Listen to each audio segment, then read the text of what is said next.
What's up, everybody? Welcome to the Canes Insight Day. Welcome to HURRICADE 2025 Extravaganza. 5 hours. Lot going on, man. We got the man Mike Ryan. We got Pete back there. Hopping in. Hop in. Just hop in. We don't got time to waste here. Look at this fancy setup today. We actually do have a lot of time to waste, actually. So feel free to hop in whenever. But yeah, man, we are fired up. Mike did a great job of flexing the industry muscle, getting the best lineup in the history of Canes content creation lined up here for this capacity crowd. Got my man Fonzie here. Shout out to Fonz. Wow, we got to have more stuff than shouting out Fonz 30 seconds into the show. Listen, man, we got to empty the clip. We got 5 hours of this. We already did a show this morning. We are addicted to this. I don't think you have to empty the clip. It's literally just starting. You got to save some stash, save something in the clip. But super excited to do our second annual HURRICADE. Last year, we kicked off our business partnership in earnest with HURRICADE. It was a 5-hour extravaganza. Some familiar faces, some new faces on our guest list today, a new studio, and some surprises along the way. A special reward for all the fans out there that are going to be rocking with us for all 5 hours. And as an added bonus, last year we had a pretty exciting game to kick things off. There was a lot of mystery. What's the on paper, it was an exciting game. It was actually quite an we were talking about the aura of the swamp and what does it mean. We think we're going to win, but how sure are we? And then Cam Ward came on the field and erased all doubt, and we had one of the better Miami seasons in recent memory. This year, the expectations are Charlotte college football playoff. You've seen the bodies out at practice. You have a highly touted quarterback. You have proof of concept in Shannon Dawson's offense. You reshape that secondary. You reshape that defense. You have a brand new defensive coordinator. I believe Lance Guidry's out in Gitmo somewhere. We are ready to rock and roll, and we're doing it against a hated rival that was the national runner-up in the college football playoff final last year. We know this team is legit. We know they got studs. Jeremiah Love would probably be our B1 here. I don't know. We'll find out. To be determined on Sunday. We're not exactly impartial, but I think most talent evaluators would give a tip of the hat at wide receiver, at running back, at tight end, at secondary. Timeout. First of all, we'll see with these positions. I don't agree. What has a tight end done for Notre Dame besides being white and playing for Notre Dame and being 6'6"? What has he done? Can you tell me one thing that what's his name? Eli Riordan? What's his name, Pete? Raritan, I think. Aside from being white, 6'6", and playing for Notre Dame, give me one thing this guy has done. Go. He wait a second. If that's your argument, what has Elijah Lofton done? He has more yards than this guy's entire career, and he was a freshman. He ran a fake punt. Look, I'm not even necessarily disagreeing with your point. I'm saying to the neutral and to the talent evaluators entering this season. Look, Elijah Lofton's got a high ceiling. You and I both are big Elijah Lofton fans. But I think entering this game, when people are prognosticating this game, talent advantage at tight end, talent advantage at wide receiver.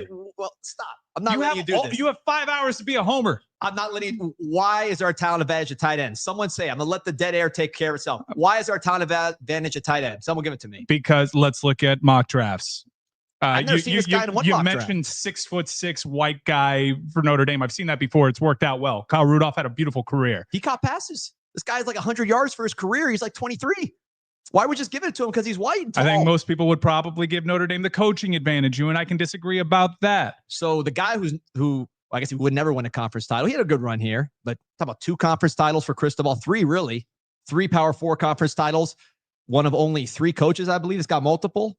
Text Cam on that one. Maybe the time to put on the homer hat is a little bit later in the show when the co-hosts of the Echoes Notre Dame podcast join us. Then you can probably dig in. I'm literally trying to set the table here, and you're attacking me. I don't like how the table's being set. To the neutral, they're giving them wide receiver. They're giving them cornerback. Okay, I would disagree, but I could fair. To the neutral, they're giving them probably linebacker. Okay, but where does this game get won?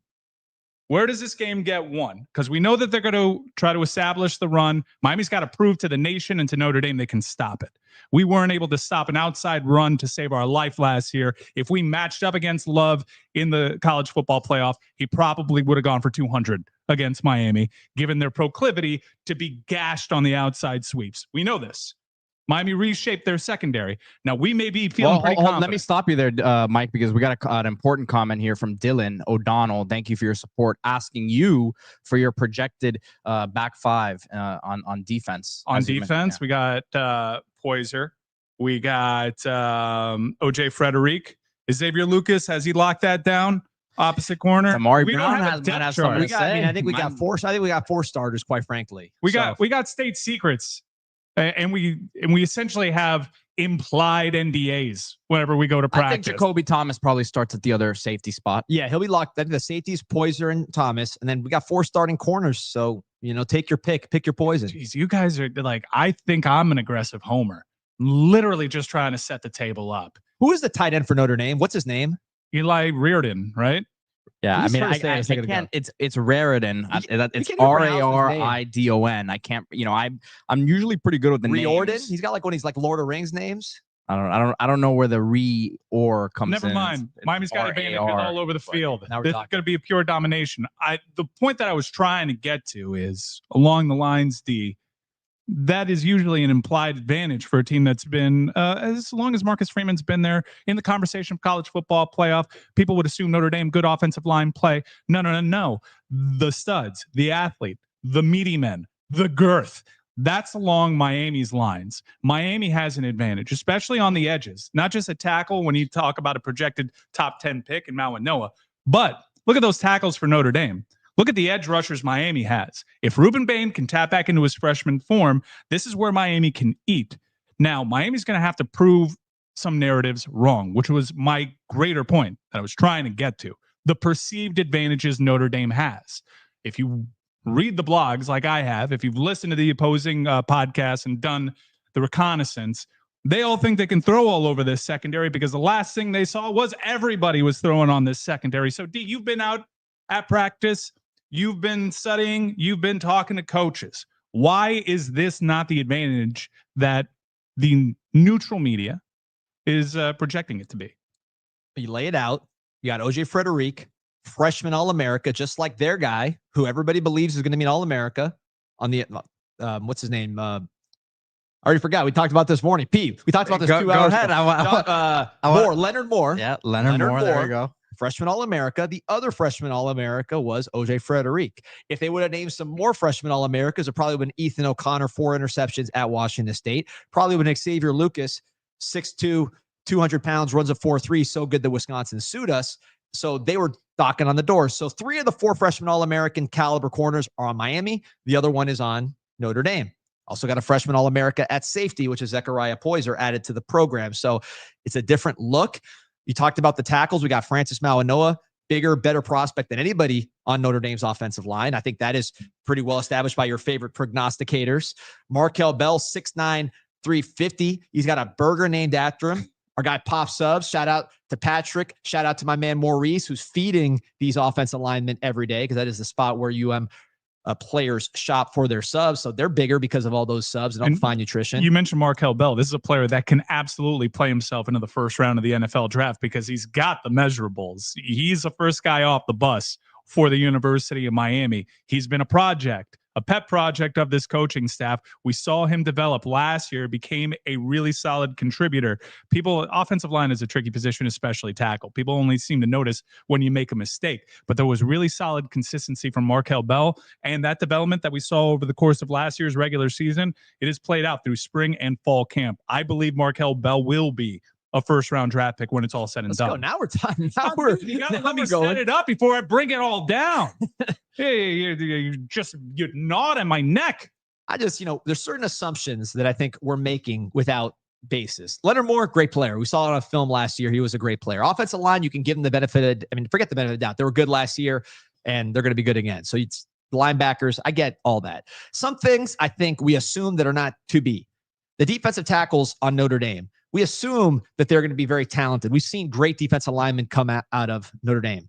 I know that they have guys I've never heard of one's listed as 277 pounds. I know another one is named Rubio and is a 5th-year senior. Red flag.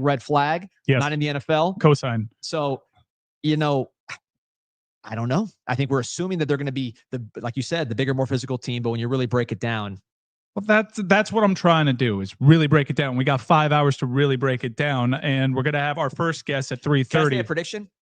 We're not going to break it down. No, we are breaking it. We're gonna break it down. We're gonna break it down. I gotta say, we broke it down pretty good this morning. Like that was by far the most we've actually looked at the matchup, looking at the Notre Dame depth chart. I've told you for like 2 weeks, like, man, I got a lot of people asking, when are we going to talk about the game? I think the game is here. Let's just go enjoy it at this point.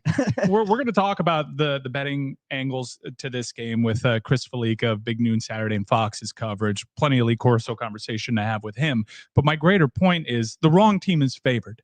I understand betting lines are to essentially get 50-50 action. That's not what they're doing with this game. Notre Dame is pretty solidly public right now, and I think Miami has a real opportunity to surprise people. Me, personally, despite the first 5 minutes of this show, I think we're going to rip their freaking heads off. I like how Miami matches up against this team. I think we're going to beat them up outside. I think they're going to challenge perceived weaknesses of Miami. And we've been out there. We know these suds. We know this new defensive coordinator. We feel really good about them playing into the perceived weaknesses because we got tall guys to go against their tall guys. We got physical guys to go against their physical guys. We're going to seal off those edges. We're not going to be gashed on the outside. We're going to take the fight to them. And we're going to get to see more than one quarterback because we're knocking that kid with less experience than Emory Williams the hell out of the game, either by physical intimidation or by performance. But you're going to see Minchie as well. This is going to be ugly. This is going to be 2017 Redux. That's what I'm trying to tell you. Okay. Now I know why you're setting the table. I apologize. I apologize. You're kicking up the food. Sergio- You're setting the table so the food flies up in the air. The table. I'm not a bottom feeder. Someone at the bottom is going to have to kick it up. Now, there's only two of us. I'll be the bottom feeder. I'll kick up all the dirt. I'll kick up all the food. Top of the food chain is going to eat. And you're going to see that on Sunday night. I love our quarterback situation. I love our running back situation. While I can see that Jeremiah Love, to most people, is the best running back in this game, to most talent evaluators is the best running back in this game, I think genuinely right now at this stage in his career is the best running back in this game. That doesn't mean he's going to have the best running game in this game. That doesn't mean they have the best running back room in this game. That just means they have the top tier headliner at the position. But I think Jordan Lyle is a special back. For my money, probably the most special back that we've had around these parts since Lamar Miller, Duke Johnson, in terms of game-breaking ability. He can do it all. You can trust him in pass pro. He can catch. We've seen some spectacular catches at practice from Jordan Lyle. Physical runner. Mark Fletcher, you know what you get from leadership and tone setting and how he came on and how he elevated Damian Martinez. Because Damian Martinez came online once Mark Fletcher took that job from him last year. And let's talk about Marty Brown. The grinder, the guy that we know is going to be poaching and vulturing at that goal line, the guy that surprised us from the very second he showed up at camp with incredible cuts. I thought this was a stocky little power guy, and the guy's got moves. Miami's running back room looks great. Miami's offensive line looks good, and Miami's quarterback leader is going to do it differently than this number one did. But he is ready for the challenge, and he has been in big games, and he's beaten all these big-time opponents. It ain't nothing to Carson Beck. You want to talk about Mario Cristobal's record against the top 25? Go look at Carson Beck's record against the top 25. You have a proven winner at the position. Not even Cam Ward had that entering this program last year. Carson Beck has big game experience. First of all, love it. A lot of speculation on what we're drinking. I can tell you right now, buzzing right here, 7.5 milligrams I of thought you were going to say 7.5 million posts and counting. Wake without ache. How you like that one? Wake without ache. How about that? Buzzing. We're rolling all day. We're supplied. You're rolling all day. Listen, I stay buzzing, man. I've been buzzing off this matchup since June. We've been ready to rock and roll. So now it's just, I'm relaxed now. The work is done. We didn't do any of the work. Really, the players did all the work. We just watched and drank buzzing and talked about wrestling. But I feel ready to rock and roll. Talk about Midwest grit. Mentioned Marty Brown.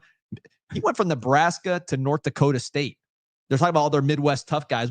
Our third string running back was going to North Dakota State, grinding, hitting that weight room. We got Midwest grit ourselves and some South Florida grit as well. You got Malachi Toney. You got JoJo Trader, Mark Fletcher, Wesley Bassint, Ruben Bain, Armando Blunt. So I like how it's setting up. I think the prognosticators are going to say what they're going to say. Who is it? Feinbaum said he guaranteed a Notre Dame victory. So, he's done that before. And remember what he was doing the morning after. Those clips live forever. Those memes live forever. Him wearing the turnover chain, doing that goofy, kind of vaguely stereotypical dance Not even vaguely. a little tinge of offensive dance. Let me tell you something, Mike. Well, shout out to Kevin Dennis here. He says, I got off work early for this one. But Mike, there's people speculating, is it Celsius? Is it Red Bull vodka? 26 says, I think it's just that chopped cheese. Dude, it's that chopped cheese from Pops and Hurricanes football season. It's Notre Dame. I hate Notre Dame. If you're watching this, I know you hate Notre Dame too. All right. This is a big time opponent that we got. It ain't necessarily the Gators on the hate spectrum. It ain't, maybe it's not Florida State, but it's third on a lot of people's rankings of most hated opponents. And if you're in this lobby right now, if you're watching along at home or on your device, you remember 2017. Now, it's a little bit pathetic how we put that on a pedestal. We're chasing the ghosts of 2017. We were so hungry for those Orange Bowl memories, but that's the only thing that felt like it. But in invoking the spirit of Trajan Bandy, returning that pick 6 off of Ian Book, we're kind of owning ourselves. We haven't gotten that loud. Now, in our defense, we haven't had many reasons to get as loud as we did in 2017, and God, we were hungry for it. But we got to make that building feel like 2017. We got to erase 2017, quite frankly. We got to establish a brand new memory, because that quarterback that they just gave QB1 to because they were afraid of him transferring needs to feel it in his Under Armour cleats. He needs it. Something needs to be rolling off the back of those pant legs. You get what I'm saying? It needs to be intimidation station at Hard Rock. You got a holiday weekend. You got the day off the next day, Labor Day. The crowd needs to impact that game early. You got the horses that'll feed off of that. There was one other time that I felt like Miami had the crowd advantage. It was against FSU and Mario Cristobal's first home game as head coach against FSU. That place evacuated quicker than FEMA could get it. All right, they beat us to a pulp that game, but the crowd was ready. The team wasn't. This time the team is ready. The crowd's got to match it. The crowd's got to surpass it. You know what the gold standard is? You got to knock that off the top of the mountain, and you got to wear orange, and you got to drown those boys out, and you got to make them fear for their lives on Sunday night. I think the Miami crowd is going to answer the bell week 1. Chat's on fire. Appreciate you, Dylan. Once again, he said, I played under Kurt Signetti at IUP. He brought the Saban blueprint to us, and it worked. I can promise our boys are ready to win. Dylan, I appreciate that. And Kirk Signetti is obviously got a great reputation. His blueprint is to schedule the softest non-conference schedule you can imagine. That's the blueprint. Look at Indiana's schedule for the next 5 years non-conference. It's a joke. I think Old Dominion's their toughest game. Sergio Sanchez says, Ian Book said what threw him off was a kid flipping him off by the tunnel. We need a kid there flipping off car. D, are you willing to offer your kids up for that? My son gets mad when I curse. So like, he's very clean cut. Obviously he hears a lot, particularly, the last couple of years. But he's, I don't know if he'll do that. We'll see. I do know this. CJ Carr will be waking with an ache. If you drink buzzing, you wake without ache. CJ Carr will be waking with several aches. Almost certainly Ruben Bain. Pete, we were talking about this morning. Watching Notre Dame's tackles, and the comments got crazy on me. They're like, "Oh, that was their first start against Texas A&M just because they got beat up a little bit, whatever." Very good tackles, but we saw much better tackles against Notre Dame in 2017, and they were getting smoked for sacks by by Jonathan Garvin. It's hard when you can't hear the snap because of the crowd. So those guys are a little light in the butt. And I was surprised to see that when I really broke down and studied them, because I didn't notice that watching them. They were a good offensive line, obviously, last year. But the right tackle is like, he's eating a lot of pop subs to get to 300. And Ruben Bain, I saw Ruben Bain knock back 350, 30-pounders regularly with his power. So we'll see what happens with Notre Dame. But I think that's a matchup that we are assuming they're going to be more physical at that position. But I think when you look at our defensive ends and you look at the size of some of those tackles, they'll be fundamentally sound. They'll bring their lunch pail, whatever cliche you want to use. I question the lead and the pencil with both of those tackles at the highest level. Well, this is a great opportunity for that defensive line to live up to some of the hype that they fell well short of last year. While everybody was blaming the secondary and Lance Guidry, the elephant in the room was that highly touted defensive line that was thought to be one of the best units in the nation fell on its face. Now, you can blame injury. There was certainly a tough injury to Ruben Bain that he never really fully recovered from in week 1, in one of the first few snaps against Florida. And he's hugely important to the defensive line. But you need to be able to have the depth around him to survive him being out for a game. This is not a one-man show. When he returned, still fell short. We saw that. We witnessed it against Syracuse. Up 21-0, you're feeling good because you're getting after the quarterback. All of a sudden, you stop getting home, and the corners are getting absolutely torched on just go routes. It was like shooting fish in a barrel. You want the secondary to ascend, certainly well past what the bar that they established last year, but to be able to hang with wide receivers that made impact plays against Penn State down here in the Orange Bowl. That game, Penn State blew that game, but Notre Dame fought and clawed through injury and adversity to get in that position, and their wide receivers made impactful plays to win that game for them. You want to show the world that you fix this defense, they're going to challenge you. And it's gonna need to be the defensive line getting home and putting those secondary players in a tremendous position. You want to be on the front foot against Notre Dame because they're going to come in here pretty cocksure, and they should be pretty cocksure. They made it through the college football playoff through all the programs that we've been talking about and jealous. Pretty what? Cocksure. You heard that, Pete? They don't say that on your English broadcast of What soccer sure? games. Cocksure. Oh, interesting. We have a comment here I wanted to get to from New King God. Mike, sorry to cut you off, but he says, who's the lesser known player? And thank you, New King God, for your support. Lesser known player or players the nation will be talking about after a Miami win, and which matchup are we excited to see? DBs versus receivers, D-line, O-line, or receivers versus corners. So the first question, I would say Malachi Tony's he's not a national name yet. I would probably say he's right at the top of my list in terms of lesser known players. Yeah, I would say Jordan Lyle. Same reason, just he's not a national name yet. I think he could break a long run. He could really outshine Jeremiah Love in this game. With all the, I think Jeremiah Love's good. I'm not a Jeremiah Love hater. I know there's some in the group chat that were diminishing his accomplishments. I think he's good, but I think we got 3 good ones. They got 2. We got 3, and I think Jordan Lyle's and you know, some more young ones in the can. I think Jordan Lyle's going to show out today. Yeah, consensus here between D-Money and I think Jordan Lyle's going to be the name that a lot of people are going to be talking about. I think he's going to break off a couple big runs, show off that explosion. Remember what he did against USF. I think we've just scratched the surface of this player. He is capable of bouncing it outside and pulling away from folks. And this year, his body is in incredible shape. That was a freshman body, though he didn't look it. He's only added to that. You made comparisons to Willis McGahee with those calves, Pete. And after going to practice and seeing the man live and in the flesh, he's kind of living up to that bigger body comp. But listen, McGahee's bigger. I made a D-Money-esque comparison there that I the calves. You know, I somewhat regret, but you know, he's built. He's built. Pete, we got some super chats. Let's roll through these here before we definitely. get to I want the other question here, real quick, from New King God. Matchup excited about. You know, I'll say honestly, it's Carson Beck, and I know it's not him against the entire defense, but Beck against the Notre Dame defense. Just his decision making, which has been, you know, really good in camp, but against a different look completely that we know is going to be one of the best defenses in the country. Just that. How he operates as a whole against them. Next question here from Champy. He says, MR, where's your tracksuit? You ran pretty fast for me. Well, if anybody knows anything about tracksuits, it's Champy, because that's all that's in his closet, because he doesn't own any pants with belt loops. It's all elastic waistbands. So if you need some, I've recently slimmed down. I've got a lot of extra bag here. One Champy, you can have them. I tried to book Villette as a guest, but he got bumped by Jay Lucas, unfortunately. So next time, Champy, we'll get you on here. I promise you. No, we won't. I promise you. I promise you, we will not be.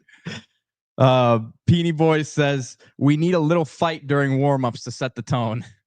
I wouldn't doubt it. Remember what was said on that field. Shout out to Will Manso, who got himself permanently in ESPN's doghouse by leaking that video out there. But the guy was talking about the chains? Yeah, that was not supposed to be out there. But it was a great bit of service that Will Manso did for the fan base and for the football players in that locker room who gave voice. Yeah, they said that they saw it. They saw it in the locker room. That news circulated. I think it's going to be testy, and I think you might see some overcompensation from Notre Dame. I think they'll know real quick when they step on that field that this is a different Miami Hurricanes football team. Yeah, not a lot of insecurity. These guys are confident. Kirk Granger asking Pete, what player will underwhelm this year? Not because of their own fault, but because of depth. It's, underwhelm such a negative connotation. And so I don't really want to call out one guy, but I will say that there's a lot of guys in that linebacker room, and there's guys who have been here now for a couple of years, who came here from other places. There's guys who came in here for the first time. There's big time freshmen that we are believers in, but they really only play 2 linebackers at a time. So there's going to be some people who are upset in that room. And so I say that's the room I'm kind of looking at.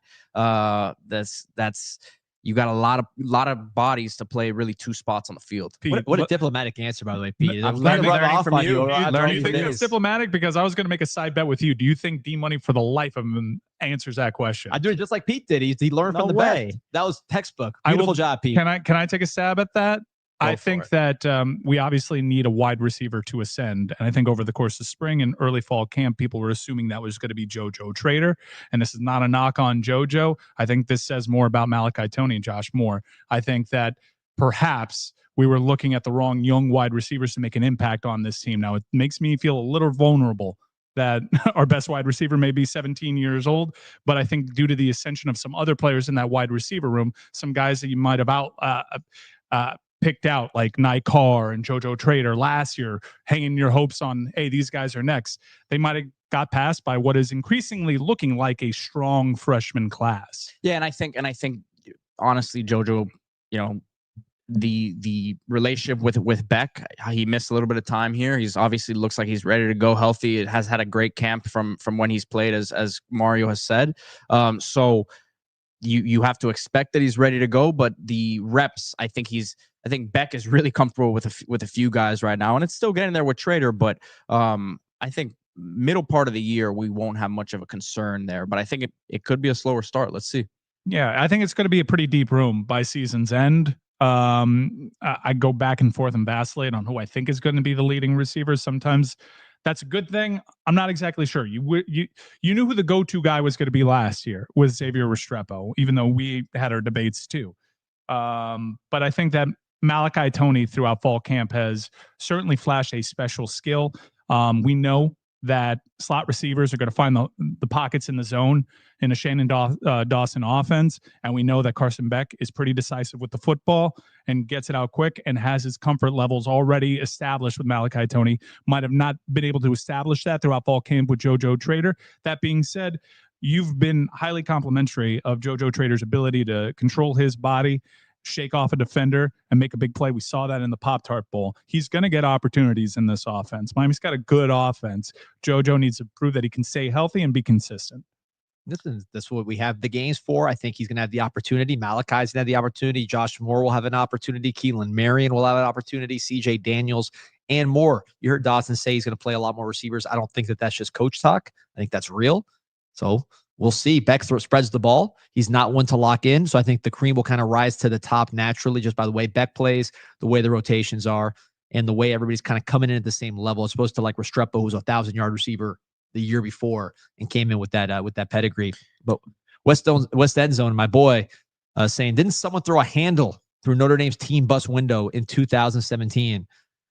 I think I remember that. No, I haven't thought about that for a long time. If anybody is plugged into the athletic department at that time, that can just give me a silent head nod to confirm the story. I think that did happen.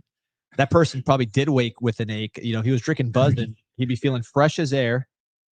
Fun as it gets, best served chilled, real cherry juice. So that's the real issue there is I think drinking the wrong stuff. We're all about peace and love here. Let the violence take place on the field where it will take place with Ruben Bain, Fletcher, and others delivering some blows. You don't need to throw handles at the bus. Nick West says D-Money comps are the reason I tune in. More Kool-Aid, please. D, how many sponsors do we need to take care of on this show? Is it the usual Murderers Row? First of all, they take care of us and they take care of their clients. So, you want to be taking care of Orchid Man. You got a landscape issue. You call Orchid Man. He'll take care of you soup to nuts from the beginning to the end. Not only is he going to get the freshest, most exotic as needed. If you want a more plain approach, you can get that too from South Florida, but he's also going to do the dirty work, the stuff you don't want. Tree stump. Do you want to remove your own tree stumps? No, in fact, I haven't. Fonz, you ever removed the tree stump? Pete?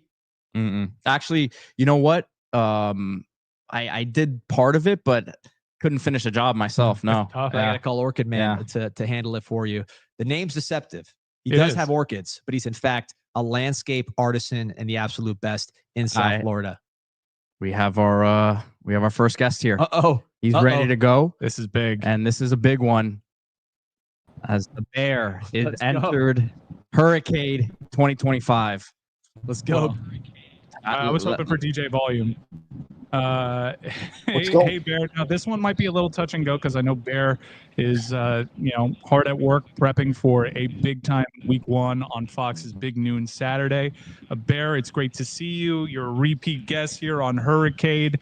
So much to talk to, but obviously you got the game of the week in many people's eyes. Arch Manning against the defending national champions. In your prep, do you think Arch Manning has an opportunity here to live up to the billing, and do you think he actually will?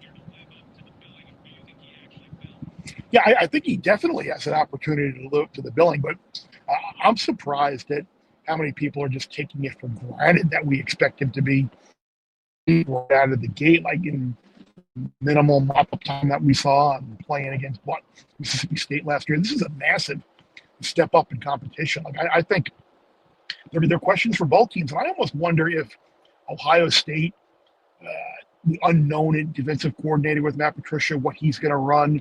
The unknown with Brian Hartline as a play caller, what he's going to run. I wonder if that works out to the Buckeyes' advantage. Yeah, I mean, obviously Ryan Day can certainly get in Hartline's ear and help call the plays or whatever, but you factor in as well that Ohio State's offense is going to be a little bit different than what it was last year. You had Will Howard, who was capable of running the football, and we got under pressure. Julian Sand is a much better thrower than Will Howard was, but Will Howard was also a much better runner. So if that Ohio State offensive line can protect and give Sand time to throw, they could have some success with those wide receivers. So I am curious to see what's going to happen. This number has come down quite a bit. I know it's around 1.5 right now. It was 2.5 earlier in the week. I have a feeling by the time kickoff comes around Saturday, I'm going to be holding an Ohio State money line ticket in my hand. Bear, I wanted to ask you about Notre Dame last year. D and I have kind of just said the last week or so, really looking at them. Riley Leonard, his importance to them last year, I think it's kind of been underplayed a little bit, at least from the Notre Dame stuff that I've watched and seen. It seems like it just glossed over the fact that he was such a big part of their run game and offense as a whole, because yes, there were the limitations as a passer, but your thoughts on that? Yeah, he really was. And it's curious. You think back to the semifinal game against Penn State where he was hurt right before the half. We were sitting there curious as to, oh, my God, what are they going to do if they have to play Steve Angeli and Leonard can't come back in the game? He said, look, he took a hit.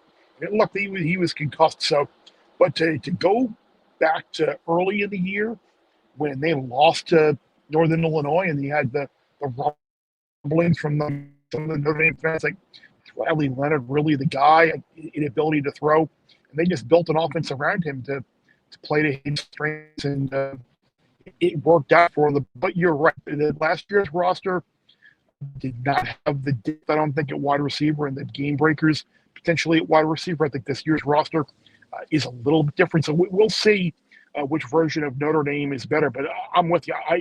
Anytime you've got an experienced quarterback who had been through the wars and has got some mobility, I like that type of player. And I don't think Riley Leonard got nearly the credit that he deserved in that Notre Dame offense last year. I think so much of it was just predicated, it was assumed, okay, it's the run game with Love, it's the offensive line, it's just kind of plug and play. But I'm with you. I don't think Leonard got as much as the credit as he deserved.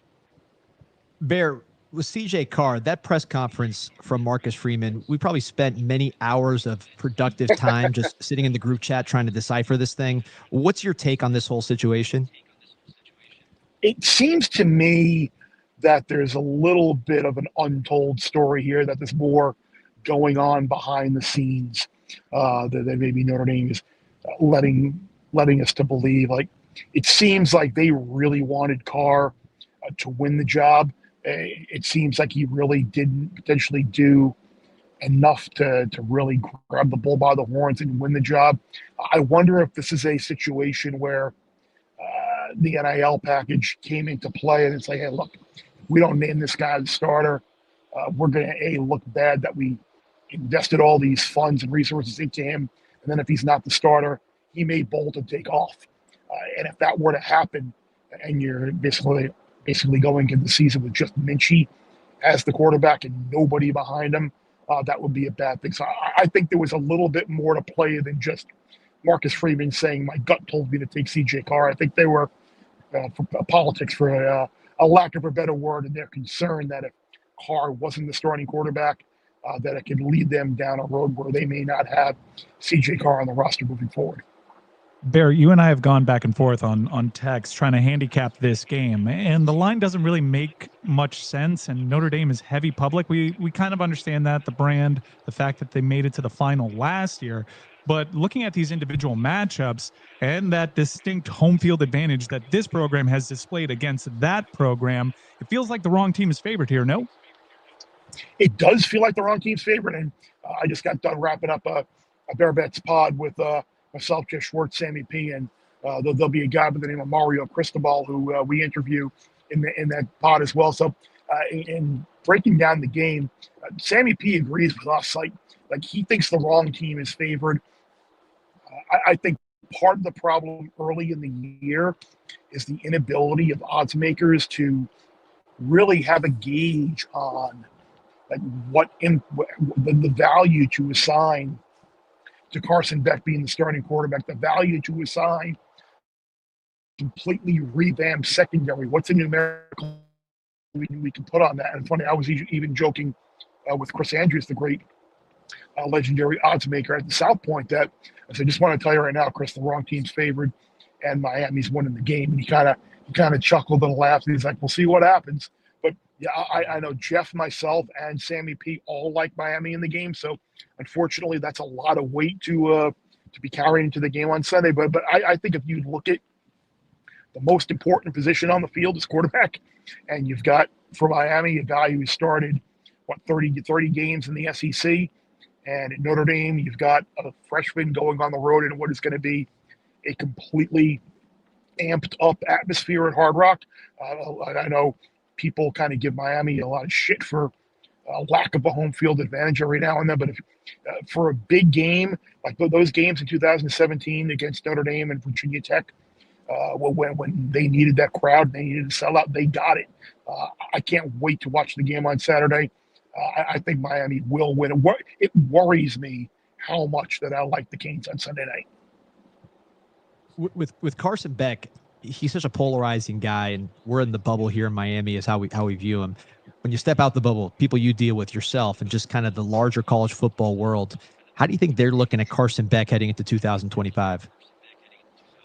It's bizarre. I think people forget how good he was in 2023. I think what you're seeing from people is like, oh, last year interceptions, but look at the drops that they had at wide receiver. Look at the injuries they had in the backfield. Look at the injuries they have in the offensive line. He got hurt late in the year. His level of play in 2023 was fantastic. The guy was the Heisman favorite entering the year last year. It's a weird narrative that it seems like so many people are just buying what's coming out of Athens, Georgia. Like, Georgia's going to be better without Carson Beck. They are. We have no idea if Gunnar Stockton can play. All I know is it's funny. I did a David Pollock show a couple of weeks ago, and Pollock loves Carson Beck. I asked him the same question, like, do we know if Gunnar Stockton can? He's like, I know this. You give Carson Beck time. That guy with his ability to read coverages, he'll zing the ball right in there. We appreciate all in on Carson Beck as the quarterback. We appreciate Chris Fallica doing this in the middle of a busy schedule. Obviously, Big Noon Saturday has the 1 versus 3. The AP really botched this one, Bear. It should have been 1 versus 2. It's a defending national champions. I'm really upset about that. But this is the first time since 2017, oddly enough, the last time Miami played Notre Dame, that you have 3 top 10 matchups happening during the regular season. first time since 1945 that it's happened this early in the season. You couple that with Lee Corso's farewell. This is an historic start to the season. Has there ever been a better start to a college football season in your mind? No, like you said, you haven't had 3 top 10 matchups in week 1, the opening week, in ever. And what I love about it is that you get the standalone games. You get Ohio State, Texas at noon. You get Clemson, LSU at night. You get Miami, Notre Dame on Sunday night. And then you got the Bill Belichick story on Monday night with North Carolina against TCU. You get Alabama going to Doak, and we'll see what happens there with Florida State if they can bounce back from a historically bad season last year. And can the return of Ryan Grubb to coach alongside Kalen DeBoer, will that help the Crimson Tide offense become what a lot of people think it can be? It is a great, and I think the benefit of this is what we kind of hoped and thought would happen in the expanded college football playoff era, that teams would be willing to play these types of games early in the year. And just for Miami, for example, you look last year, Florida was the opener. 2 years ago, Texas A&M was the second game of the year. This year, you got Notre Dame as the opener, and they got some big early season games coming up on the schedule. This lack of concern, this confidence, this school of thought of like the worry about the negative of the loss outweighing the positive of a win, like that needs to go away. The committee needs to step up and really take a different look at these guys. Like if Miami were to lose, or Clemson were to lose, or whoever, the loser of the game should get kind of bonus points, and it should kind of be like a half a loss in the loss column for giving us college football fans these great games early on, as opposed to just playing an Indiana type schedule. Last year, you saw Vanderbilt beat Alabama, which 5 years ago would have been unthinkable. You see Ohio State, who in the new old format, the 4, would not have made the playoff based on how they finished the season, winning the championship as the most talented team. How much, we all know there's more parity, but how much parity do you see, whether from a gambling perspective or just as a college football observer? And like, where are we're talking about 10 teams that are on kind of the same level, 5 teams. Like, how do you see parity as a prognosticator and a college football connoisseur?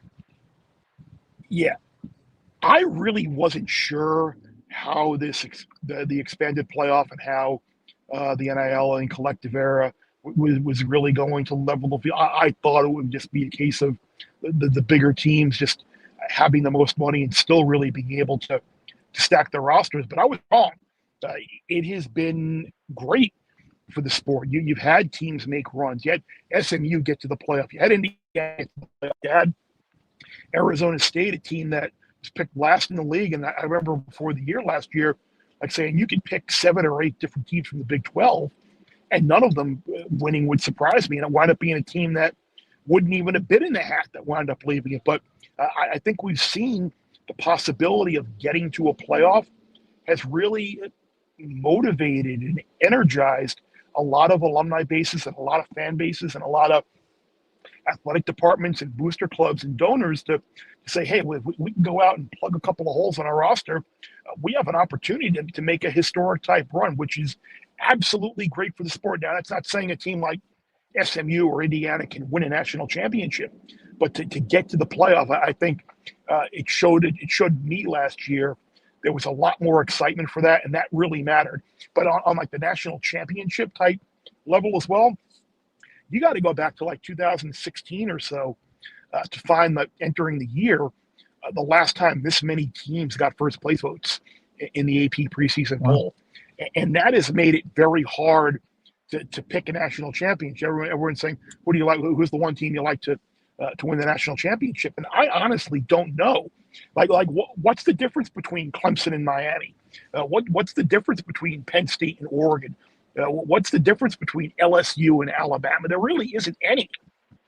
And I think as a prognosticator, an odds maker, it allows you opportunities within the season to really bet on the dip, like bet the loser of Notre Dame, Miami to make the playoff and win a national title. Bet the loser of LSU, Clemson. Bet the loser of Ohio State, Texas. You might get a little bit better of a price than you would right now. So I think Penn State is the safest bet to make the playoff, but I don't think Penn State is going to win the national championship. I think they can get there, but I think beating 3 teams the caliber of the ones we just talked about, I think that might be a little bridge too far. Yeah, that would require quite the narrative shift around James Franklin. Bear, we're going to let you go briefly, but almost as big as any game is the farewell that ESPN is doing on College Game Day with Lee Corso, a man who you admire, you're friends with, and you worked alongside for many years. I know there's plenty of exciting things happening over at Big Noon. You got the Portnoy narrative that is already out there. Lots of reason to tune into Fox. But really? Me, I missed that. I missed For that. me, Lee Portnoy was on the Corso show. is as important to Saturday mornings as Bugs Bunny was to a generation. He is a hero. He is Alapata's own. I know he's got the FSU ties, but he is beloved here. Just a few words here as Lee Corso prepares for his final College Game Day broadcast and what that means.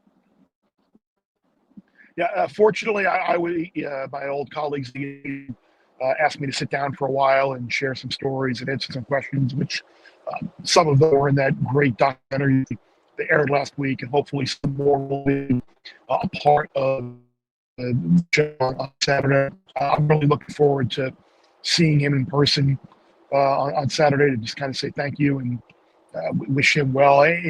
Without Lee Corso, I don't know if I exist. He's the one who gave me the nickname. I were sitting in a restaurant in a hotel lobby, and Coach comes walking in, and making this loud proclamation. Hey, Kirk Street, Chris Fallica, how you guys doing? And we're trying to just hide cover. We're shoveling scrambled eggs and whatever in our mouths. And Lee comes over and looks at the table, and he looks at Kirk, looks at the table, and looks at me again. And he just says, "Look at you, Fallica. You're like a bear. You eat, you sleep, you shit. You go take another nap, and you do it all over again." So he's the one that gave me the nickname. So without this catchy little moniker, who the hell knows if my career kind of takes off like that, just having a unique little nickname like that. But no, Lee, you said it, Mike. What Lee Corso was on Saturday morning, I don't know if people can really appreciate it. Who's to say if he doesn't have this ridiculous headgear run in 1999 of picking every game correctly, if that doesn't create buzz in campuses and schools and programs campaigning for College Game Day to come to their campus and wanting to break each other's attendance record, or we want the next first-time host on game day, who's to say that there's a Big Noon kickoff, there's an Inside the NBA, these popular traveling pregame shows? Lee understood the entertainment value of all of these things, and that was, you saw it in the special that he kind of dropped. We're in the entertainment business, and college football is our vehicle. Lee understood that. So awesome, man. Oh, go ahead. Well, I'm glad you got your feelings out there. It looks like we just about lost the signal there. All the guests the rest of the way, studio quality, but Chris Fallica, very kind to join us from station to station, getting ready for Fox's Big Noon Saturday kickoff. Texas against the defending national champion Ohio State. Lots of excitement for what Fox is doing with Dave Portnoy. I'm going to be pretty locked in on ESPN. I got a Lee Corso fan fiction tattoo on my leg. Again, a man from Alapata. Where did he go to school? Jackson. Well, I was going to say, by the way, well-timed drop. One of the most well-timed drops ever. He dropped right on the 45. But you should, at the unnamed Alapata bar that we talk about. You can mention Las Rosas now. At Las Rosas, which is an awesome place. Get your free plugs in on Las Rosas. If you're anywhere in the Miami area and you want to listen to live music, watch professional wrestling on the TV, have very good service. The drinks were very fast. Hard to get in unless you know Mike Ryan. It's a very long line across the block, but there's for a reason. But anyways, you should get Corso in his Jackson football jersey. Put a little porch, one of those photos up on one of the corners. Little mural to Lee Corso. I think he's a personal hero of mine because he was the sticky part of College Game Day. If you're watching it through a child's eyes, you're always going to be drawn to the mascot head. He was the flair, the window dressing on what was a great studio show, perhaps the greatest sports studio show ever made. And Bear's absolutely right. There isn't an Inside the NBA. There certainly isn't a Big Noon Saturday. There isn't. Listen, I work for a media company with Meadowlark Media. Everybody's got a pitch. You get two common pitches in sports media. I want to do the Drive to Survive of blank, and I want to do the College Game Day of blank. It became an industry standard. Like there were teleconference apps before a Zoom, but every meeting that you're on becomes a Zoom. There were web engines, search engines before Google. But even if you're using Lycos, you're saying Google this. Look this up, Google it. And that's what College Game Day became. They became the template. And Lee Corso was the grandfatherly personality atop it, honestly. And he crossed generations. And it's actually been cool to see. I know initially when his health started going sideways, people were highly critical. Why is this guy on there? But a unique thing happened in that the audience, almost universally to a person, cared for Lee Corso in the same way. And yeah, there are difficult segments to watch on TV where he's fighting through it. Everyone acknowledges what he's going through and gives him grace. And to have him have this moment and be around for it, let's be real. The health issues are such that we all worried that he wouldn't be around to have this send-off. It's really special that Lee is going to have this moment, not just for Lee, but for fans of that show. I know you're going to be dialed in. We're all going to get emotional, I think, watching this because Lee Corso, to every college football fan, means something. If you were a fan of the University of Miami and you were lucky enough to remember before College Game Day became this big thing and they were just doing things from the Orange Bowl parking lot, them talking about your team mattered. He made it matter. And I'm going to be really sad to see him go, but I'm really happy that he gets this moment. Yeah, I saw him almost getting a fight at the Orange Bowl. Somebody was being very disrespectful. I couldn't hear what those said, but it looked like he was not in the wrong. Corso was in the right, from what I could see from a distance. Took off his jacket, which, you know, old man style means is he's about to throw hands, and then was held back and taken to his trailer. But stood his ground, Lee Corso. You got to stand your ground in Allapattah. Allapattah. Those boys are tough. That's just the first of many guests coming up on this show. We have Bruce Feldman joining us in just about 10 minutes. Canes fans know him pretty well, former Cane. David Lake's going to be joining us, making a return engagement on the show. We're going to be previewing the Notre Dame matchup with the co-hosts of the Echoes podcast, Jessica Smetana and Mike Golic, junior friends of mine, Kevin Clark and Uncle Brett. Pete, I know you're a big fan of Uncle Brett. Brett Yes. McMurphy is going to be joining us on the show, and hopefully some surprises along the way. We are just about done with just hour one of a 5-hour extravaganza here, HURRICADE 2025. Chat is as excited for HURRICADE 1 hour in as they were at the start of it, so please keep that up. Please feed us your questions. Keep us going. It's going to be a long broadcast, and D is going to probably slink back a few more buzzins. I'm feeling great. I mean, I could do these all day and with no ache. I mean, this is the point. There's no hangover. You can drink as much as you want. You might, be banned from YouTube for life if you drink too many on live TV. With over almost 1,700 on live right now at 3:52. On the other side of the hump day, it's Wednesday, right? It is Wednesday. So on the other side, getting ready for the end of the week. Got Coach Jay on. Shout out That's to right. that. Jay Lucas joining us there. Peter Ariz is plugged into anybody on that college basketball beat. Hold on though. Let me tell you something. Got to give a shout out to our guy Evan Roberts. Cam Gorby is great at his job, but Evan Roberts moving up the communications power rankings very quickly here. Yeah, it's a very exciting day. If you're a University of Miami football fan, if you're a University of Miami athletics fan, you should be dialed in on what Canes Insight's doing. It costs you nothing to subscribe to this YouTube page right now. It helps us out a lot. You get alerts when we go live. Whenever we hit live with big breaking news, that often Canes Insight breaks itself, you'll get those alerts. Please follow us on all our social channels. We're almost at 11K. Wait, Pete, I got good news. When Jay Lucas appears on the show, that will officially confirm your report that he'll be the next head coach of the University. You can ask him directly. We want you to confirm you are the head coach of the University of Miami, right? And if he says yes, boom, you got the scoop. So we're at 10.9K subscribers, 10,916. So let's get to 11K. And today. While we have you, all of this is possible. Miami being ranked inside the top 10 to start the season, us feeling pretty good about our chances, having Carson Beck under center, me rocking the Cam Ward throwback, Oilers jersey. That's all thanks to Canes Connection. And there's a way that you can get involved in the game, not only help out Canes Connection, but also help Canes Insight. Tell them about it. wait, hold on, Pete. We gotta get that scroll going. I want to get don't. that. I want to get that Jerry Lewis scroll going. You know what I mean? I want that like that fundraiser scroll. That's got to, you know, Fonzie knows what's going on. This is the best fundraiser in the business right here joining us. We need that scroll. A ticker. Talk to the ticker. Get that. Let's work on the ticker out there before we get Bruce on. But yeah, man. That would be great if I could figure it out in 5 minutes. You're asking me a lot. I don't know. Isn't there an intern running around here? Where's our guy? Where's David? How do the people get involved and help out? Wait, hold on. Where's David? I mean, I don't think he'll be able to help with that right now. Hello, David. Hey, I know you hear me, David. Let's go. Let's get this thing rolling. Help out your man Pete. This is your Columbus CCN protege. Want to drink some buzzing? No. How do we help the people? How do we help the people that want to help out Canes Connection? There you go, David. Hey, help people. By the way, got David here, the number one most in-demand intern on the media game. We were able to get him here at 786 Sports. By the way, at the 786 Sports Studio Casa Cultura. Shout out to that whole team. Also helped me with my Hype podcast, which is coming out here maybe in the next day if we can get it done. There's a lot of editing.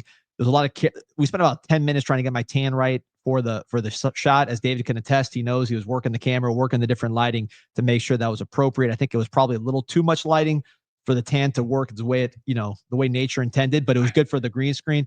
We'll see when we do the Hype podcast. CanesConnection.com/CIS is where you go. Yeah. That was the point that I was trying to make before we started talking about D-Money's tan. CanesConnection.com/CIS. Be part of it. The reason why we're going to look better than Notre Dame coming off the bus is because CanesConnection.com/CIS. We got Fonzie in the house, personally responsible. He would, just to let you know, the celebrity that's off screen right now. If you go to the message boards, and I don't know who wrote the story, 247. Someone wrote a story, and Carson Beck first arrived. It was Carson Beck and unnamed Canes Connection affiliated person wearing a polo next to Carson Beck. I can confirm that is our man Fonzie, who's here right now. So yeah, we got the best in the business at Canes Connection, best NIL on the planet, but it can't work without you guys. So we've shown we could turn that money into players. We've shown we could turn that money into first overall picks, right? We need the money. So CanesConnection.com/CIS. You can talk about other people's money. You can read about other people's money, or it could be your money they're talking about.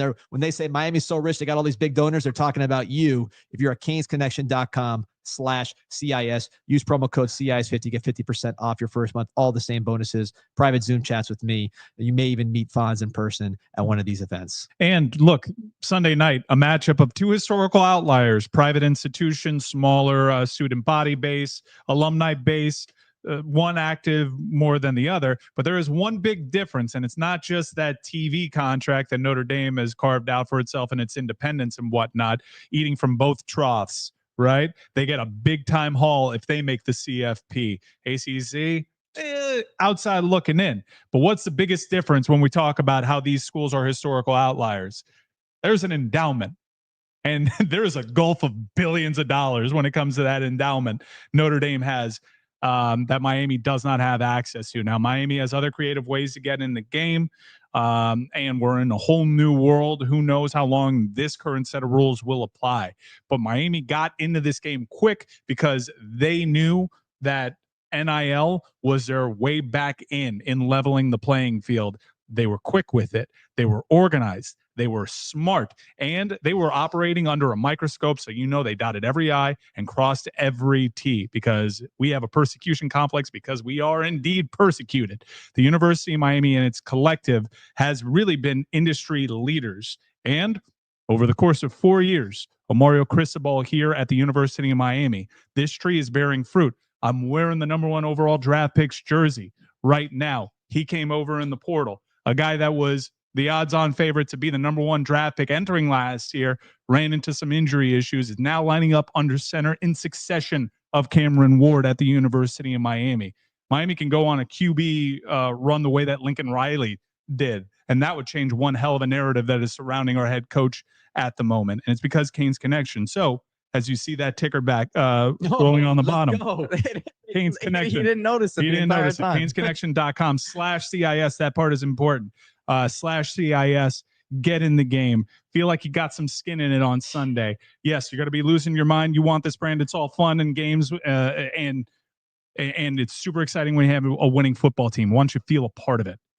Fonz, do me a favor. Write a copy for Pete there. So on the bottom ticker right there. So you've raised tens of millions of dollars in your career. Help him with the copy. Write something that's going to make people feel like they want to contribute. I know you got that skill set. So write a little piece of paper, slip it to Pete, and we could supplement what is right now a working scroll, but somewhat underwhelming. Just got a text message from my wife. She says, "Stop drinking Buzz and drink a Red Bull." So Tom said it. I don't. It was a little early for the buzz-in. We got a question. What this? We have to show up because it's paid, but I don't. I'm not gonna read the comment. The Ghost of Von Donaldson, not a fan of the DJ, but we are not advocating anyone's fire. We're open-minded. No, we in fact, we've used our platform to try to give DJ Volume free advice. You quite literally are 2,000 and late playing that much Black Eyed Peas in the year of our Lord 2025. It's a simple formula, lots of Trick Daddy, all right, lots of turn of the century hip hop, maybe some Bad Bunny occasionally. You throw that in there. Chambea. Maybe look. Chambea. Machine Head by Bush, that always works. Yeah, that was there's like 3 rock songs that you got. It's not a difficult formula. It's a proven track record, and we just want to get DJ Volume back on that plan. Another comment here, again, paid comment. Blue asking, why isn't JD a guest today? Honestly, the Jay Lucas thing was kind of a last minute thing. We probably could have gotten JD too if we had planned any better, but that's not what we do here at Canes Insight. Yes, as if my apologies to JD and the baseball program haven't sufficed, I would welcome the opportunity to apologize direct to that man's face. It's the only person that puts his apologies where his mouth is. All right. No, I don't. There was a lot of people pushing Coach Larinaga out the door. A lot of people pushing Coach Larinaga out the door. Only one of them said, "I'm sorry, Coach." Neither of us. Mm-hmm. I never was. That Thanksgiving in Disney World was a little tricky. Doesn't everybody put their apologies where their mouth is? Like, how else do you apologize? No, lots of chat room warriors over there. Oh, so you're saying they type the apology, but they don't say it with their mouth? No, they don't even want to admit that they're wrong. I was wrong about JD. I was wrong about Coach L. Very happy to be wrong about Coach L. Big time believer in Mario Cristobal. I mean, he did it at Oregon. We've seen it. He did it at FIU. We know that this is a talent acquisition game, and you have a guy that is built for this whole new world of college football, built better than almost any other coach I can think of. Great shape. So, and Jay Lucas has shown you he's cut from the same mold. Pete, dude's a dog on that trail. Yeah, he's got 4 of the top 20 players in the country visiting here in the next 3 weeks. So that, I mean, the talent acquisition is going crazy right now. I obviously got to land some of these guys, but at the end of the day, you got to get him here. We talk about it in football. If you had 4 of the top 20 players taking official visits in a 3-week span in football, we'd be saying, man, that's a great run coming up here. For it to be happening in basketball, and this is next year's class. And these guys, are getting ready to sign here, a lot of times early in fall. So yeah, it's a great sign. By the way, D, shout out to 786 Sports. This is a pretty complex setup we have here today, and everything's rolling smoothly, man. So no, 786 Sports. I mean, they're doing crazy stuff all the time. Helps the podcast as well, the Hype Podcast. So back-to-back collabos with them. But yeah, the studio's great. I mean, there's 100 G's worth of art here that we're sitting amongst here at the 786 Sport Studios, Casa Cultura.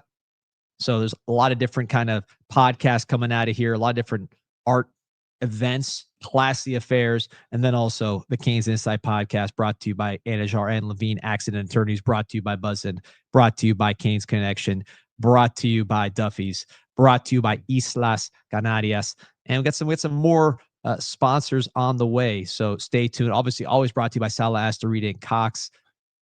What about Miami Hurricane Team Store? We cannot forget our friends there. So I forgot what, I was surrounded by so much art. I had to bring in some commerce into the situation. I gotta try these. I gotta try these. We're expecting Bruce Feldman here at any moment. I just sent him a reminder, but if not, we have Jay Lucas right around the corner after that. Thank you to Von Donaldson, the Orchid Man as well. How could I forget Orchid Man, Florida? Oh, and we've got more. Well, we got LaPierre. We got Jay Lucas coming up here too for the basketball.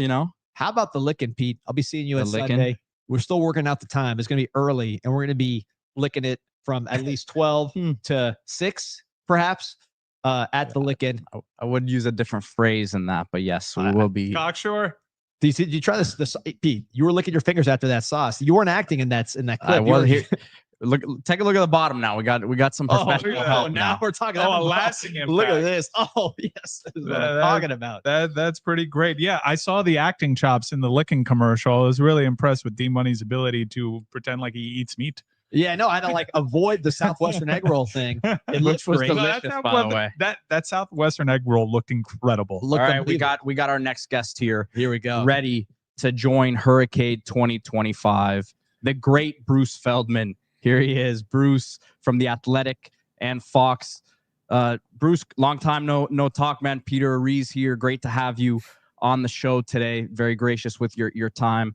Wanted to ask you, man. I mean, Dan Radakovich, Miami AD, the other day said in his opening season press conference, look, top 10 this year. He kind of looked around to the media, said preseason top 10. That wasn't happening 4 years ago. Is this about where you'd expect Mario to have been at this point in this rebuild? Yeah, I mean, honestly, Peter, I would have expected last year a playoff to be as good as they were on offense, but obviously the defense didn't hold up its end. But you talk about like roster construction, like Mario lives and breathes recruiting, and obviously O-line development and stuff like that too. But I think at the top line stuff is he was going to upgrade the roster. I mean, we go back, it's obviously Notre Dame, USC out of the gate. Notre Dame, Miami out of the gate. And you think back to like, I don't know, it's probably 7 years ago or whatever. And Manny had a good team, a really good defense. They were opportunistic, not very good on offense. And they crushed that Irish team. It was like 48-7 or whatever it was. And I don't want to say it felt fluky, but it didn't feel like they have the talent this team does, right? And I just think that's a testament to the commitment, not just Mario, but that whole athletic department has made towards getting it back and fixing it, because let's be honest, Miami's been broken for a long time. Bruce, you've written some incredible books, as you can tell by that beautiful backdrop behind you right there. You've done well with some great books. Beautiful natural lighting, Bruce. Oh, it looks incredible. The QB, right? So this is a position that you've dove in on. You've talked to a ton of people that know a ton about the position, had different perspectives on it. I have to ask you about Miami's quarterback, Carson Beck, because it is one of the most unusual, at least from the outside, kind of approaches to quarterback where you have he's number one projected overall pick. Now this year, we know he's healthy, or at least he's throwing it like he's healthy. And yet the buzz is almost all gone, despite having basically the same stats as a Garrett Nussmeier. So from your perspective as a national guy who talks to a ton of QB people and really understands his position better than the average Joe, what's your take on Carson Beck? I'm excited to see what he does this year in this offense, right? And going back about a year ago, almost exactly this time, he was the guy that most NFL personnel people were intrigued by. Quick release, super smart, got pretty good size. He had played in a bunch of big games. And then last year at Georgia, Brock Bowers goes to the NFL. We know how that went for him. Ladd McConkey goes to the NFL. He was even better, there than he was at Georgia. And it really looked like Carson was pressing. There was a lot of up and down. It was just different. So now he has a year to kind of soak in it. And now people are, I would say, underestimating him. Like people who are in this business, I feel like don't have long memories. They forgot about, maybe a year and a half ago, and they just remember, what happened last year and the expectations and it not going great. But I'm most interested to see, like, you had a quarterback in Cam Ward who going into last year, most people were looking at as a 5th round pick. Well, he went to be the first pick in the draft. And a big part of that was what he blossomed into at Miami in that system. I thought it was like Shannon Dawson, the offense coordinator, deserves a ton of credit for helping him really elevate. And I think, knowing a little bit about Shannon Dawson, also knowing, look, he knows Todd Monken really well. Todd Monken knows Carson Beck really well, probably has as good a viewpoint on him as anybody. So I think Miami kind of knew the potential of what they were getting, right? He's going to be behind a very good offensive line, because that's what Mario and Alex Mirabal are really all about. Heard really good things about all 3 running backs. Excited to see Jordan Lyle, see what he can do. And, it's just the receiving core. You have young guys around him, but young guys that everybody's really excited about and they like their makeup and their approach to things. I think this is a ripe situation for Carson Beck to have a big year. Bruce is the best information guy in the business, and he's right on the money when he says Todd Monken had a lot of influence here. Miami, there was a certain narrative that we've outlined with Carson Beck surrounding his time at Georgia, and Miami had its questions. Todd Monken did a lot to put their mind at ease, and after that conversation, Miami was all in on bringing Carson Beck to the U. Mario Cristobal, a huge part of that too. You've written incredible pieces on Mario Cristobal. You have great insight. You know him pretty well. How built for this kind of, it's been dubbed a Wild West era of college football. It is a tough game. We've seen a lot of titans of this game, Nick Saban, leave the game because of, and true to all sorts of sports, in college basketball as well, the grind. Katie Meyer, it got to her. How built for this is Mario Cristobal, and how lucky is Miami to have somebody with that mentality given the current state of college football? Yeah, he's like a football maniac. Like, he is obsessed with it. Two people of all the coaches I've ever been around who were the most obsessed with recruiting and physical football are Mario Cristobal and Ed Ogeron. They're really different. It's almost like they are the far left side of the football coach evolution chart. And a lot of those other guys have fallen by the wayside because I don't think they can sustain it, or they burn out, or, they just get too far away from it. He's really, that cliche, he's built for this. And that part, I think what also helps him now is that the staffs have been able to gotten a lot larger, so you can have more people in more roles. So you're not putting so much on the individual position coaches now, because now there's personnel departments and all the things around it. So you know what, maybe they can't keep up with his pace, but now all of a sudden you're splitting it into a bunch of other guys who are now involved in that process. So I think that really flows better for him. And it just seems like he has deputized certain people in certain roles, which I think work well. The last time I was down at UM, I couldn't believe, because I went to school there. Mario and I were, at the same time at UM, by the way. So that's where, kind of we go back to. But I couldn't get over how much different the facilities are, and then the plans of everything that's going on there. I think that kind of goes hand in hand. Back when Mario was a GA, whatever we're talking about, 25 plus years ago, Miami football was rolling. It was the gold standard. And I felt like they would look at it as, all right, our facilities are not what a lot of other people have. But if we want a kid who is so enamored by fancy facilities, that's the wrong kind of kid for us. Well, what we saw over a generation was a lot of really good football players are that kind of kid. And I feel like, what had to happen was they had to more than meet that in the middle ground. I think they had to go lean that way. And I think Mario learned from his time, not just under Nick Saban, because he did a really good job in a terrible situation at FIU. But then he goes and spends time learning around Nick Saban, then goes up to Oregon. I think that was eye-opening for him. And then when he came back, I think he's had a better perspective on a lot of things. There's been so much change in college football. It's very hard to keep up because one thing happens and another thing happens, and it's happening so fast. You, as someone who really, in my opinion, is very good at spotting trends, you talk to so many coaches. What do you think the next big trend or shift is in college football? It's a good question. I don't have a great sense of how long does rev share in this model that basically just came in this summer, how sustainable is it? My guess, and it's calling it my guess is probably cheating, but like from talking to people who are the most connected when it comes to this, they're usually the personnel people who are like the right-hand man of the head coach, is that at some point we're going to get to collective bargaining. And because I think they're just so worried about the flood of lawsuits that are coming. And you guys, I know that you're pretty connected inside the inner workings of the sport. So you kind of know where some of this is probably going to. I think because of there's such fear about the lawsuits and all of this and just getting overwhelmed by it. That's what I've always heard in the last year or so, is that the only sustainable way they get through this eventually is to get it to collective bargaining. Now that's going to have a lot of unique challenges to it too, but we seem to be going to more towards an NFL model, and that's obviously where they are already.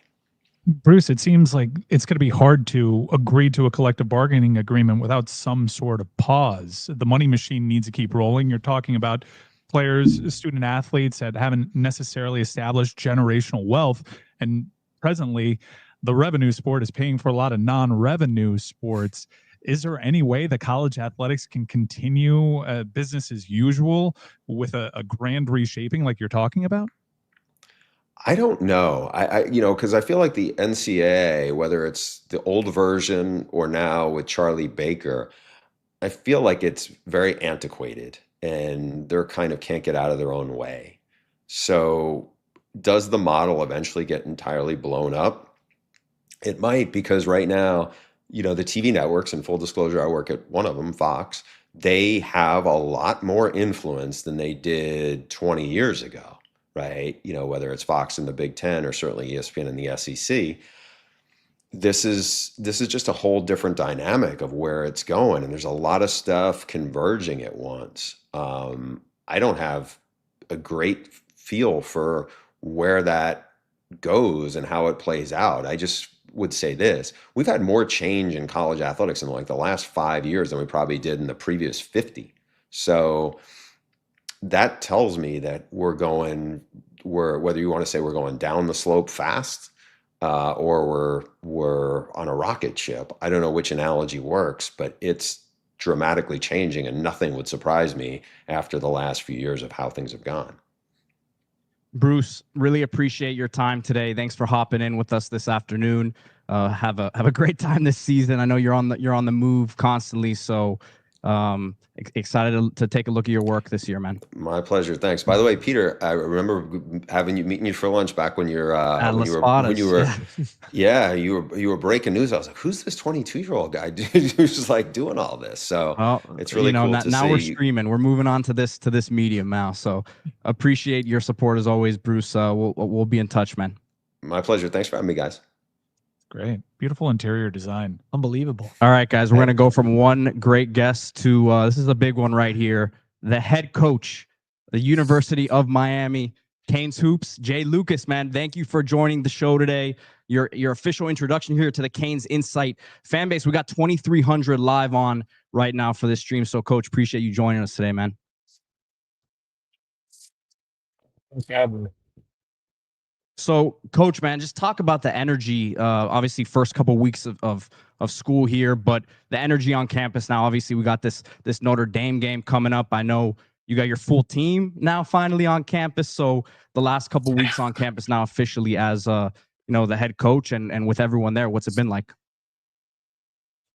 It's been good. It's been good. I've always heard about the Hurricane fan base and what it's like, but actually starting to feel it, the atmosphere, the energy on campus, the students, and then our guys being everybody officially being here. It just makes it now feel like we're a little bit closer to being ready for the season, but also just being here and being in Miami and being a part of it is exciting. Coach, you got a team that's got a lot of big physical guys. We've seen some football content on the Canes Hoops page the last couple of days here. Talk about your approach and trying to put this roster together and the importance of getting those big physical guys and improving just the overall body types on the roster. Yeah, for year one, that was really important for me because, it's just a different world now recruiting. So, a lot of this transition and going into this year, most of it was going to have to be able to portal. And so I really wanted to attack some of the things that I felt were going to be most important when winning games. I wanted to be big. I wanted to be athletic. I want to be physical. I want to be able to rebound, defend, and kind of take care of the little details within the game, as I like to put it. When you have size, it just adds to give you a different variety and different ways to play. And initially, this first year, I wanted to make sure we are going to be able to defend, rebound, and physically be able to play in all the games.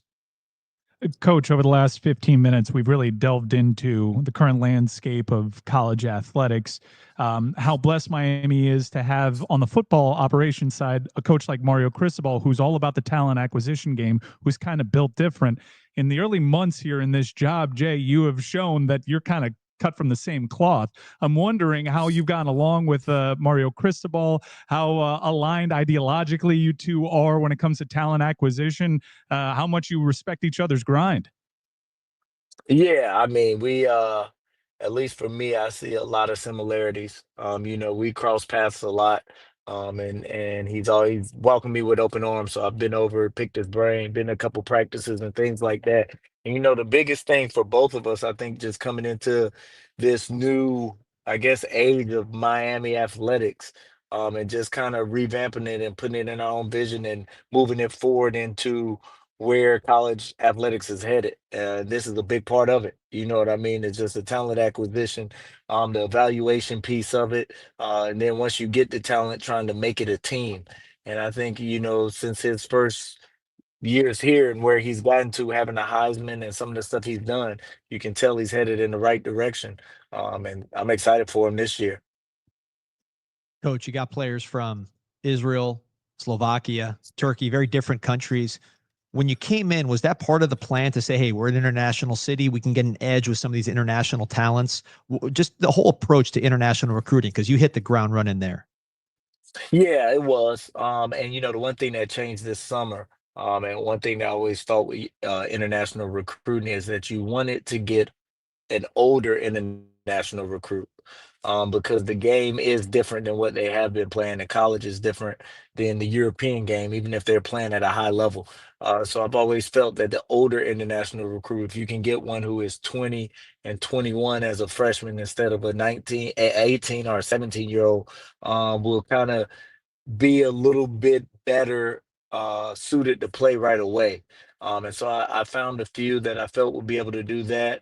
Each of them have a different skill set as well, but just from a basketball knowledge standpoint, IQ, uh, physicality, size, athleticism, felt like we checked the box. But I did want to hit the ground running because Miami is an international city, but also making sure we got the right ones that had a little bit of age on them. Coach, how important was it to get a lot of these guys who had, been connected, whether it was high school, AAU, those circuits, because obviously a lot of talent, but you got to get that to mesh now as one. And most of the team had been there. You got the three international guys who have gotten there recently. But for you, I mean, how important was that to have that, sort of communication already behind the scenes for those guys? Because when I talked to them, they all kind of said, yeah, when we were making our decision, we were talking to each other and we knew that, if we kind of teamed up together, we could be a real good core for this thing.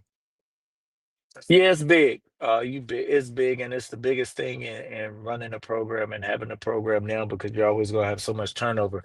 It's just finding people that can either already have a connection or ones that are good connectors, as I like to call it, and able to mesh well with others and build a team around. Because really, that's the most important thing. You can get all this talent and get all these great players, but if you can't get them to be bonded around a common purpose and a common goal, it means nothing. So having some that were familiar with each other, having some that have played with each other before, but also having some from the area, from the state, from Miami, from South Florida, was important to me as well.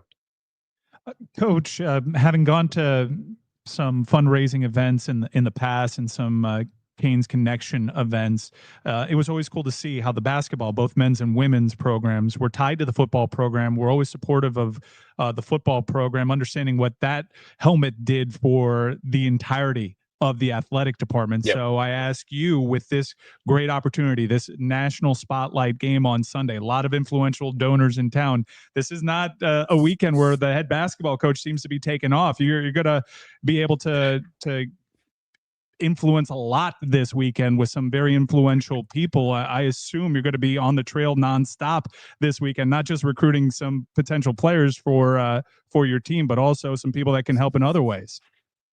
Yeah, you catch me in between the airport pickup here now, because we got a recruit coming in for a visit. But exactly, it's exactly what you said. This weekend is a big weekend. not only for football and the basketball program, but for the university. Coach Cristobal has brought a light back to the university and the football program, and this weekend is kind of hopefully the start of a great year and then getting the U back where it needs to be and what it's supposed to be. And so for me, I'm attacking every angle. I'll do my recruiting pitch with the kids, but also my recruiting pitch with the donors and the everybody. So that's the benefit I feel for me being my age where I can work off 3 hours, 4 hours of sleep and still be good. So I understand the task at hand and the job, and so I'm gonna attack it fully every day. Coach, and you hit, like we talked about, hitting the ground running. You've been recruiting, you've been putting this team together from scratch, which is insane to have a whole team basically built in a matter of months. Have you had a chance to, I won't say relax, but at least take a moment and say, hey, I'm in Miami. This is what's happened, and just really appreciate the moment with your family? No, not really. The closest thing, Love that the answer. closest thing I've gotten to it was me and my wife went to dinner probably a week ago. It was like our first date night, probably since I got here March 9th. Her and my kids got here in June, so it was our first date night in months. And I guess that was our kind of celebration for it. But no, I'm sure I will eventually. And I kind of took the time when I got the job to kind of appreciate it. And then after that, about day or so, I was ready to attack everything that needed to come. Coach, I have one more question for you. Just wanted to ask you in particular about some of these young guys. I know there's a few of them, but Dante, Shelton, right off the top, just hearing a lot of good things about them, a lot of buzz about how they've acclimated early on. So, what have you seen from those two? Well, for me, those two, I like to say, are my first recruits. Because you hope to get guys for multiple years, but you never know. But building a foundation of, outside of the transfers, people will be here for, hopefully 2 or 3 years. They're who I wanted to build this program with. Dante is somebody that I got to watch a lot these last 3 years, and watch his team play a lot now. And we weren't able to recruit him where I was before, but I always said if I was anywhere else, I would be recruiting him. He has the intangibles, he has the winning qualities, all about winning. And it's shown the first couple of weeks of practice and the workouts throughout the summer. And then for Shelton, I've known him since he was in the seventh grade. We went to the same high school, played for the same high school coach. He played for my family's AAU team. He's like family. So I know his capabilities, I know his pedigree, I know where he comes from, I know his work ethic. So those two guys for me, when you would say what are Jay Lucas players and who are people that the Miami basketball program would look like and be about, those two are what I'm about and what we'll be about moving forward. So we got to find some more of them.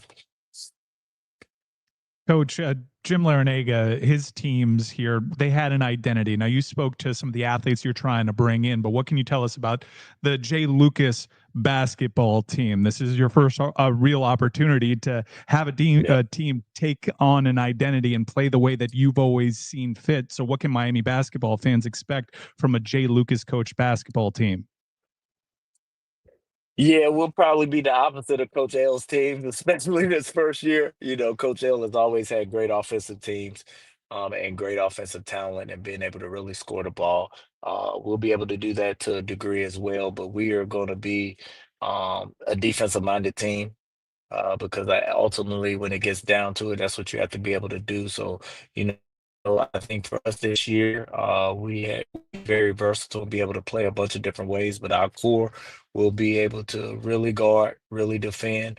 We'll be able to rebound, and then we're going to play at an extremely fast pace as well. So, generating points from our defense and also playing in transition will be something that we look to do as much as possible. Coach, this is the last question here, but you've been around coaching your whole life, obviously, with your family. Is this the first time you've ever built a team from scratch at any level where you just have no returning players whatsoever? Yes, absolutely. And I always said, and I have to make sure I say this the right way. and you'll understand as I say it. But I always said when I got a job, I wanted to start from scratch. And it's because you just, especially in this day and age, I would say, because I knew this where I was headed, you just didn't want any residuals from before. And when I've been at a lot of programs where I've taken over, when I was at Texas, when Shaka came, the first couple of years at Duke, one of the lines that I always hated is, well, this is what we always did. Uh, and every day is different. Every kid is different, every recruit, so you have to adapt. So, for me, I didn't want there any residuals of what they have done before. I didn't run anybody off or anything like that. So I don't want, that's why I said I don't want to get in trouble. I just had honest conversations with all the players. Everybody was there, what it was look like, and I wasn't making any promises. The one thing about me and the one thing about my program is everything is earned. And I didn't want to make any promises, and I was honest and told everybody, exactly of what their role would be, what they would look like, also to the extent of what an NIL plan would look like, because that's part of it now, as well. So just laying everything out, and then I left it up to them, excuse me, to make the decision. And then we just kind of rolled from there. But I knew that by the time I got here, with how it happened with Coach L retiring at Christmas, that everybody had already probably started making plans. So when I got here, everybody had already started to talk to people in schools and had a list and all that kind of stuff. So I just attacked it the best way I felt was going to give me the best opportunity to win right away. Jay Lucas, man, hopefully you get a little bit of a break soon. I doubt it's going to be in the next few weeks here with what we're hearing on the recruiting side, Coach. But we're very excited, and we got again over 3,000 live here. So got to pack the Watsco this year, guys. We got November 3rd, Jacksonville home opener, right, Coach? Yep. Yeah, November 3rd, Jacksonville home opener. So we need everybody there the whole year, and I promise you, we'll give you something to cheer for and some excitement. But we got to get you there first. Good. Yeah, the last couple seasons been a little lean there, so please get your hooks in the Miami college basketball fans real quick, because it wasn't too long ago where Miami felt like it was approaching the top of the sport. This can be a really good job. You have very recent history to suggest Miami is capable of being a basketball and football school. So thank you so much for your time, Coach Lucas. Coach. Appreciate you. Awesome stuff there, man. That was Thank great. you to Coach. That got me, dude. He was pretty forthright there. He could have been way more diplomatic about that answer that you asked him about coming in and building from scratch. And Mario Cristobal ran into this a little bit year one too. We saw some of the headaches that some of the old guard had when it came to executing and approaching the game a certain way. For Coach Lucas, he's espousing the virtues of starting totally clean. It may sound counterintuitive, but a blank slate is better for his approach. And to his credit, he added quickly, and he added a lot. Yeah, man, that was an incredible interview. I'm hyped up. We were talking to Fonzie off camera a second ago, and then we're talking to Bruce Feldman, Jay Lucas. That is the level that you get when you bring Mike Ryan to the table. Oh, dude, it's about together. It's about to go up a tick too, because we have a friend of the show, someone who covers the University of Miami exceptionally well too for 247 Sports. I'm talking about, of course, David Lake. He's going to be joining us here momentarily. He's ready. Look at, is he joining us with a groomed beard? Here you rate the beard. Rate the beard, Peter Ruiz. I mean, listen, I tried having it in the graphic. There were some other parts of the graphic that were maybe a little corny, so to say, but I think the beard looked darn good, man. Pete, how's it going? AKA the Rev. What's up, boys? Danny, D-Money, I was watching earlier. You are buzzing today, bro. You're ready for some football. I'm getting texts from my wife left and right. I'm chilling. We're chilling right now. Coach Lucas is still backstage. Oh no, he just left. I was gonna say Coach Lucas is still backstage, so he's liking what we got going on. Yeah, I'm chilling. I think it's the way I'm seated in this seat. You know, I'm trying to be respectful of answers and listen. I'm looking at a camera where I'm not actually looking at the person that's on the screen, because here now I'm looking at you, so I'm pretending to look at you when I look at this camera. So there's a lot going on, but I'm getting a lot of text. I am fine. You're doing great. I thought my questions, by the way, were quite good, I must say. All right. Your responses maybe left something to be desired. What responses? I don't know. Well, we can watch the tape back. We can do some film study here a little bit, but I think David Lake's observation that you were indeed buzzing to start the show is an accurate one. It's on brand. Yeah, buzzing is a good thing, and you're not chilling. You're buzzing. Lean in. They're a proud sponsor. I stay buzzing. All right. I feel what's this right here? Fresh as air. There you go. David, I don't know how much of the show that you've watched, but I think we're going to rip Notre Dame's heads off on Saturday. And you and I have gone back and forth this offseason. I'm sure you vacillated on your predictions. Definitely. What do you expect now as we approach this game, as Miami's gotten their install in, as people's confidence in the quarterback has grown because he's looked great in fall camp? What are your expectations come Sunday night? Because I think that if I were a betting man, I might be looking at Miami by double digits here and get a nice little price on that. So the thing that has my mind in a pretzel, it has nothing to do with like the Miami side of things. Like Miami's looked good. We kind of figured they would look good. They're an older veteran team. They look the part, needs to look a certain type of way. Miami checks all those boxes. The thing that has my mind in a pretzel at the moment is what Notre Dame did at quarterback during camp, where you hear, the entire Notre Dame beat, all the insiders say, hey, Kenny Minchie's kind of the guy right now. Like it's close. And, there was a delay of naming who the starting quarterback's actually going to be. But up until they named CJ Carr, the starting quarterback, everyone was saying it's probably going to be Kenny Minchie any day now. And so that kind of has me not as, confident that Notre Dame might be as good as maybe I thought they were going to be at the start of camp, because obviously it would have been more ideal from a Notre Dame perspective. They all assumed CJ Carr was going to be the man and run away with the job during camp, and that didn't happen. And now it kind of looks like they picked the guy that didn't perform the best.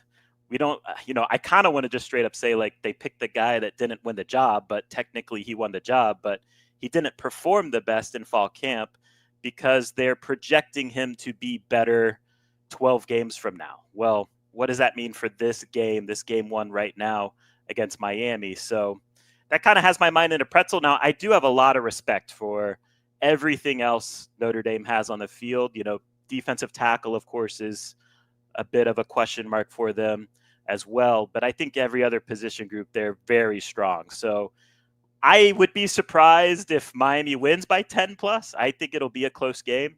And, I don't know if I want to spoiler alert my own score that I have in my head right now, but let's just say where I stand right now, I think it's going to be looking like Shannon Dawson's going to have celebratory Champy Stone Crabs on Labor Day. I'll tell you what, though, you've caused a stir the last 24 hours, David, because a lot of people are asking me about your Elijah Lofton comments. Okay. It seems I get like it. you were a little bit down on him, and we have here someone who is man. Okay, careful. I don't know. Careful at the start of the show. Might have to take the headphones off for a second here, D, because he gave Miami the tight end advantage, and he said that 6'6" guy that catches the footballs. Why is he valued over? He's unproven. To D Money's point, like Raridan hasn't done anything yet. He's entering his 5th year. Correct. Just checking. That's fine. Lofton hasn't done anything yet either. He had 4 yards in his entire career in one season. Defend your take, and for the uninitiated, please explain. Let's provide context, right? Let's provide context. So I did my season preview yesterday, and I just went position by position, and I gave a starter grade and I gave a depth grade, right? And I forget it, Pete. I don't know if you know, but for my starter grade for tight end, which is Lofton, like he's the starter, I think I gave a B. I think I gave a B grade for Elijah Lofton as the tight end. And this is within the context of like a college football playoff championship level team, right? So I gave Elijah Lofton a B. Is that like, I don't know. Is that me? I think that's down? Fair. But our friend over there, I think is going to. No, but it's not only D Money. Like I got a lot of blowback in general on, grading him a B. To me, look, D Money, this is where maybe the harshest thing I'm going to say about this is and where it lays. I think tight end for me is the most significant downgrade year over year for this offense. Would you push back on that? In terms of, in ways, yes, I would. Oh, sorry. Hold on. I'll say this. In terms of speed downfield, in terms of the ability to go down the seam with 4.5 speed, looking like Elijah Arroyo looks, that does not exist on this roster. in terms of like total amount of catches, I would push back only because talent-wise, maybe you're right, but like it's not like Arroyo was catching a ton of footballs in this offense last year. We had a lot of weapons, so his talent was at an All-America level, but his production, not because of him, just because there were other options there, was not. He was explosive in a smaller, he didn't get many targets like you're saying, but he was 17 yards per catch. My only point with Lofton, like, believe me, I think he's a good player. I just kind of view him as more like, I don't know if this makes sense, but like an elite role player where it's like, okay, for me, I think Lofton's best if the receivers are so good that a defense forgets about Elijah Lofton and boom, you hit him in the flat. Boom, you hit him on a short crosser and he can create yak. But like if you need your tight end to go get 15 yards downfield, I just don't know if he has that skill set. That's where I'm at. That's super fair. I think he's a different player than Arroyo. I do think that Lofton is going to make a few plays this season that'll leave people's mouth agape and wonder, who is this player? This is such a strange player to kind of put in a box. We're attempting to. I think that his camp has also been a little uneven as he's about to fill some pretty big shoes. But he is so good. I think we're approaching this with the right amount of skepticism. Not everything has to be all puppy dogs and ice cream. We're also I think some people forget D was right to talk about him how he was talking about him last spring because he was the starting running back too. Like he was like, Fletcher was hurt. You didn't have Damian Martinez. He was the running back, and he was having practices where he was like absolutely tearing it up. Now we know what that defense was, but I think that's why when you hear the buzz stuff, Malachi, as we know, has been that guy, the buzz guy this camp. It's because it's a consistent thing throughout, and Lofton was getting the ball more than anyone, you could say, at that point. I am a Elijah Lofton believer. Where I'm coming from is I don't know what his production looks like. Like, can he be a 500-yard tight end at Miami? That's where I'm just kind of like, I'm not sure. No, and packages that Miami is going to use revolving around the tight end, it's hard, and it's been hard to figure out exactly what the rotation might look like. I think Shannon Dawson will be smart in using these tight ends at what they're good at. I think there's going to be several packages in which Elijah Lofton isn't necessarily lining up as your tight end. There may be multiple tight ends on the field, and Elijah Lofton may not be a part of that package. I think that Shannon Dawson is going to be creative, and he's going to have to be because Elijah Lofton is that unique of a talent. David, do you agree? He's a unique player, He's an outlier. He's 6'1", 235, 240. When you watch him, it makes no sense what he does, but he is a freak athlete at his size. But still, there is limitations that come with 6'1", 235, 240. Again, now I sound like an Elijah Lofton hater. I'm really not. That's the story. We're going to label that with the clickbait. Pete's already working on the headline. He's going to do some amazing things that boggle the mind. But also, you have a 6'7" freshman at the position too, and that looks a certain way, and that is capable of doing certain things that Elijah Lofton isn't. That's not to say that he's better. And I hope is 15 minutes on Elijah Lofton enough, or do we need to go? No, I got a little more. I got about 20. Yeah, let's go. I mean, I could talk all day on this. I know you're from a very posh environment there in the west coast of Florida, surrounded by, the finest things. But in your heart, I know you're a dog. I know this. And I know how you like your football players. I've seen you talk. You've been around so many high school fields, so many combines. You've seen guys run fast. Then you're like quietly, very classy, but very quietly saying, this guy I'm not sure of. I don't know if he has the edge. Am I wrong or right when I say when it's time to go to war, put the women and children to bed offensively, Elijah Lofton is in that car, whether Mark Fletcher's in the 100%. Car, Malachi Tony, Lodge is in the car. That's what I'm saying.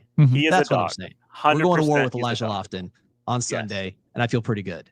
Zero pushback on that from me. Yeah. It's just, and look, part of this too, it's an unfair conversation to him because Miami is tight end you. And like D-Money, you and I and Pete, and Mike, we've covered elite tight ends that don't look like Elijah Lofton. So I am unfairly comparing him to those guys. I'll admit that. He is a good player though. We can't think of him as a tight end then, if that's what weapon. What it is. Yeah. Just put him on the depth chart as fair. Weapon. I think that's fair. I don't want to limit him as tight end. That may be where he lines up on the ESPN depth chart, but I think that Right. That would be selling him short. And I also think it sells Shannon Dawson short too, because I think he used him in creative ways last year. He'll continue to do so. And it might be because of some of the bodies that they brought in at that position too, that we may be undervaluing because they were maybe perceived as blocking tight ends at universities in their previous stops in their career where they needed them to play a little bit differently. Let's switch gears. Maybe we can circle back to the loft and discourse, but this season's all about getting to Charlotte. Now, we said that last year, and it's kind of embarrassing, but also impressive. Rhett Lashley takes a bunch of former Miami Hurricanes to Charlotte. Now, Miami didn't have the opportunity that it has this year in playing SMU head-to-head to see if truly SMU was deserving of that Charlotte appearance. However, they made it in their first year. Miami has flatly made it to Charlotte one time since joining this conference. That was not the plan. Is it Charlotte or bust in your mind? 100%. Yeah. To me, yeah. Look, this is not, especially on the eve of Notre Dame week, and this is not a fun thing to say, I'll admit that. But I am much more interested in how Miami handles the ACC schedule compared to this first month. Now, this first month, Notre Dame, Florida, massive games, they matter. The fan base is definitely going to be all in on winning those games, as they should be. But the thing that, Miami has lacked since joining the conference, so 20 years now, is handling business in this conference. And that's the embarrassing thing about not, they've gotten to Charlotte once, but not winning the ACC. So this team, especially D-Money, this, relative to the rest of the conference, this team is built to handle an ACC slate that's 7 straight weeks of games, right? They should be able to win at the line of scrimmage. Right. 7 straight games of war. Right. So it needs to be Charlotte or bust. Last year at this time, I think all of us would have taken 10-2, right? Just in a vacuum, 10-2. As that season progressed and Miami, squeaked out some games that were 50-50, it then turned into, okay, this team should go 11. As we turned the page to November, I think all of us would have said, yeah, why can't this team go undefeated? They couldn't get it done. But absolutely, they need to be in Charlotte this year. This is something we talked about offline, but you have a very good grasp on this, and you alluded to in your comments. The ACC, let's call it exodus of talented players leaving and not being replaced in the portal. Yeah. Aside from Miami and Clemson, although even Clemson lost someone in Michigan. For those who haven't read your articles on the subject, heard your podcasts on the subject, let people know just what we're talking about when we say these ACC teams are not just kind of staying ACC-ish, they're actually getting worse. You're seeing a disturbing trend for the ACC of, okay, when the best players in the ACC enter the portal, they're going Big Ten, they're going SEC, right? And it's more and more becoming a Power 2 conference every year from a talent acquisition standpoint. And I think you're going to see that more and more on the field this year. But okay, so transfer portal exits and incoming transfer portal additions, that's part of the game. But there is, one thing that doesn't really get looked at is, whether it's a net positive or a net negative for a program. And to your point, like Miami and the ACC, just like they are at the high school level, they are by far the best transfer portal net positive team in the ACC right now. Clemson, it's a smaller sample size. They don't really lose that many. And they did add some guys this year, that are good. And so they are a net positive. Florida State, we'll see. We'll see that they would. What do you really think, Lake? What do you really think? Don't give us that. Look, I think Florida State will have more of an identity this year. They will, whatever, scramble ball from Thomas Castellanos and Gus Malzahn. And then their defense, I think their defense is going to take a significant step back year over year from a talent standpoint and from, running a Mickey Mouse scheme standpoint. But they will have an identity, which they did not have last year. I kind of view them as like a 6-6 team this year. But we'll see if their portal haul is a net positive, and then everyone else is just kind of a straight up net negative. And quite frankly, especially so on the offensive and defensive lines. That's where these ACC programs get picked apart. Like Virginia Tech had a guy taken off their offensive line, and he's going to now go start for LSU. And that's just a trend for a lot of the ACC right now. And that stuff adds up. And to your point with getting to Charlotte, there's two rosters in the ACC that can legitimately hang with SEC and Big Ten type of talent. It's Miami and Clemson. Now they have to go handle business, navigate a season. That's a whole different conversation rather than a one-game vacuum. What does Miami look like? But they're built to do it this year, I think, more than they have in 20 years. Two quick questions for you here, David, before I share the rock. Miami plays Sunday night. There will be a well-established ACC narrative entering that game because there's some high-profile interconference games. I'm curious what you think that narrative will be entering Sunday night, aka how will the ACC fare in some of these games, and also which opponent on this ACC schedule has you most worried? So I think the one game that really will matter most from an ACC narrative standpoint, other than Miami Notre Dame, is of course Clemson LSU, right? And I'll admit, like, I'm even skeptical of how Clemson's going to perform in that game, even though Clemson has the hype and Clemson's the favorite. You look at how Clemson performed against those SEC teams last year, though, it didn't go well for them. I think they were 0 for 3 if you include the Texas loss in the playoffs. So we'll see, right? They're the home team. They are the favorite. LSU struggles in season openers. We'll see how that goes. In terms of the ACC team that I'm most worried about, it is Louisville. Like, I think, to me, that's the most important game for Miami to win in so many regards on their ACC schedule. Because, number one, I think you need that for a tiebreaker standpoint. Like, Louisville's going to be in the hunt there, too. You need that for a tiebreaker. Number two, like, you're coming off a bye. So you should be prepared and ready to go for that. Now, Louisville is too, unfortunately. They have a bye going into that game as well. But to me, like, I think you have to go 7-1 in ACC play in order to get to Charlotte in a 17-team ACC league, right? And so if you lose that Louisville game, which is what, game 6? It's like right in the middle of the season. That leaves you very little margin for error the rest of the way if you have a hiccup again in ACC play. So Louisville, and also just they're going to be good. Like, we'll see what Miller Moss is, but I think he's surrounded by probably the best skill talent in the league. Their line of scrimmage play, we'll see how it looks when they actually start playing games. That could be a little dicey for them, but I think bottom line, they're going to turn this Miami game into a shootout, and I think it's going to be a tough game to go win. D, we already established that you're the anti-Lofton guy in the Canes world, but who's your guy? We're gonna keep it positive. By the way, I'm just kidding. As you said it, right, he is a weapon. But who is your guy? Who's David's guy that you're gonna say, I'm stamping this guy? You haven't seen him yet. People haven't maybe given this guy the attention, but I believe in this player. I think he's gonna have a great year. Can I say Xavier Lucas? Let's go. I'll say Xavier Lucas. I think he's going to really solidify the secondary. I think we know, like, OJ Frederic, after what he did last year, dependable guy. If he takes the next step in games, like, he could be one of the best corners in the ACC, if not the country, right?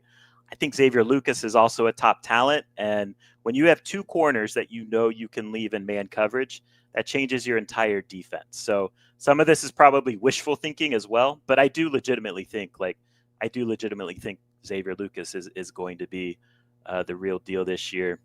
Also, like, I do think Carson Beck's going to be good. Like, I think people are overthinking it when they're doubting Carson Beck, though that doubt has kind of waned a little bit, D, I think, since now that all the camp reports have circulated about how well he did. I think coming into camp, everyone forgot about Carson Beck. Like, he wasn't on a bunch of top 10 quarterback lists, which is crazy to me. But I think people forgetting about how good Carson Beck is. I'm working on an article now where I looked at he's played against 6 top 10 teams in his Georgia career. He went 4-2 in those games. His 2 losses were to Alabama by a combined 10 points. So he has led his team to wins in these type of games. He's 2-0 at home against top 10 opponents. So he's no stranger to these type of games. And to me, like, again, CJ Carr could end up being like a big time player because we just don't know, I guess. But to me, I enter this game thinking Miami has a big advantage there. David, I had one last question for you. How does it sound that the pigskin coming off Carter Davis's boot? Sounds a little bit different, Coach. I'm telling you, Coach. I'm telling you, Coach. Different. Sounds a little different. Sounds a little different. We'll see who wins that job officially. But Coach, you and I were at that spring game, Coach. Golly. David, I'm going to rehash a topic that we talked about earlier in terms of people that can really establish themselves on Sunday night. Spotlight game. We know that plenty of people are going to be talking about Carson Beck. Ruben Bain has got plenty of attention. You got stars on the other side of the ball for Notre Dame too, Jeremiah Love. Who do you think takes the spotlight for themselves that people are underestimating? Because we had consensus up here on this desk that Sunday night may very well belong to Jordan Lyle at times. I'm a Jordan Lyle believer as well. I'm also a pretty big Mark Fletcher guy, to be honest. Now, I'm not pushing back on the Jordan Lyle love at all. But I think Mark Fletcher is good in his own right, and he's going to play an important role in this game in terms of like efficiently getting hopefully 4 or 5 yards a pop against this talented Notre Dame defense. I think those are two guys to watch. From a receiver standpoint, I think, again, Carson Beck, I think is going to be good. Someone's going to have to be catching balls from him and getting those yards, receiving yard wise. Why not Malachi Toney? I mean, if he hits, in some sort of way where he gets like 70 yards as a reclassified true freshman slot wide receiver, like that's going to create a lot of buzz, I think, nationally during the game and after the game.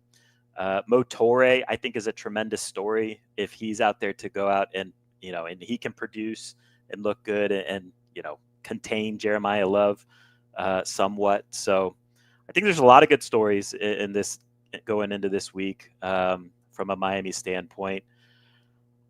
D tackle, like Miami needs one of those guys to step up, and Notre Dame's going to test those guys. So those would kind of be the names that I'm keeping an eye on outside of the ones you named. When did you start going to practices as a reporter, intern? When was your first? How long has it been? Student? Does my time as a student count? Yeah, student counts. So that would be 2004 when I was a sophomore in college. So we're talking 21 years, basically uninterrupted, right? Yes. So you know what it looks like. You know what it definitely does not look like, right? You've seen both. What it see what it shouldn't look like. But being around now, and you're in. Obviously, you play the role as far as forward facing, but we know what's going on. What looks different besides just the players? Just in general, what is the biggest, maybe it is just the player size, but what is the biggest difference being around this operation compared to what you've seen in the prior, let's say 17 years before Mario? This is like a simple, obvious, it sounds like a no-brainer type of thing to say, but they're just serious about football now. And honestly, it goes yes, Mario Cristobal definitely sets that tone. But to me, maybe the biggest change, and Mario is absolutely intense, all about football. From a care factor standpoint, this guy cares, 19 hours a day. He only cares about Miami Hurricanes football, right? He is the guy from an effort standpoint. Every fan would want to lead their program, right? But D-Money, to me, the biggest change is the administration, just how they are now all in on football. Joe E loves this stuff. And it seems like it seems like he will do whatever it takes. Sorry, Gary Furman's distracting me a little bit.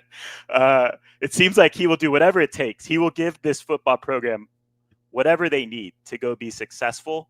And I think we're seeing now, D-Money, that when Miami has resources, they can be a top 10 program. Miami's in the top 10 right now going into this season. They look the part at most position groups. And so to me, there has to be that alignment. It's such a cliche thing that administrators say when they first hire a coach, but it's absolutely true. And Miami right now is putting its money where its mouth is, from admin to the collective side of things. And, football, you have to be all in on doing it as a university because it's not cheap. And Miami is finally investing in it. And that's where I'm just kind of like, I'm just like, wow, Miami is a real football school finally again, because nowadays you have to spend money to be good in this sport. That wasn't necessarily the case when Miami was dominating the sport in the early 2000s, early 90s and 80s. But now you have to spend big, and Miami's finally kind of, I don't know if it's a blank check, but they're in the game.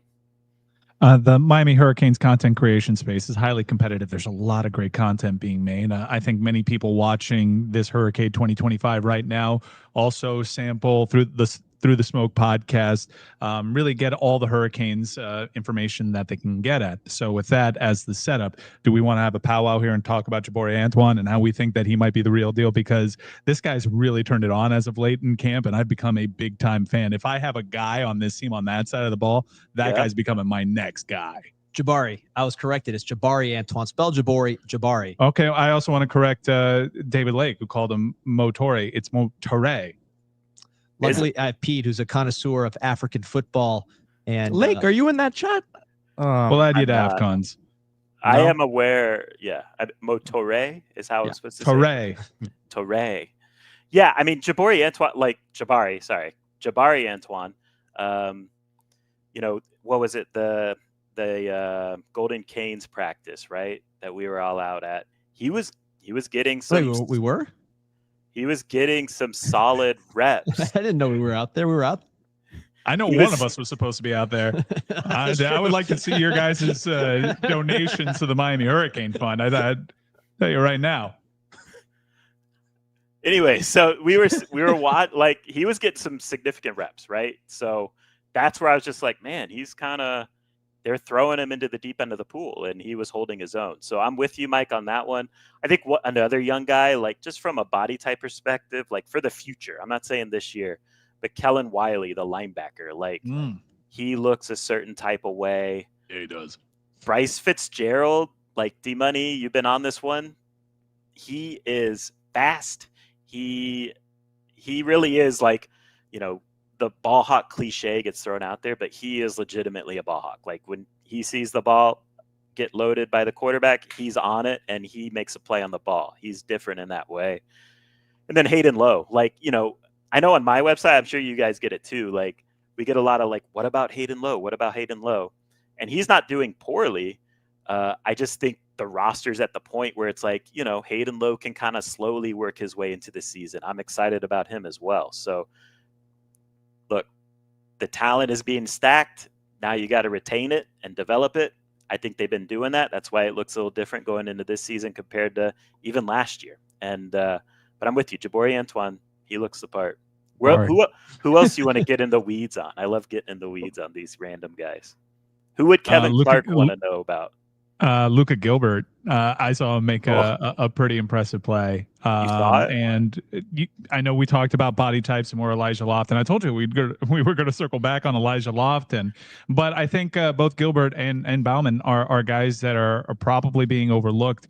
One, because of them being a freshman, even though the body type would suggest he's ready to go, and the other guy because he's thought of as a blocker. But as fall camp progressed, those guys started asserting themselves, and it made me realize that there might be a place in this offense. So we established your thoughts on TE1. I ventured to say that a lot of the tight ends are going to play, and Shannon Dawson's offense last year played a lot of the tight ends too. So how do you think we're going to use all these guys? Do you think they all see the field?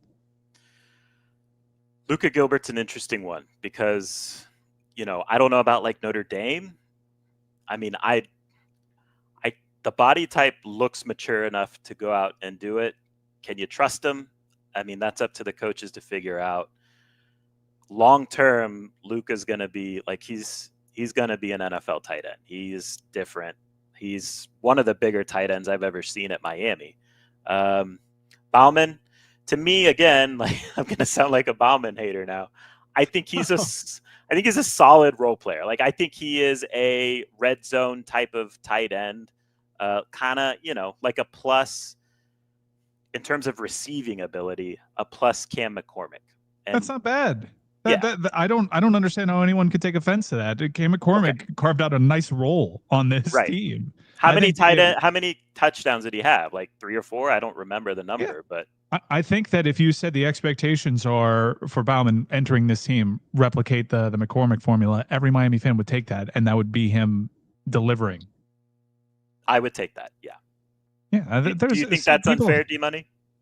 Let's cut to the chase. Who has the tight end advantage on Sunday? Is it Notre Dame with Eli? We had to Google his name because we did not recognize any plays he made on the football field, or the Miami Hurricanes with multi-purpose weapon Elijah Lofton and Alex Bauman, who caught the winning touchdowns, a true freshman in the Cotton Bowl. Your thoughts?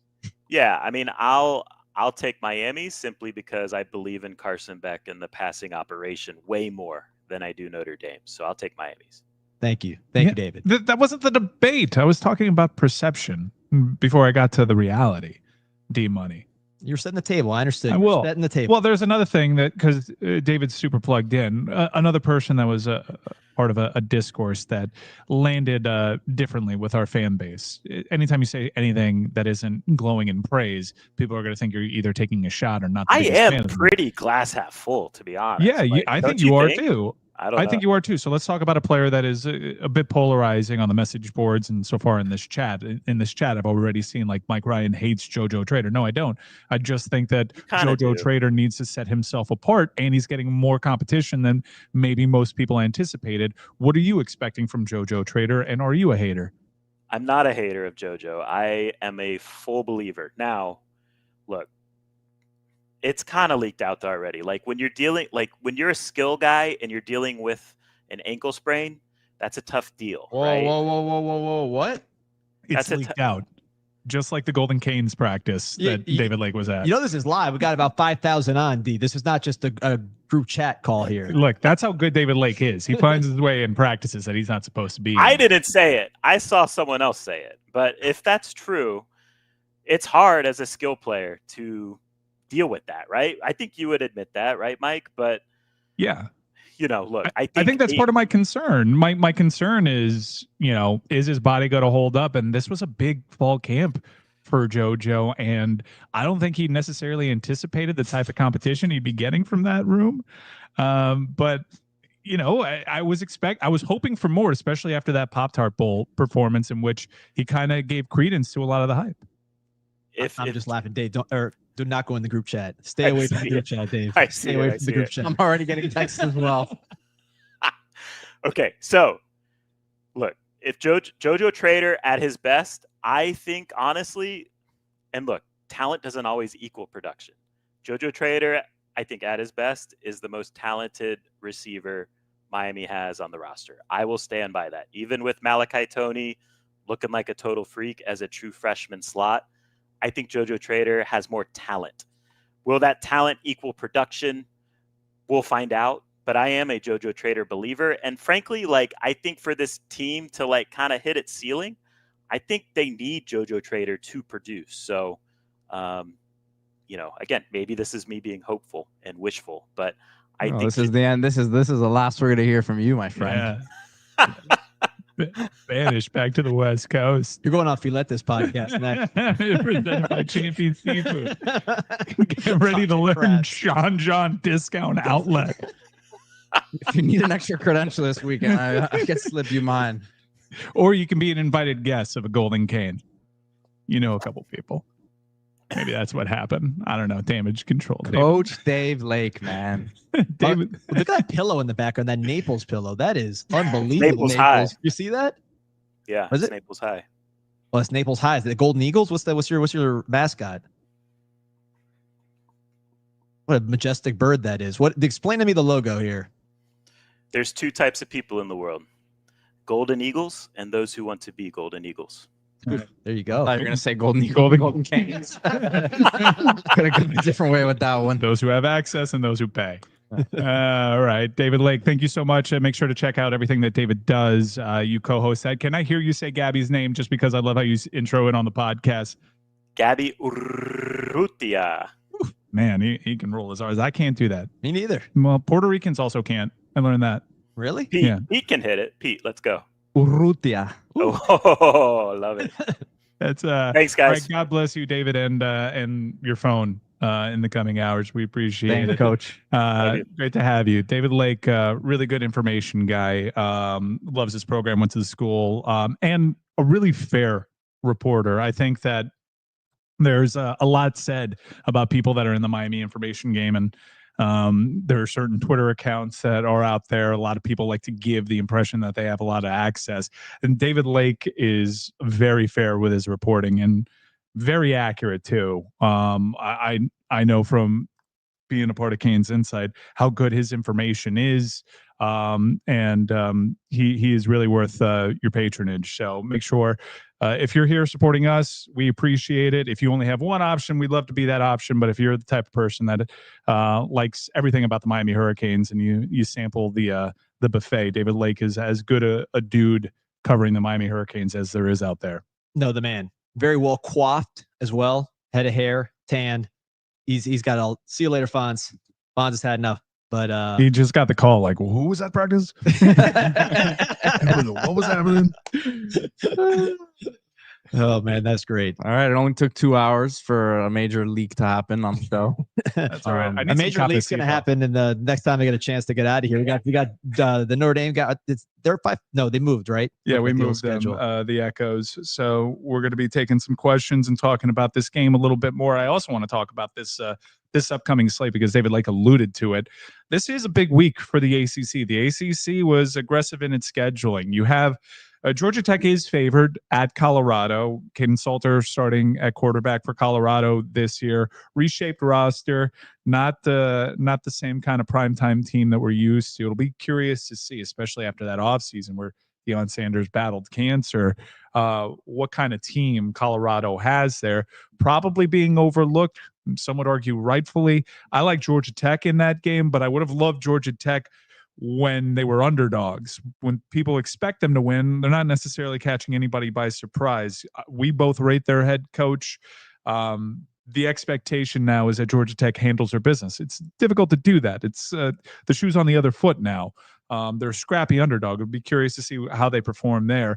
But also Syracuse, Tennessee, Virginia Tech, South Carolina. I think most people assume the SEC teams are going to roll in these matchups. I want to talk to you a little bit about Syracuse because that is a team that is on Miami's schedule. Revenge on Miami's mind. Fran Brown talks a lot in the media, knows how to play that game a little bit.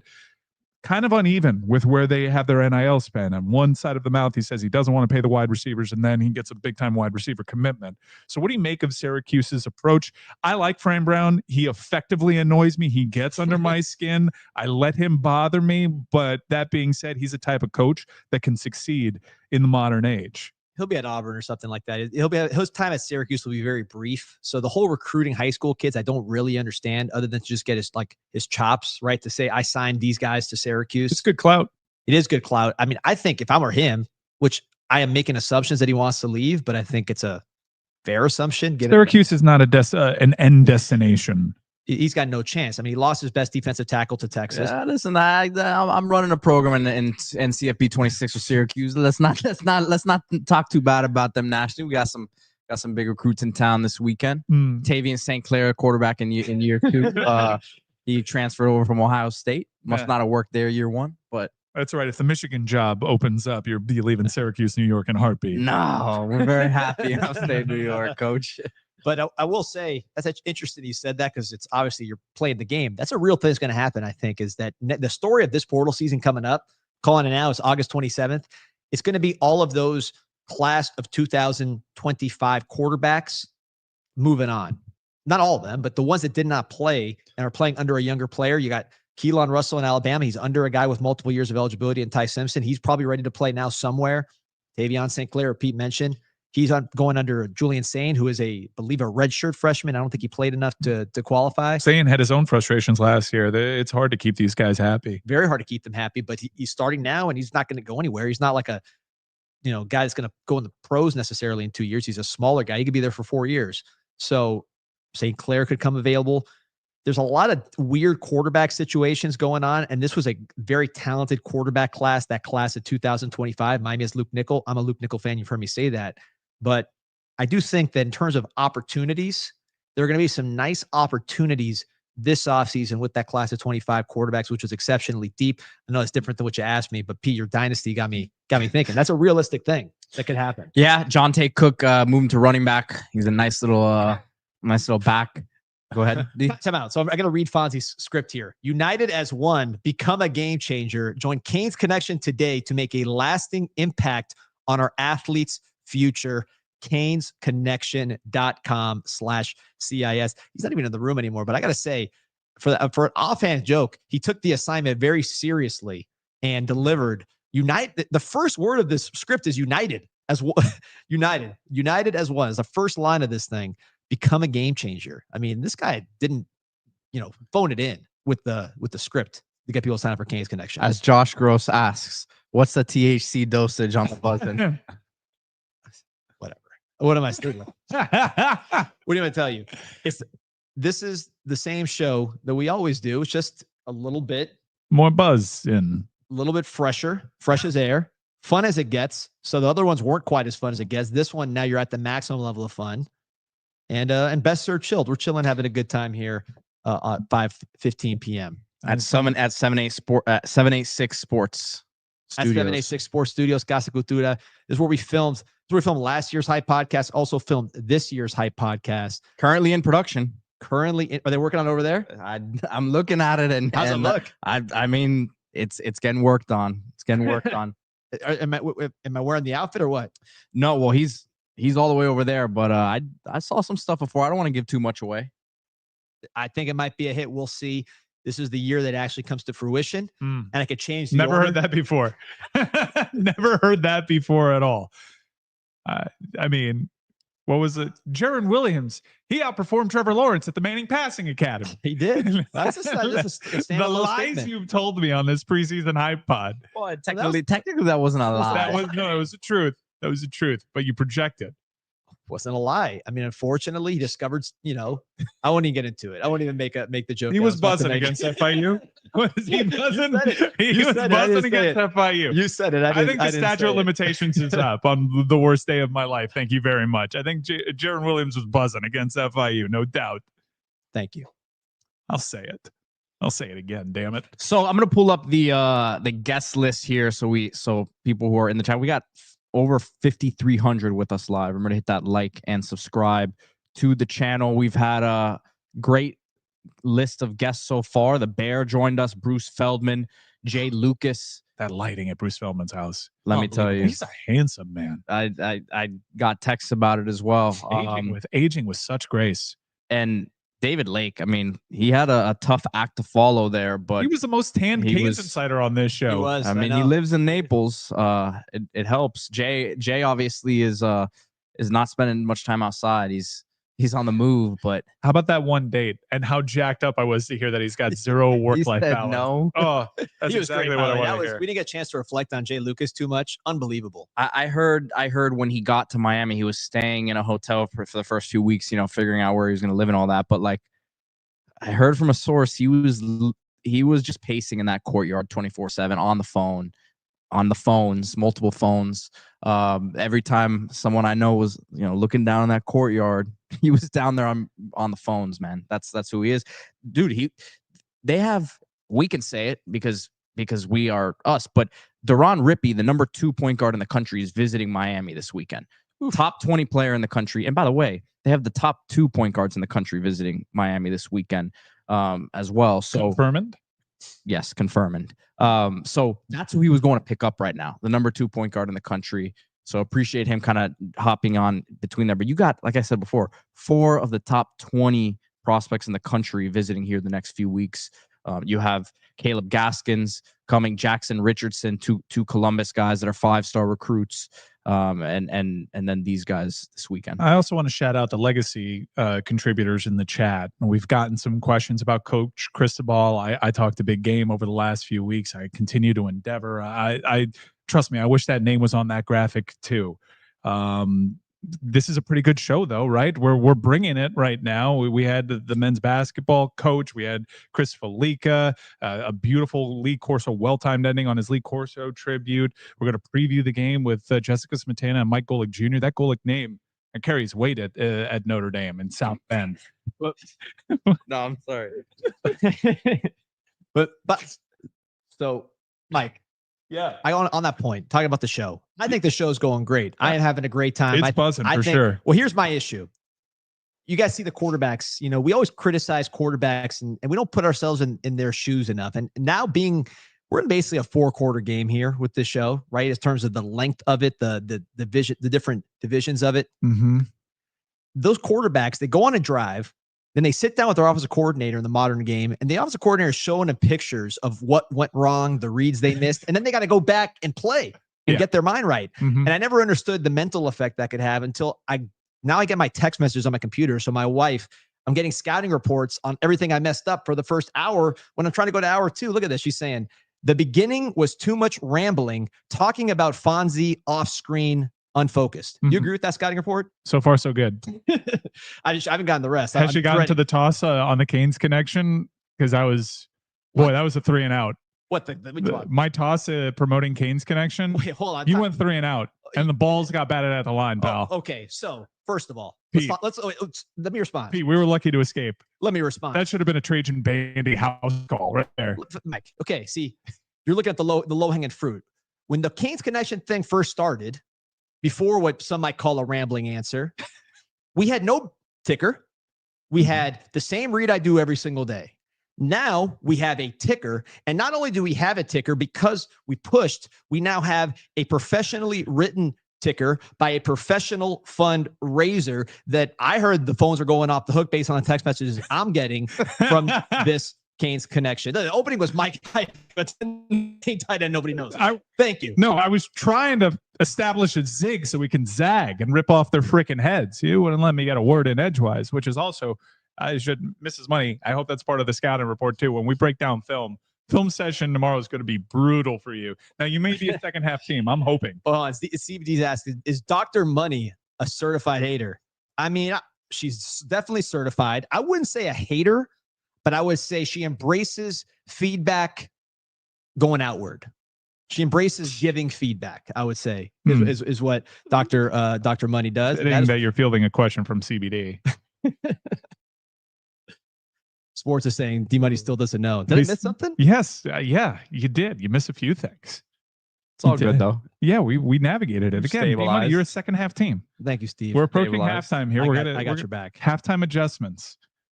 They're going to be crucial. Nick says he's hyped for basketball. And then we also had another comment to mix in basketball more, man. I mean, listen, we talk basketball as much as we can here, man. Sergio says the ticker was going for 10 minutes before D-Money saw it. It was my idea. It was also going for 10 minutes. It was my idea, man. But you responded bright-eyed. I called in the interns. Honestly. I called in the interns, man. I'm gonna have to look at that one back. By the way, I'm sorry. I'm looking at the camera, which is different than the computer. So there's no camera, there's no ticker on the camera. So that's what I'm saying. Anyways, 7.5 is a lot. More feedback from Dr. Money. She said, the worst period, you muffed it, period. Different paragraph, Lance Leggett-esque. Wow. Alligator arms. So that certified hater, I tried to be nicer about it. And now, I mean, what can I say? Thank you. I got a text message here. You're killing it, bro. Don't let these haters get you down, from my man JP, who's always asking for a shout out. JP, I'm gonna give you a shout out right now. Okay, I'm gonna ramble. May I ramble? Yeah, we don't got to guess. Do we have cafecito around here? Because I could use it. Don't hand me the buzzing. I'm good. With a lot of big name guests, I will have the buzzing after the show, post celebratory. We can get David over here. Yeah, who called David over to help us get this show to the next level? I'm trying to organize a lot of things going on. I get criticized. JP, you're always supportive in the comments, in the text, and you don't get enough shout outs. I'm shouting you out, JP. You're the man. Sorry. Do you want him to go get cafecito? I would love some sort of coffee. Can you? Oh, awesome. Hold on. I got cash on me. Hold on. I can sell. Oh, but cash, you go into the window. Oh yeah, that's right. There are windows nearby. Yeah, like right next door. Let's do that. To the person that is trolling me about Kansas State's white quarterback, I issued an on-air apology on the main show. And quite honestly, I think I alerted a lot of you to the fact that Avery Johnson is of mixed race. Granted, after his father beat up his brother near a Dublin pool puddle, you all found that out too. But it was deceptive if you've only watched Kansas State on mute and seen that blonde hair flipping out the back of his helmet. Did you know that? I was very surprised. Thank you. I was very surprised. Thank you. Thank you. Dorothy Boyd, thank you for your bravery. You get the reference? That's Jerry Maguire. Oh, the yeah. one person in the offense to follow Jerry out. Thank you for being my Dorothy Boyd there. Did you know that Avery Johnson was... I've never seen that movie. Everyone was like, oh, Jerry Maguire. I would have assumed. I would have assumed. Do you have a wrestler of the week? I do.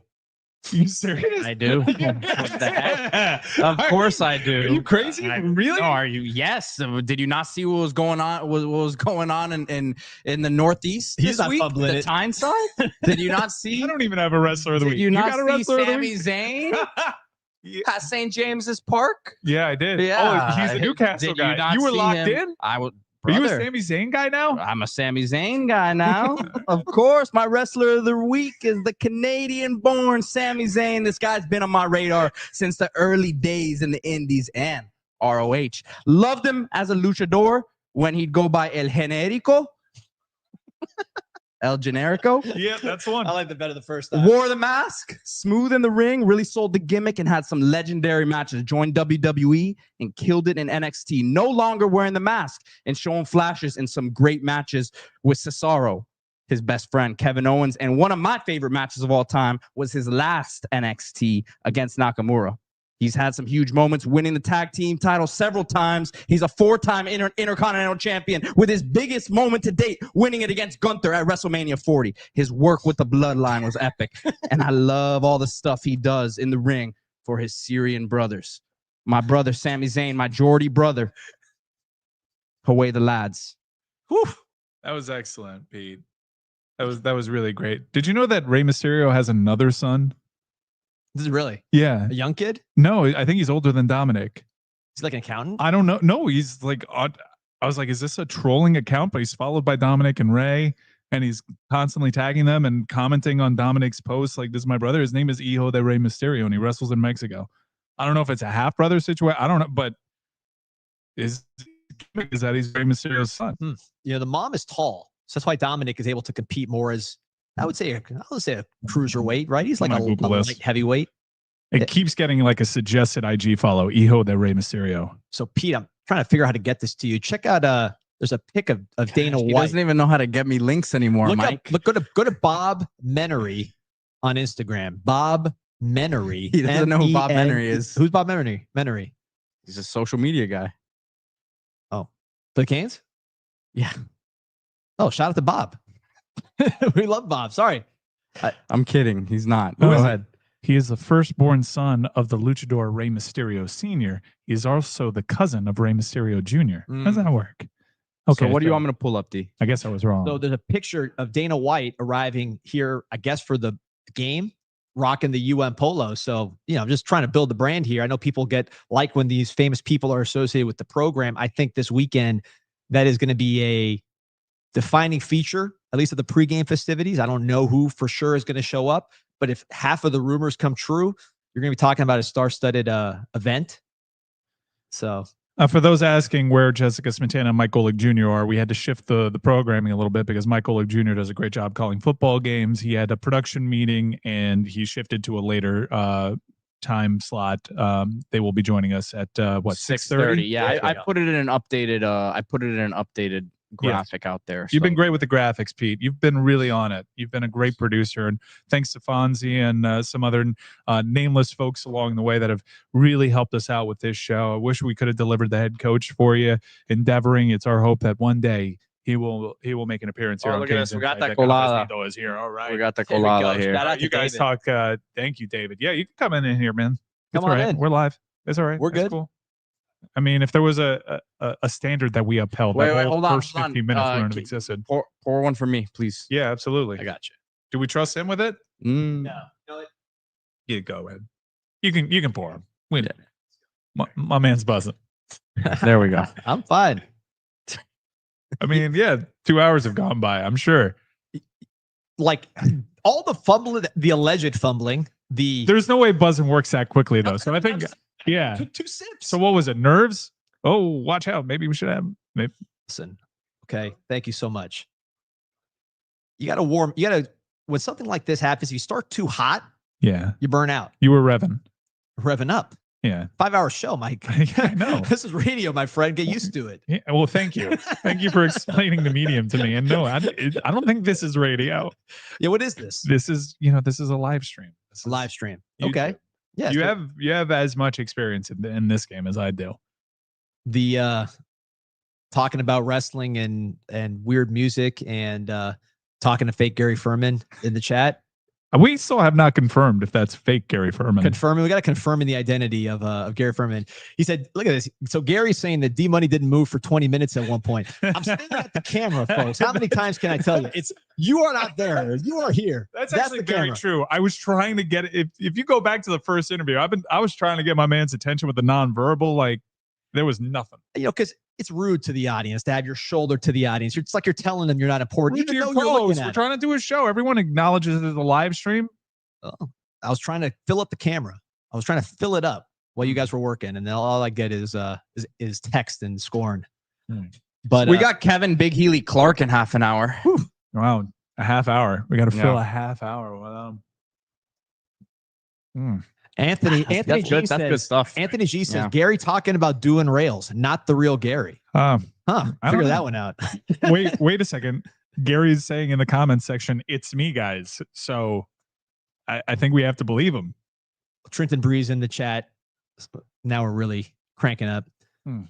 Should have had Breeze on the roll. All right, let's talk some football, though. Okay, there we go. Let's talk about a hated rival in Florida State University, reshaping Doak Campbell Stadium. They have Alabama coming in with a newly refurbished stadium, 13.5-point spread. Florida State released their depth chart, and some names that are recognizable. Earl Little, and the project that is Earl Little is there. He's listed as a rover. Castellanos is a player that we've seen at Boston College. We've seen him have success against Florida State University. After they lost at Dublin to Georgia Tech, they came right back across the Atlantic and lost at home on a Monday night Labor Day game to Bill O'Brien's Boston College, who put up probably, for my money, what I would describe as a C+ effort and still found a way to smoke Florida State. Now, Castellanos quit on his previous team. Florida State said, that's our guy. Now, Gus Malzahn is offensive coordinator. Mike Norvell is trying to say last season was a bit of an outlier and not who we are. Closer to who we are was that team that went undefeated with Jordan Travis at the helm and then lost by 75 points to Carson Beck's Georgia Bulldogs. What are the expectations here for Florida State University, as David Lake has them at 6-6? I think that's on the more optimistic side. I will say one of my picks for this week is Alabama minus 13.5. Florida State's going to have to show me something with this coaching staff if they want me to take them with any sort of points. I don't think it's going to be a good year for Mike Norvell and company. Does he do well enough to save his job? It's like you ever seen the movie Office Space? Mm-hmm. You remember when the Bobs go in there as consultants and they're asking, like, what exactly do you do around here?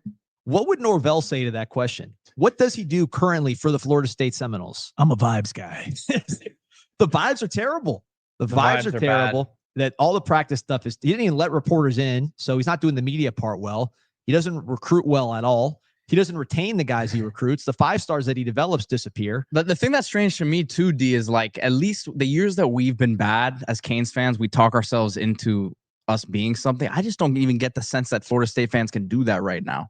I'm sure you have an outlier here or there, but like the ones that I know that like they're just very quiet. They don't have any belief in what's going on right now. I say, first of all, they don't have someone, equal to myself as far as the lying about very mediocre team. What are you talking about? They have Bud Elliott. You got to get on his level. He's tier one. Realistic. Delusional. I think he's been realistic about. He knows that they suck. So he doesn't talk about it. That's a secret. Yeah, that's the trick. When you don't have something nice to say, don't say anything at all. So you see Bud when he knows FSU's garbage, he's not talking about him. When he knows they're good, you can't shut up about him. That's how it kind of works. He's putting that to the side. He's like, oh, FSU stinks. We're not going to talk about them. He doesn't want to dwell on the fact that they do stink. The same reason why Mike Norvell does not allow reporters at the practice because the product at the practice is terrible. The access here with Mario has been as good as it's been for a lot of reporters, I think would agree. You know, he's not afraid of showing his team. Pete, you've been at those media availabilities. They've gone longer than they ever do. We got like 45, 50 minutes a practice pretty much. You know, at a certain point you end up they cut it near the end there when they start to get into more game planning. But yeah, I mean, with Golden, it was more closed than that. Golden gave us 15 minutes and it was stretching. I think people forget that era because there just wasn't, it wasn't the same thing with the social media the same way. It was there, but it's not as prevalent as it is now. So yeah, I think it's been good. I think, look, the fans, they always want more. They want as much as possible, but how many programs do completely open practices? Notre Dame didn't get to see anything. Canes Cat says Mario needs to get Pete at the inner circle. You know, Pete's the basketball guy of this show right now. Pete's got the scoops beyond the scoops. He's got sources in Slovakia. He's got sources all over in the Baltic states as well. He's got sources in the Middle East, numerous sources in the Middle East. I mean, you are plugged in across the world right now when it comes to Canes basketball. And again, the first one to break that, Jay Luke. I'm surprised Jay, he obviously is not mad about that. You should have confirmed your report. You should have had him confirm your report. I should have. But no, obviously, you know, there's no bad blood there. I think honestly, if we're gonna say the truth here, I feel like it kind of sped the whole process up. I think so, and gave him an advantage on being able to really reshape the entire roster. Briefly back to FSU to close a thought. The stuff that I see from their media reminds me a lot of when we were down bad and we didn't want to acknowledge it. And this has to be especially difficult for FSU fans because we were down bad for a while, and we kept that delusion up. They were what felt like near the top of the mountain with an undefeated, very good football team with a lot of guys that are in the NFL right now. They were there. Like, they had it. You saw it manifest on the field from Mike Norvell. So it's going to be very difficult for them to divorce themselves from that feeling that they saw just a few seasons ago. But when you're starting to talk about vibes and how loud a practice is and not exactly about what's on the field, let me tell you, brother, we've lived it. That stuff that D-Money used to feature on his preseason hype pods, that ain't actually predictive analysis. That's you clinging on for anything that goes beyond what your eyes are telling you. And what your eyes are telling you is, we've seen that quarterback in action. We know that he quit on his team. This guy comes in with less fanfare than DJU did. All right. That guy left yards on the field against you. He's not accurate. He has terrible field vision from what I can tell. And also, he doesn't shut up. He is constantly giving Alabama bulletin board material. So I know that there's some injuries for Alabama defensively, but I think Alabama still is very much in a different tier. Are they going to be running the monopoly over the sport like they were along with LSU for 10 years? No. But are they several tiers above Florida State, a team with worse odds to make the college football playoff than UNLV? Yeah, I'd say so. I think that's certainly a 2-score football game. I don't see how Alabama, if FSU does indeed cover that spread, D, it's going to be solely because Castellanos can be a scrappy runner and can make things happen with his legs. But I am not bullish at all on this Florida State team, I'm afraid to say, for their fan base. Mike, I'll say one thing I'm very grateful for is that we have not seen a single locker room dancing video coming out of the Dwayne The Rock Johnson locker room there. That is not a good sign right now. That is not a good sign. There's a lot of dancing going on up there in Tallahassee. And man, I'm very grateful because year by year we see less of them in the off season down here in Coral Gables, and I didn't see a single one this off season. Well, let's talk about another opponent that Miami has on its schedule, another in-state rival, one we beat the brakes off of last year to kick off the season in Gainesville, one of the best days of your life. We got Florida. Not yours? That was a beautiful moment. One of the, yeah, I was talking to the camera. You have so many great days built up that beating the Gators on the road in such dominant fashion amongst friends and deep Canes connection contributors didn't do one it of for the you? best days of my life too. Okay. I was saying, but one of the best days of your life. That was like the royal talking we. people. Oh, God, yes. One of the best days of your life, one of the best days of my One life. of the best days of our life. How about that? Huh? That was great. I mean, there was nothing like slamming back beers at a Dave & Buster's with an Avenger and Kevin Clark. And a Pulitzer Prize winner, by the way. That's true. I mean, big time. We'll see what kind of vibes we have after Notre Dame. But Florida did change the conversation around their football team towards the tail end of the season. Billy Napier saved his job. A lot of that job security was tied up with a quarterback that maybe didn't show too much against Miami, but as the season progressed, when he was healthy, and that's, a big part of the conversation around DJ Lagway, showed that there's something to build on there. Now, this team is undoubtedly more talented than Florida State is, but again, the question mark here is not just around the head coach, but it's around that quarterback whose job security is fully tied to that quarterback, and that quarterback just got cleared to play in week 1. Hasn't been doing a lot of throwing, came into camp with a little bit of a shoulder injury, then a calf strain developed. What are your expectations for Florida this year, and will that game in a couple of weeks still feel as big as it looks like right now before the season's gotten underway? You're getting to one of my favorite topics, but I have to acknowledge the chat because Johnny Lagoon's caught up. He said he'd be listening at 2 times speed for 2 hours, which means I sounded perfect the whole time. Yeah. I was speaking perfectly there. Something was wrong with the screen when you weren't moving there for a while, though. Kane's cat says he was at that Dave & Buster's that we were having that powwow. You should have walked over and said, "Can you guys talk about baseball?" and then return to your table just to kind of complete the whole experience. But on the Florida Gators, I'm a big DJ Lagway guy. I would be lying if I said I wasn't. I believe in DJ Lagway. He scares me more than any other player on our schedule by far. I'm being honest. This is the tree of truth. I am concerned about Lagway. He is so big physically, and he has a good head on his shoulders. Obviously, he can throw and he can run.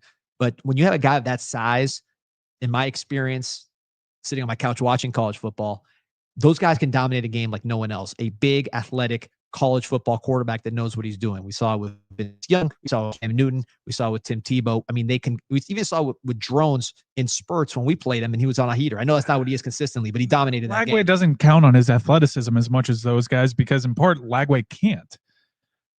Because it'll break him. It'll break him. And I think that, look, that shoulder injury, they didn't know prior to spring whether or not he would be able to play football. Everybody was sitting back, and everybody on that staff had just as much hope and expectation as the fan base did. Can he throw? Can he avoid surgery? And then they took it easy, and he was on a program, and Carson Beck was throwing before him. And it was only until last week that he was cleared for 11-on-11 drills. So I hear you.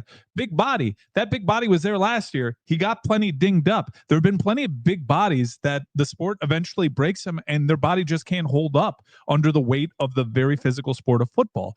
Is DJ Lagway going to change the discussion around his body?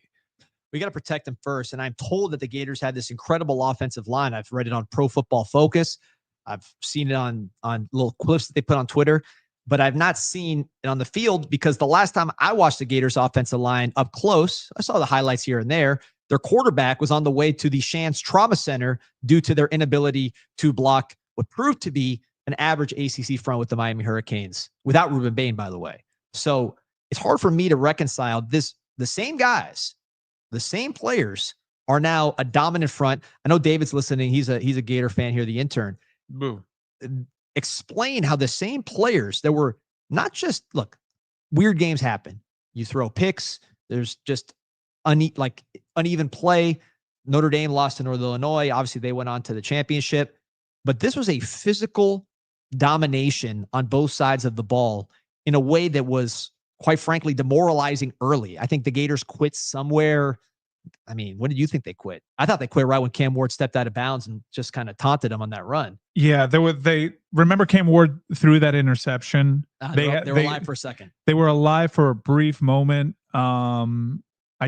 I don't know. Did they get the long run immediately after that? The long run, we were already kind of beaten down pretty good. And then it was like, oh man, we gave up a long run. Then we came back and scored. They kind of gave up because Miami had a great surgical 2-minute drill down the field to get some points right before half. And it was right then and there that I knew that there is no coming back from this. If we scored to close that half, we were going to step on their throat. And we saw it on all their faces at halftime. They knew. And the same guys that are being hyped as the ones that are going to make UF this great front five and then great defensive front. They're the same guys that played in that game. We were the ones that were missing our best player. We were missing Ruben Bain. He was not on our team because he was hurt. Tyreek Sapp was out there. It was very hard to notice. He was somewhere in the shadow of Francis Mauanoa, or somewhere buried under Francis Mauanoa if it was a running play. But he was there.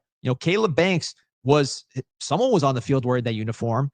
I didn't see him on the other side of the line of scrimmage, but certainly on his side, he was there. So where are these players coming from that are going to fix these units? They did nothing in the portal. They added nobody. Someone needs to explain to me the logic other than we want to talk about the Gators because a lot of, media people graduated from Florida. I mean, I've graduated from Florida. It's a shame in my heart that I have to say that fact out loud, but I don't understand any reason to talk about the Florida Gators based on what they showed on the field. Yeah, and keep in mind, when Miami played them and had such a physical domination, Miami still hadn't found its running game identity. It wasn't until the Louisville game that Miami's running game kind of got online, even though Damian Martinez did have a highlight reel type of jack you up run. And also, I believe Xavier Restrepo ended someone's career with a juke. The same Xavier Restrepo that did not make the Tennessee Titans. Let's talk about that briefly because Xavier Restrepo is Miami's all-time leading receiver. It's disappointing here. I have a couple of theories as to why this happened outside of just the measurables. It's disappointing. Not a poor reflection on the University of Miami. We know what kind of gamer Xavier Restrepo was here. He earned every bit of that. Man, I was watching that Virginia Tech game. What a wild game that was. Xavier Restrepo saved the season on his ass. And Cam Ward still threw an accurate pass to a Xavier Restrepo who was on the ground. But everyone anticipated Xavier Restrepo and Cam Ward continuing on this connection at the next level. Now, he did re-sign with the practice squad at Tennessee. There's still a chance for this, but not the greatest start to his pro career. Very disappointing. What do you think happened there? I'm not surprised. We talked about it, Pete. And again, I'm the biggest Restrepo fan there is. I've been saying it since last year, saying it since before last year. This guy is a big-time college player, and he had big-time production. He was not somebody, you think of a guy that size, you think they're going to be like kind of a dink and dunk player. This guy averaged like 16 yards a catch on tremendous volume, and everybody knew he was getting the ball, and he got the ball. So to me, the absolute definition of a number one receiver in college. Obviously, pro is a different game. I think the issue with him, unique body type, he's over 200 at his height, and he does not have long arms. So yeah. And he doesn't give you much on special teams. And typically those players to warrant the roster spot need to give you something on special teams. That's the fatal flaw. Lesson learned, but I just think he worked so hard. I don't know what extra time he had in the day. So it's hard for me to say, yeah, work harder. The guy works nonstop. And that's why he was such a dominant receiver in college.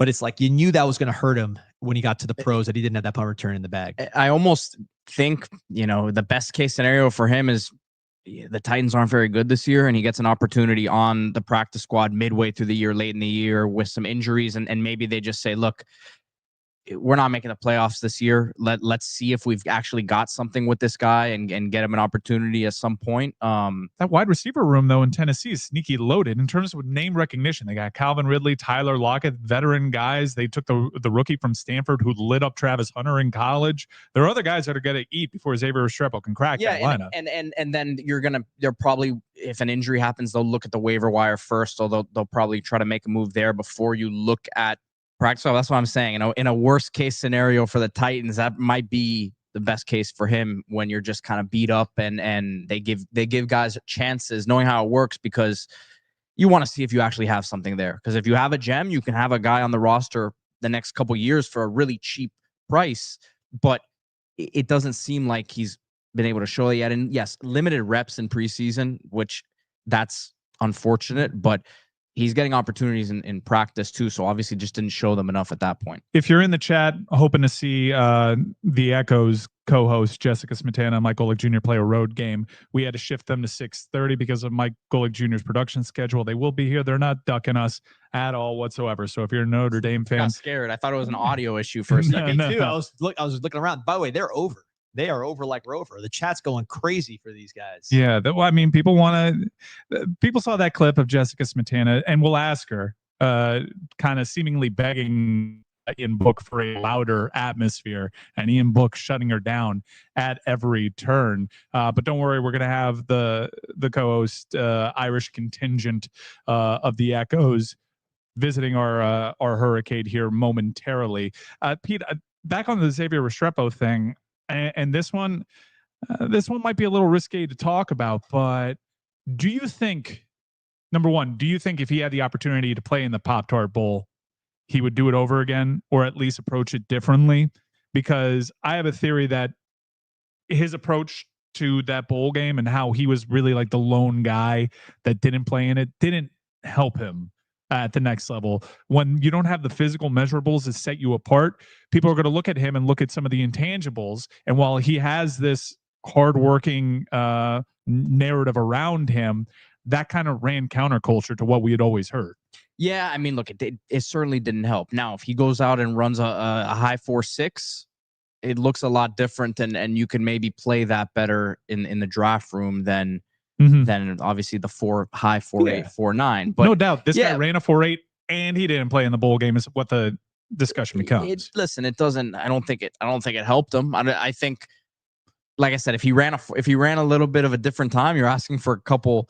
That's a lot to run faster that much. But no, I don't know that it helped. If whether or not he would go back on it, I don't know. I think the fact that Cam only played a half, that probably didn't help the whole situation either. But what should he have played a half? Maybe. I mean, the fact that Cam played didn't help him. Look, X was a dog. I'm a huge fan of Xavier Restrepo. He has silenced the doubters at every turn. I do think that if he could do it over again, even if it meant not playing, his approach to the preparation and being there for his team would have been probably a little different. And who knows? Look, Miami's offense in that first half didn't seem to need much help, but it would have been nice to have his leadership there on the sideline, even as they took that second half to evaluate guys. And thank God they did, because you don't have Carson Beck here if Cam leaves at halftime. You probably have Emory Williams, because the results that you have on the field with Emory Williams was this is a guy that hung tight against a much better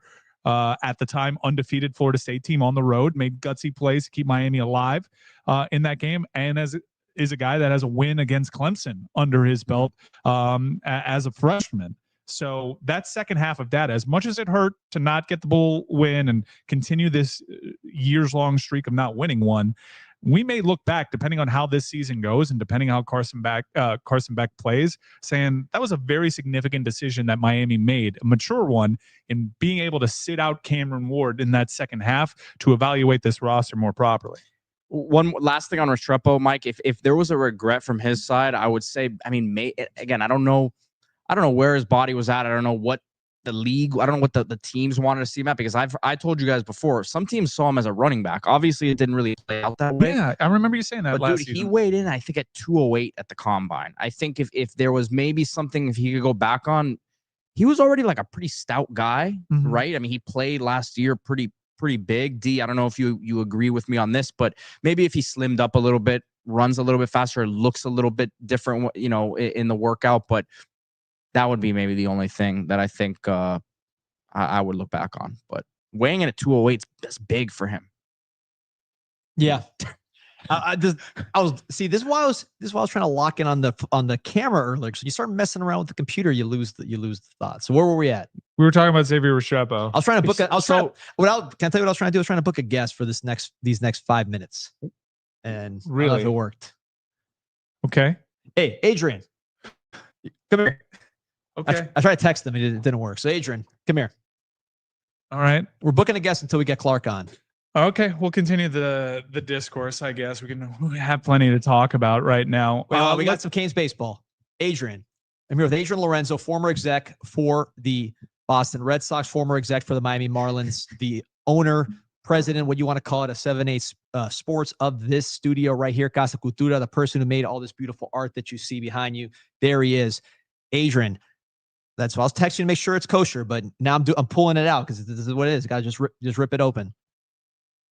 I know you're able to observe the Miami baseball team in practice. I'm not going to ask you for state secrets here. I'm just saying, you know what it looks like. You got 2 World Series rings sitting here in this studio. You've seen the growth of this team from when JD Arteaga first got here to right now. How does it look physically when you get out there? And most importantly, does it look right?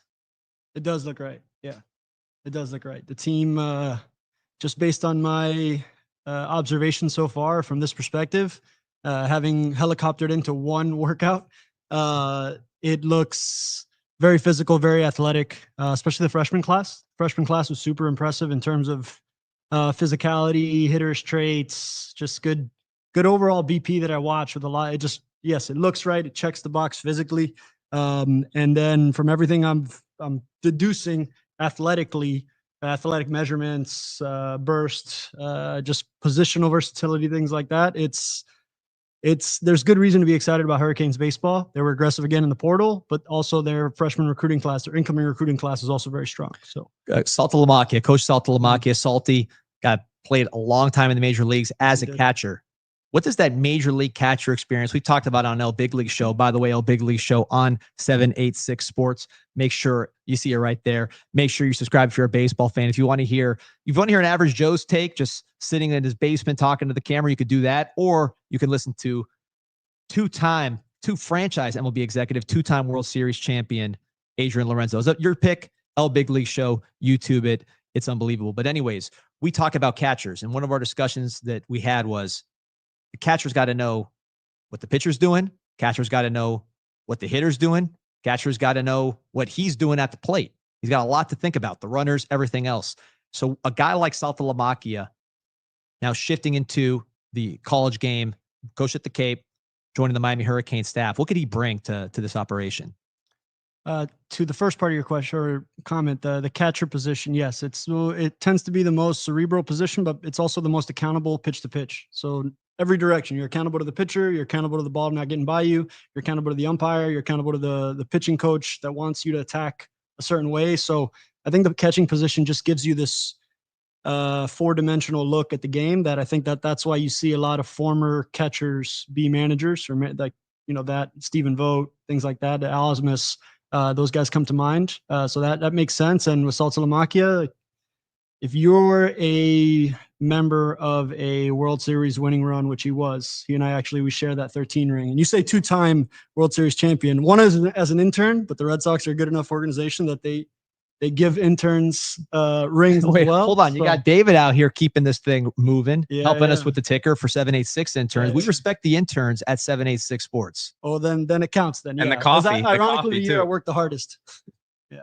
Ironically, that year is the work that I worked the hardest of all my years in baseball. But so he and I, we share that. But the reason I mention it is if you can be part of that catching timeshare that leads a team like that all the way through, and you're part of that group from the catching position, then I think it sets you up well to understand or to be in any situation in a baseball game, collegiate or professional, that I think scales, right? And I think that he's going to have a lot of experience base to deal from. He's also been coaching high school baseball for a little bit here in the Palm Beach area. And I think that helps a lot too. It's kind of bridging both sides of this, the professional side of this and the high school kid mentality. So the freshmen that he has incoming, especially the catchers, I think will benefit from that. But I think the catching position overall, which is pretty talented right now, I think it's all good things and all good indicators for Hurricanes baseball. We got about a minute left before Kevin Clark. By the way, this impromptu segment is brought to you by Sal Astorita and Cox. Shout out to Sal Astorita and Cox. And we'll put the Orchid Man in there too. He loves Canes baseball. Huge Canes baseball fans. Great dudes.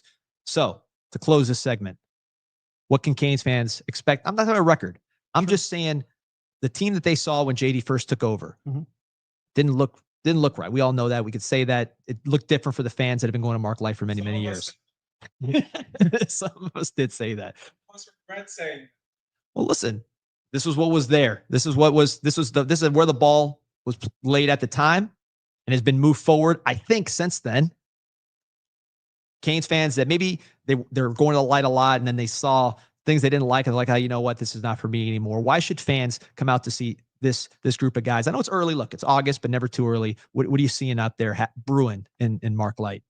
Talent-wise, this feels several grades above where it was just 2 seasons ago. There's been a lot of, like you said, aggression and turnover in the portal. So you're going to see a skew toward a starting lineup of kind of older, more experienced players, but with some impact upside within that group. But now layering in with some other it's a more physical team overall. Last year, I watched that whole lineup and Cuvée stood out physically amongst all of them. And now I watched this workout the other day and he gets lost in the height And that's Wow. that's not a knock on Cuvée. That's just it's a positive in the rest of the direction. And I think that if you want to be considered in the top 10 in collegiate baseball, like you have to look the part to a certain extent. And I think that's a gap that's been bridged since even last year. I think last year they caught lightning in a bottle in terms of team mojo. And I think JD deserves a lot of credit for that. A ton. Corralling that group that I don't want to say they overperformed, but you line them up on paper. You would have lined that team up on paper against some of the other clubs, and they got further than a lot of teams that looked better on paper technically. Now I think they also look very good on paper. And so we'll see if they can carry over that momentum in terms of the mojo that they had. But I think that kind of stuff gets built now. Like I think the weight room culture that they've changed the weight room culture there as well. Coach Soto, can't hear. I think I have a lot of really good things to say about him. I watched Manny Machado's journey. I know he's been with him from the beginning, and Manny Machado's had a staying power in baseball now that it's kind of been unreplicated in this current generation. And I think that cohesion has started in a lot of the off-season stuff and is underway, it seems like already. So I like their odds. Collegiate baseball is really volatile from year to year. A&M could be in the national championship one year and then out of the regional the following year. 1 and 2 preseason didn't make the tournament. Yeah, it's kind of incredible. But I think that I think this team has staying power for a little while. I think this program has staying power, and I think it's in large part because of JD and the rest of the staff. And additions like Saltalamacchia just kind of push that forward. So I'm hyped. I'm a little biased. I'm a little close to it, but if I was excited about last year going into it, I feel even more so going into this year. Our guy Kane's Cat is going crazy in the chat. Kane's Cat. Listen, you hear a little theme developing here. Football team looking right. Basketball team looking right. Baseball team looking right. Doesn't happen by accident, folks. Do your part. You see the ticker right there. What was it? United as one. What was the opening line? Become a game changer. United as there. one. It's still there. I had to let it scroll a little bit. United as one. Become a game changer. CanesConnection.com/CIS. I don't know what else I got to tell you. It's starting to look right. Women's basketball starting to look right. International as well. Doesn't happen by accident. Thank you everybody who's supporting and putting your money where your mouth is, and not just pocket watching, man. Doing your part to make this thing happen. Appreciate you. We got Kevin Clark coming in. He's in the back. Yep, he's in the back lobby here. Thank you, Adrian. We are about to bring in our next guest here. Big Healy. One Kevin Big Healy Clark himself. Man that I'll be teeing it up with, probably wearing a pretty similar outfit to what he's got on right now in a couple days. Kevin, good afternoon, my friend. I think I'm going to wear white pants with you, Peter. Dude, you know what? I think I have some orange golf pants. That might be a look, man. That might be a look. This is the vibe Kevin's going with. I was going to wear all white to the game. And thank you, Johnny, for pointing out this is a Butch Davis visor. And then the orange out kind of swerved my plans, but I'm going to make do. What's going on? What you have a Cam? Is that your look, Cam Ward? I got the Cam Ward Oilers throwback going on right now, which a lot of people assumed it was a Warren Moon. I don't know how you feel about unretiring jerseys. I get it if Peyton Manning's coming to your franchise after he's already won a Super Bowl. I get that. I'm not sure how I feel about it with a rookie. I think Cameron Ward, I mean, hell, he hasn't even earned Cam yet at the position or earned the number one from this franchise. That's a mighty lofty expectation that he's setting for himself. By the way, no one asked me, but this is a 87 Hurricanes press-on shirt gifted to me by the late Hurricane Bob, the bartender at the Riviera Country Club. Shout out to beautiful. you. Beautiful. Right 87. By the way, the last time we played Florida, Notre Dame, and Florida State in the same year, we won the championship, went undefeated. We won't get into all that stuff. But Kevin, was that when Florida decided to start playing a more national schedule and then never left the state for 40 years? It sure was. But I want to talk to you about something, a sensitive topic. Okay. Otherwise, a good year for your household. Pulitzer Prize. Many career successes on ESPN and Omaha. I think overall probably ranks like a B when you put the thing in totality because of an event you witnessed in upstate New York. So just emotionally, where you're at, talk to us. Yeah. I got to be honest with you. I went to the Syracuse game. I've told the story a million times. But I have a new wrinkle, which is that I was on my camp tour, NFL training camps, about 3 weeks ago. And I'm in Bristol. I'm going to Rochester where the Bills are. So I'm going, great. I'm going to go to Albany. I'm going to have a nice little night in Albany where Reese Poffenberger applied his trade for a while, but I'll just stay there. Man, and then I saw I'll that hit man order Rochester. wings with no flavor on them, Kevin. I'll hit Rochester the next day. It's a long drive. You got to break it up. You got to stop in Albany, pay your respects to Poff. And then I get there and I throw open the Marriott app. Shout out, no free ads, but it's a good hotel chain. And every hotel is like $800. And I go to find out it's Cooperstown weekend. So every hotel in like 40 miles is booked or is $800. So I looked, and the next town where there were hotels was Syracuse, New York. No. And the only hotel that was affordable was the hotel I stayed in for that game. And I remember everything about that game. I like that morning. I remember going back because we had the hotel for the night after. We got our luggage while I was all depressed. And literally, I booked the room, drove to Syracuse. And then when I got to the roundabout, which I remember vividly, I decided I couldn't do it, canceled the room, kept driving to Rochester. I could not step foot in the city of Syracuse. And I may never again. Wow. Kevin, let's stop pussyfooting around it. I think we're going to destroy these guys on Sunday. I really do. I think we're going to rip their freaking heads off. I know that you and I have shared some concerns about the kicking game. I don't think we're going to see the kickers outside of PATs. I think this is going to be a thorough domination. People are vastly underestimating how good Miami's going to be along those lines. Do you concur? Maybe we see the kicker in like in the preseason, they're like kind of jokey 68-yard kicks. Like maybe we're up so much in the third quarter that they're like, let's have Carter Davis try one of those fake, get the crowd riled up. Like I once went to a Magic playoff game where Ty Lue was like our 15th guy, and we put him in because we were blowing out the Celtics, which you can enjoy Mike Ryan.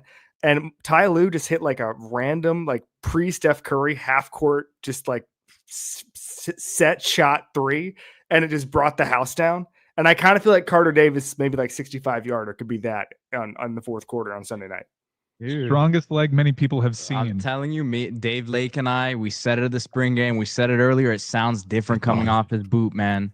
It's a beautiful. Does he make them? Noise. Yeah, Yeah. So, I mean, in the practice, let's see what happens, under the lights. If he is the guy, Bert Auburn also, has been in the mix there. This has not officially been announced. We're not leaking anything else on here. One guy made him more than the other guy. Yeah, I'll tell you this. They both benefited from an outstanding operation. Snap and hold, I'm told, is like the best level it's been since Mara's been here. Yeah. So, sorry, Kevin. And we have good returners. Which is a welcome change of pace here. But back to the ripping the heads off and dominating this team at the point of attack. Do you concur? Yeah, I think we're going to win.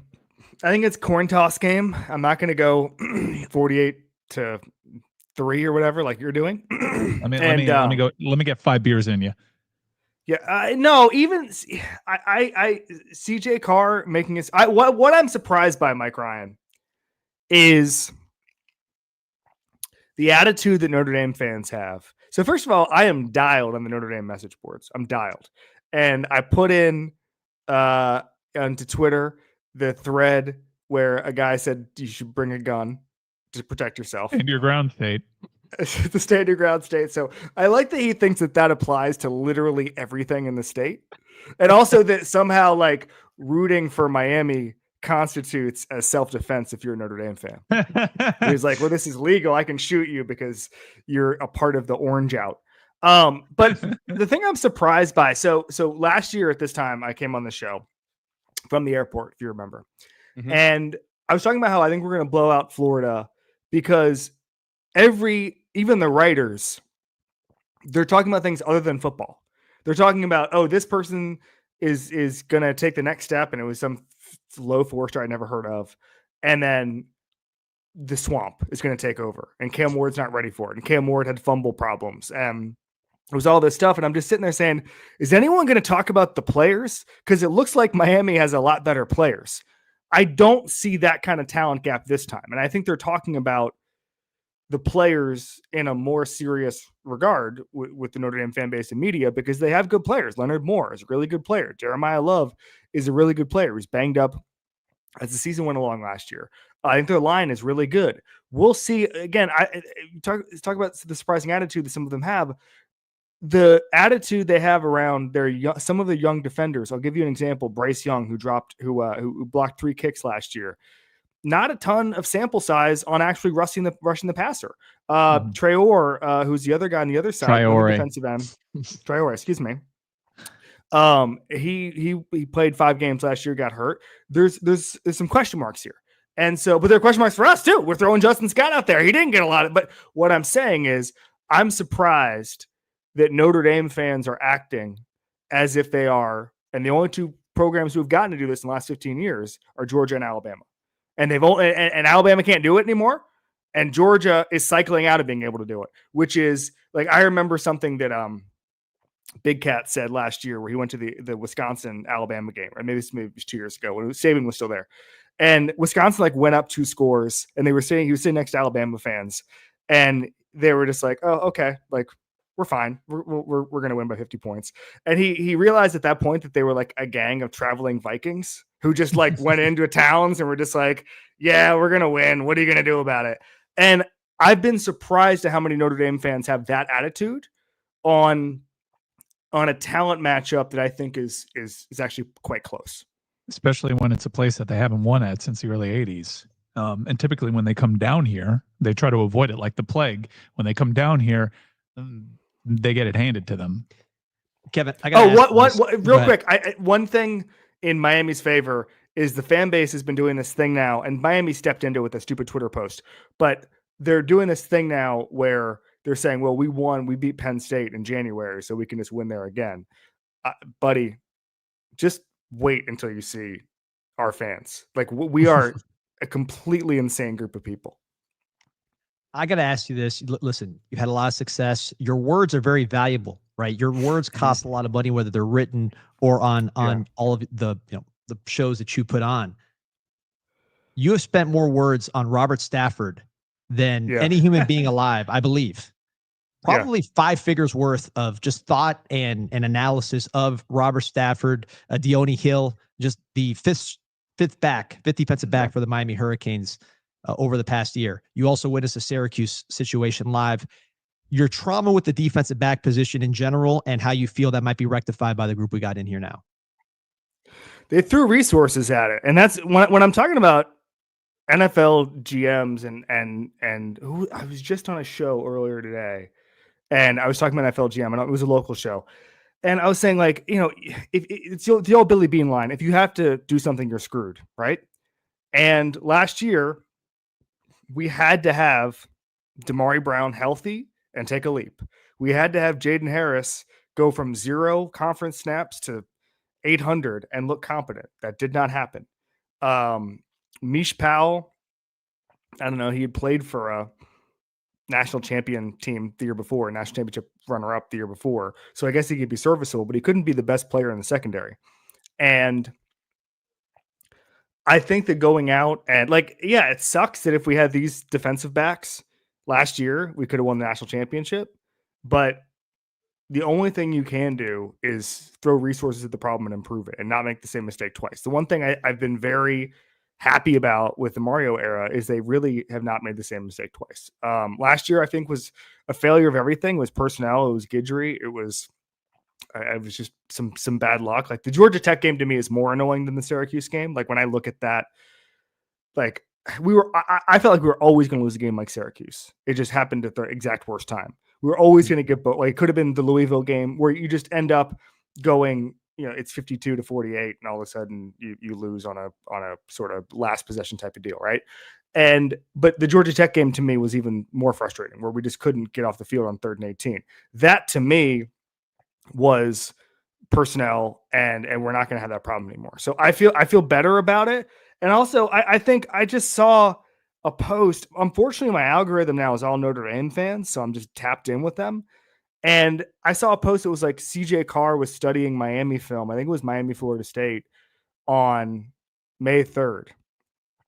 good luck, buddy. I don't know what there is to see. Akeem Mesidor going up and down the field doing cardio. Like, I don't know what there is to see. We have a new DC. We've got, Ruben Baines down to 275 pounds. How many guys are actually back? 3? Like, how many? Like it's depending on whether we think Moten's going to start. He's a rotational guy. It's really Bain, Mesidor, and Wesley, right? Mm-hmm.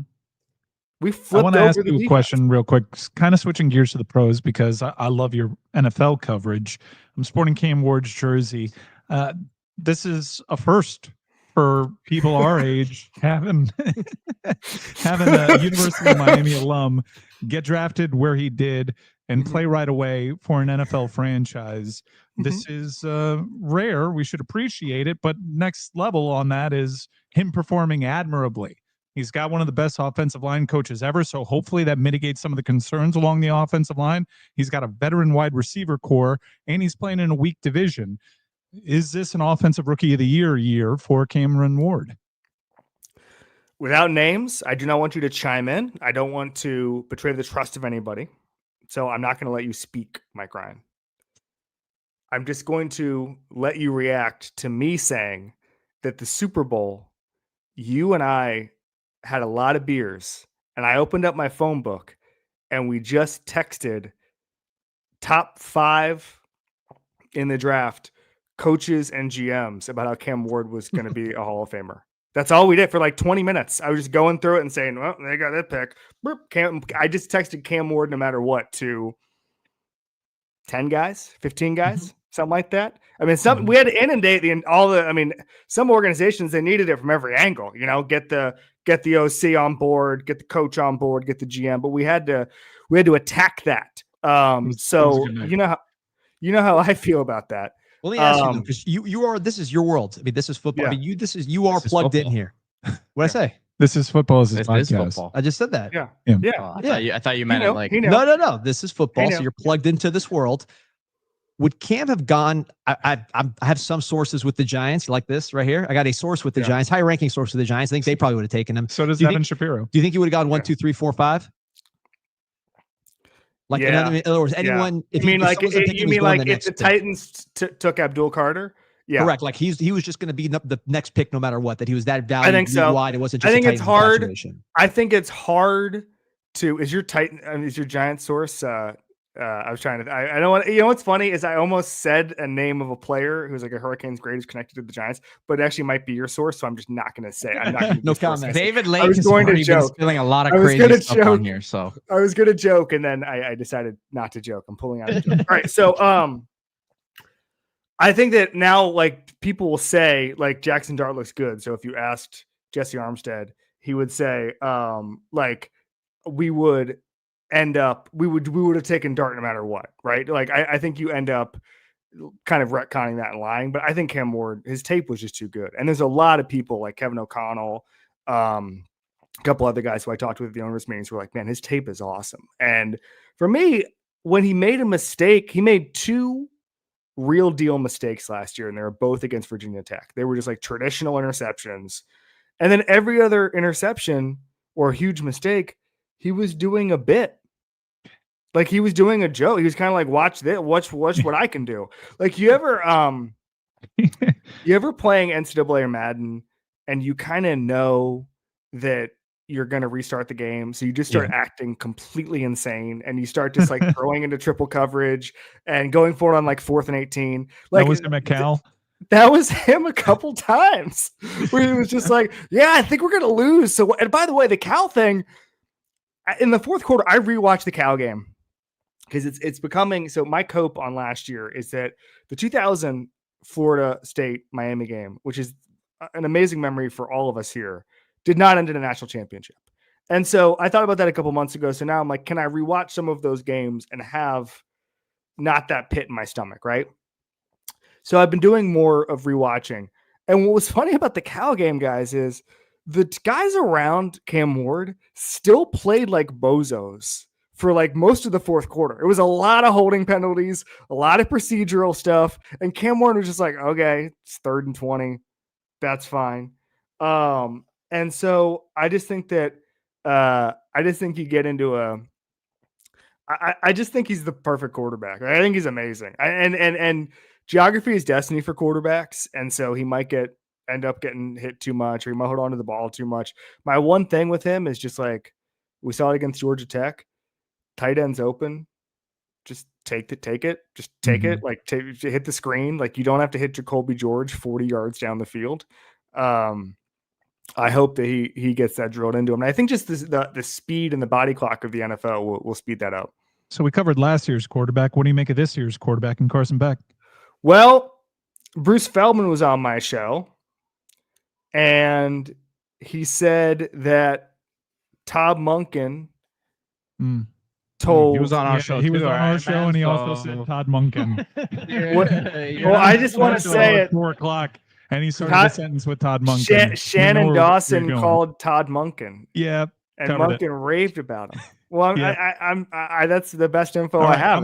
we're well Bruce established on Feldman. what Bruce Feldman thinks and what Todd Monken This thinks. is like as you. one What of the do you funniest think? bits. One of the funniest Lebitard bits was when I was in college, and they would Dan would be kind of just like powering down on Dolphins takes. Like it would be like a huge game, and he wouldn't have anything, and he would just go, "Can we just pipe in Mandich? Like, can we just have Mandich?" Because they were on at the same time on different rival stations. He's like, "Can Mandich just be on our airwaves for like the next 20 minutes so that we don't have to do this?" And right now, I just feel like for that answer, we could have just replayed the Bruce clip. Yeah. Kevin, I really don't want to get political at all with you. That's not what I want to do. But I just want to. Did you did this? You could have answered the do Carson Beck you question. have a stance on the mobile phone ban in the state of Kentucky for students? I got to tell you, our intern department is getting obliterated right now. Rushed. It is not good, man. Yeah. I mean, what are your thoughts? It's tough. It's tough. You got to find a way, is what I'd say about that. If I'm talking to Trenton Breeze, you got to find a way. Well, I want to answer the Carson Beck thing. Oh, thank you. What was I supposed to do? Let that just hang there? Like what? Let that Kentucky, said it the is hurting the inside bottom joke. line of Kane's Insight. It really Thanks, is. Kane's Cats Heat. 3-0. No fins for Kane's Cats Heat. No. All right. So with Beck, I just hope it's a little more like hit the open tight end, hit the screen game. Like the one thing that I think we forget is that Tyler Van Dyke had open guys. Like Tyler Van Dyke's running sprint right option. He's doing basic air raid stuff, and he had open guys. He was just a bozo who was just missing them and sailing passes. So Carson Beck's going to have open guys all the time. There's going to be easy answers. If he takes the easy answers for an entire year, we're going to go 10-2 and go to the playoff. And so I think that he can do that. He's going to have a lot of time. Hope he doesn't abuse that time, which Cam was guilty of in some cases. But I think the offense is going to be really good still. I think it's going to be a top 20 offense. And then if the defense is much improved, good things happen. I also don't want to get political, but I have to say, you showed up on the podcast with a beer in hand, dressed in full golf attire. Yeah, yes, sir. I don't see one comment in the chat questioning your level of lucidity and soberness, but yet I drink half a can of Buzzin'. I'm a little bit maybe more tan than you. My grandfather didn't fight in the Spanish-American War on the side of I was going to say he might have, but so I'm just saying it seems to be a double standard in society that if you wear golf clothes and you had that unbelievable blonde head of hair and you have Pulitzer Prize winners in the immediate family, you get away and no one questions your level of intoxication. I'm just saying there's some societal stuff going on. That was more of a statement than a question. I want to go back to the Spanish-American War thing real quick. Now, not to get political, but for me, I put the clip on. Bear Fallica and I had this thing today where we talked about. So my great grandfather played for Notre Dame in 1897. At 17, he was the Armando Blunt of the Notre Dame team in 1897. He got in games as a freshman. He needed that year to develop, though. I'll tell you that much. Yeah. No, literally in like the clips and stuff are like, boy, he's going to develop something. The Peter of Notre Dame in 1897 was just dialed, knowing about the development. So then he joins the Army as a sophomore and just leaves Notre Dame. Like it wasn't like a thing. Who cared back then? It was just a random group of guys. Like it's luck. He could have played for any of the. He could have played for Chicago Dental. Like they played Rush Medical College. Like that's it was just random. He ended up playing for Notre Dame. And someone replied to me today and said, "Do you think that a man of action like him would be so disappointed that his great grandson is a podcaster?" And I was like, well, first of all, it would take a long time to get him up to speed until he figured out what exactly a podcast was. Because I'm not even sure they had radio back then. So it's going to take, what we think, an hour to get him up to speed on what a podcaster is. And then he'd probably be like, so you didn't have to go fight an insane war based on, like, again, not to get political, murky origins. Remember the Maine? Come on. And so I actually think he would think it was sick. So he fought for, really? He fought for me to be a podcaster. That's exactly right. And he would, I don't know how he'd feel about the Miami thing, but Miami didn't even exist back then. It was 27 years away from being founded. Very true. He would have played for Miami if he could have. Kevin Clark. My uncle walked on for like a day, and they did a little like kind of a Rudy deal at Notre Dame, and they like did the depth chart after like a week, and he was 19th on the depth chart, quarterback, and he was like, I think I'm good, and he left. It's like Reese Poffenbarger at North Texas. Kevin, not to get political. Any homegrown talent at Florida State. Always appreciate you stopping by. Thank you for always being a friend to Hurricane and Canes Insight. Eager to get you down here for a game. Vibes are always good. We'll see you at Dave and Buster's post game. See you Friday. See you on the golf course, Peter. Yes, sir. See you then. Kevin, Big Healy, man. Clark. We're just minutes away from the road game being played here. It's not just the football team, but people in the chat are licking their chops to hear Jessica Smetana and Mike Golic Jr. Join our show. They've been kind enough to agree to join us. That'll happen in mere moments, D Money. And Uncle Brett McMurphy, friend of ours from the USF road game earlier last year, will be stopping by as we bring this thing to a close. We're going till 8 o'clock, and there's still time for a big surprise before the end of the show. There is still time. This is fun. Are we having fun out here? We're still working the phones. I'm having fun now. We've been buzzing all day. I'm certainly having fun. The show's it's gone pretty clean. I gotta say, Peter Rees, brava. We got an hour and a half left. There's still plenty of time for something to go wrong here. So depends. How many more buzzins do we have? The fridge is over there, man. Let's put it to the test. We haven't heard from Dr. Money in quite some time, so it seems as though Team Money is settled in. Yeah, no, she's good. You're right. No messages. Let me ask for some. I haven't gotten the second quarter laminated sheet with all my interceptions and fumbles to go over them. I got a question for you guys because Greg Cody and I were talking before the Le Batard show last week. And we said, if everything breaks right for Miami this season, now you can say, if anything breaks right for, FIU this season, but if everything breaks right for Miami this season and they live up to what our hopes and expectations are, I think all of us have them in Charlotte and making the CFP. If that's the case, how many top 10 picks are on this roster? Set the over-under at 2.5. Wait, if we do all those things? If we get to Charlotte and we make it to the CFP, how many top 10 picks in the NFL draft are on this roster? Over under 2.5. I'm still going under, just because that's. We're talking about this year only, right? What if I make it this year only, right? What if I make it for the 2026 NFL draft? What if I make it top 15? No, You're still going under? Yeah. All right. Who are your two? Mauanoa and Carson. You have Carson going top 10. If everything we're saying is the case, then yes. So Ruben's the one you're questioning because of the height. Yeah, I think the NFL is more split on him than people think. And I'm not saying split like he's not an NFL player. I'm talking about the way that these mock drafts, because we were talking about it the other day. I think realistically right now, if the draft was today, he would be a late first round, early second round pick. Based on last year's film. Based on everything as a whole, because last year's film is one of his 2 years of film. If the draft were held after that Clemson game, he'd be a top 5 pick. I guess what I'm saying is I understand the argument. And I know you believe it. And look, some people are going to agree with what you're saying, which is that when you're that dimension, which is an unusual he's just an unusually built guy for his position, right? That it's going to be hard for him to crack.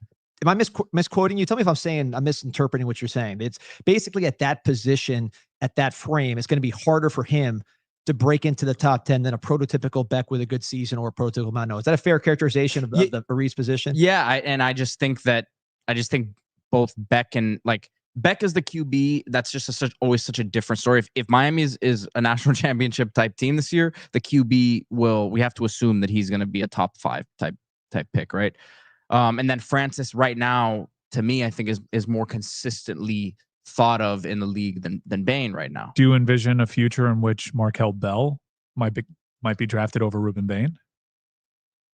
Right now, I don't see that. No. Right now, I don't see that because Bell right now is probably a mid to late round pick right now. Now, for those that aren't familiar, Peter Ariz is very plugged into the NFL scouting world because he represents NFL players. He's well familiar with that process. You have to kind of be a demigod at the dimensions that Ruben Bain is at the position that he plays. Aaron Donald throughout college ran into people discounting what he might do at the next level because of his size. And Aaron Donald is as unprecedented a player at that position as we've ever seen. There's less room for, margin for error. And I call it error, but I'm talking about the production. No doubt. And it's more than sacks, right? I mean, Mario said it himself. Mario said that he believes that when he played last year, he was still a phenomenal player for Miami. But again, you need to look at what Aaron Donald was doing at Pitt before he was what he was, right? We got a note here, handed up some random number text to me with no relationship at all with the University of Miami. Trivia question. In 2024, the Miami Hurricanes ranked first in the FBS in points per game, total yards per game, and third down conversion percentage.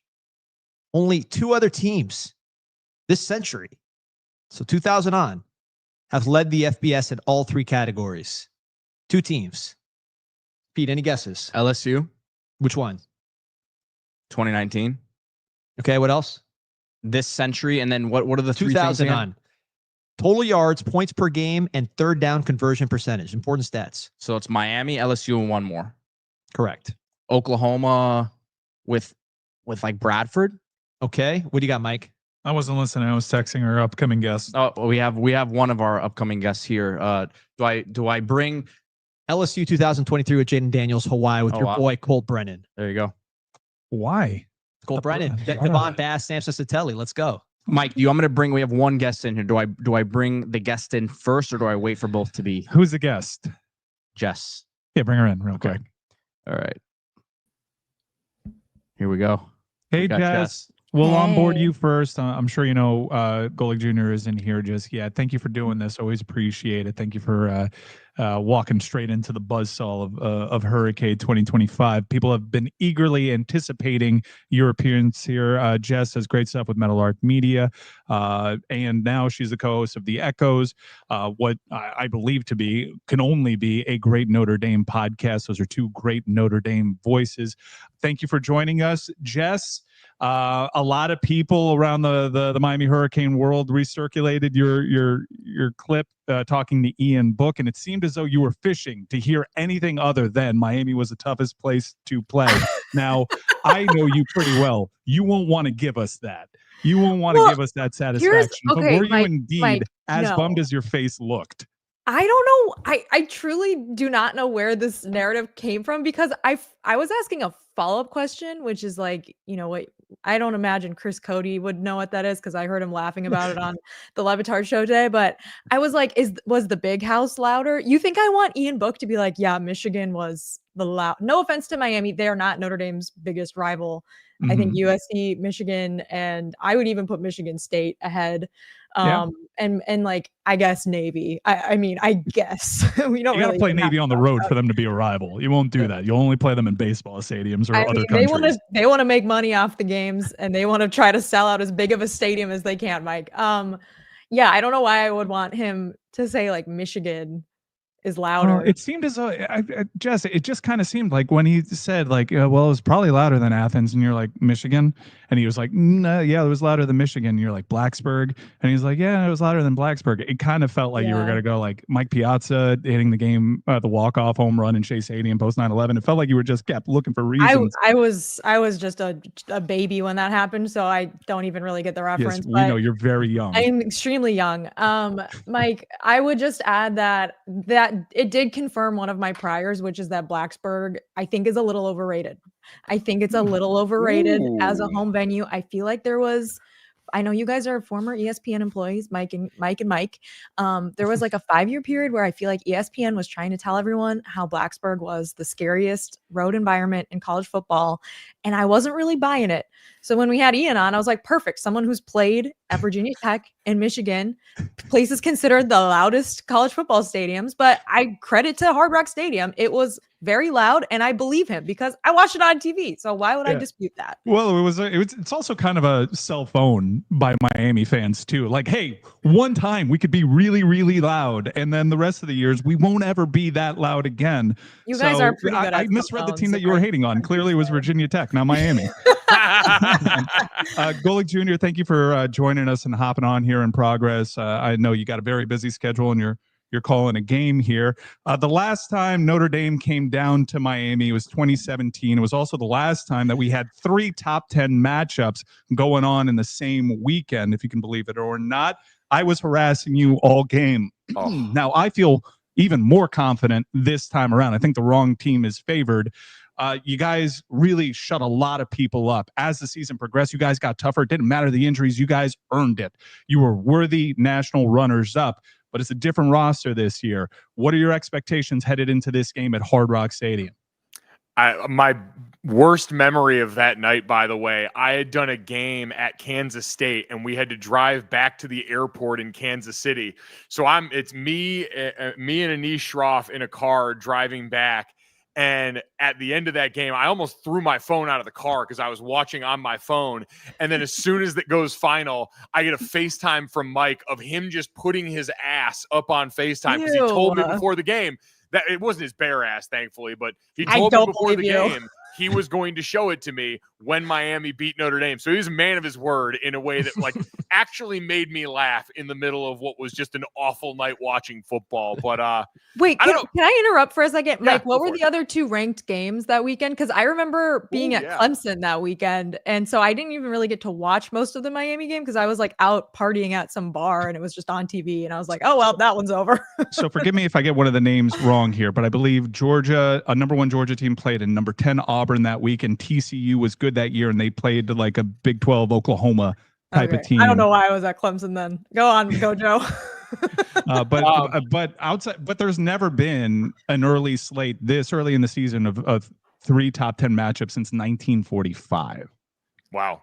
It is amazing. But Mike, like you said, it's a different team, different roster. Like it certainly is in a lot of important places. We know on the Miami front, quarterback, secondary, some guys at wide receiver, like the Notre Dame roster outside of quarterback, it's a lot of the same dudes. Mm-hmm. And a lot of them that especially like, and I get that's the part that's most interesting to me as we go through, different era college football and the way everyone always talks about, but like how quickly can you get everyone on board in that way? And how much does a veteran quarterback go the long way in that? Because for the rest of, especially Notre Dame's offensive roster, like O-line's largely the same dudes from last season outside of I think one and the guys that were in later that ended up being transfers. Wide receivers got some important transfers, but some key guys that were back there. Tight end's been there for a few years now. And defensively, it's the same thing. So they're walking into 2017, and me and Jess were talking about this in the pod the other day. I don't really feel like there had been a ton of games, big game experience for Notre Dame at that point for that roster in the lead up. Whereas the core of this roster is just coming off 3 of the bigger wins in recent program history, all in the same stretch in the lead up to that championship game. So I'll be interested to see the mettle of the rest of that team in an environment that we know can absolutely let it get away from you.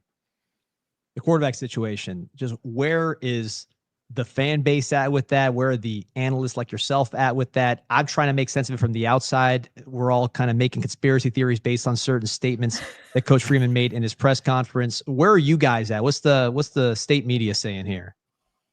First of all, we are not state media, and I will Well, make we sure. are. We are. I have a. No. We are. I know Mike is. Yeah. No, I at least personally don't have any financial entanglements with Notre Dame at the moment. Not yet. Not yet.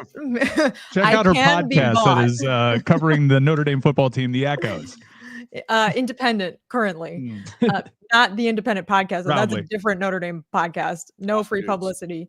I don't think there's any conspiracy behind it other than both quarterbacks played well, so they had to pick one. And that is, I think it's kind of like an Occam's razor situation where, like, going into the spring ball, they were like, let's see what CJ Carr can do. We have a lot of belief in him. We spent, a lot of money on his recruitment and making sure he came to Notre Dame, and he was an early enrollee, and he played really well in the spring, played really well in the summer practices, and then came into camp. And Kenny Minchie they still weren't 100% set on Carr, and Kenny Minchie started playing well, and both kind of were at the same pace. And Kenny Minchie is also a year older school-wise from CJ Carr.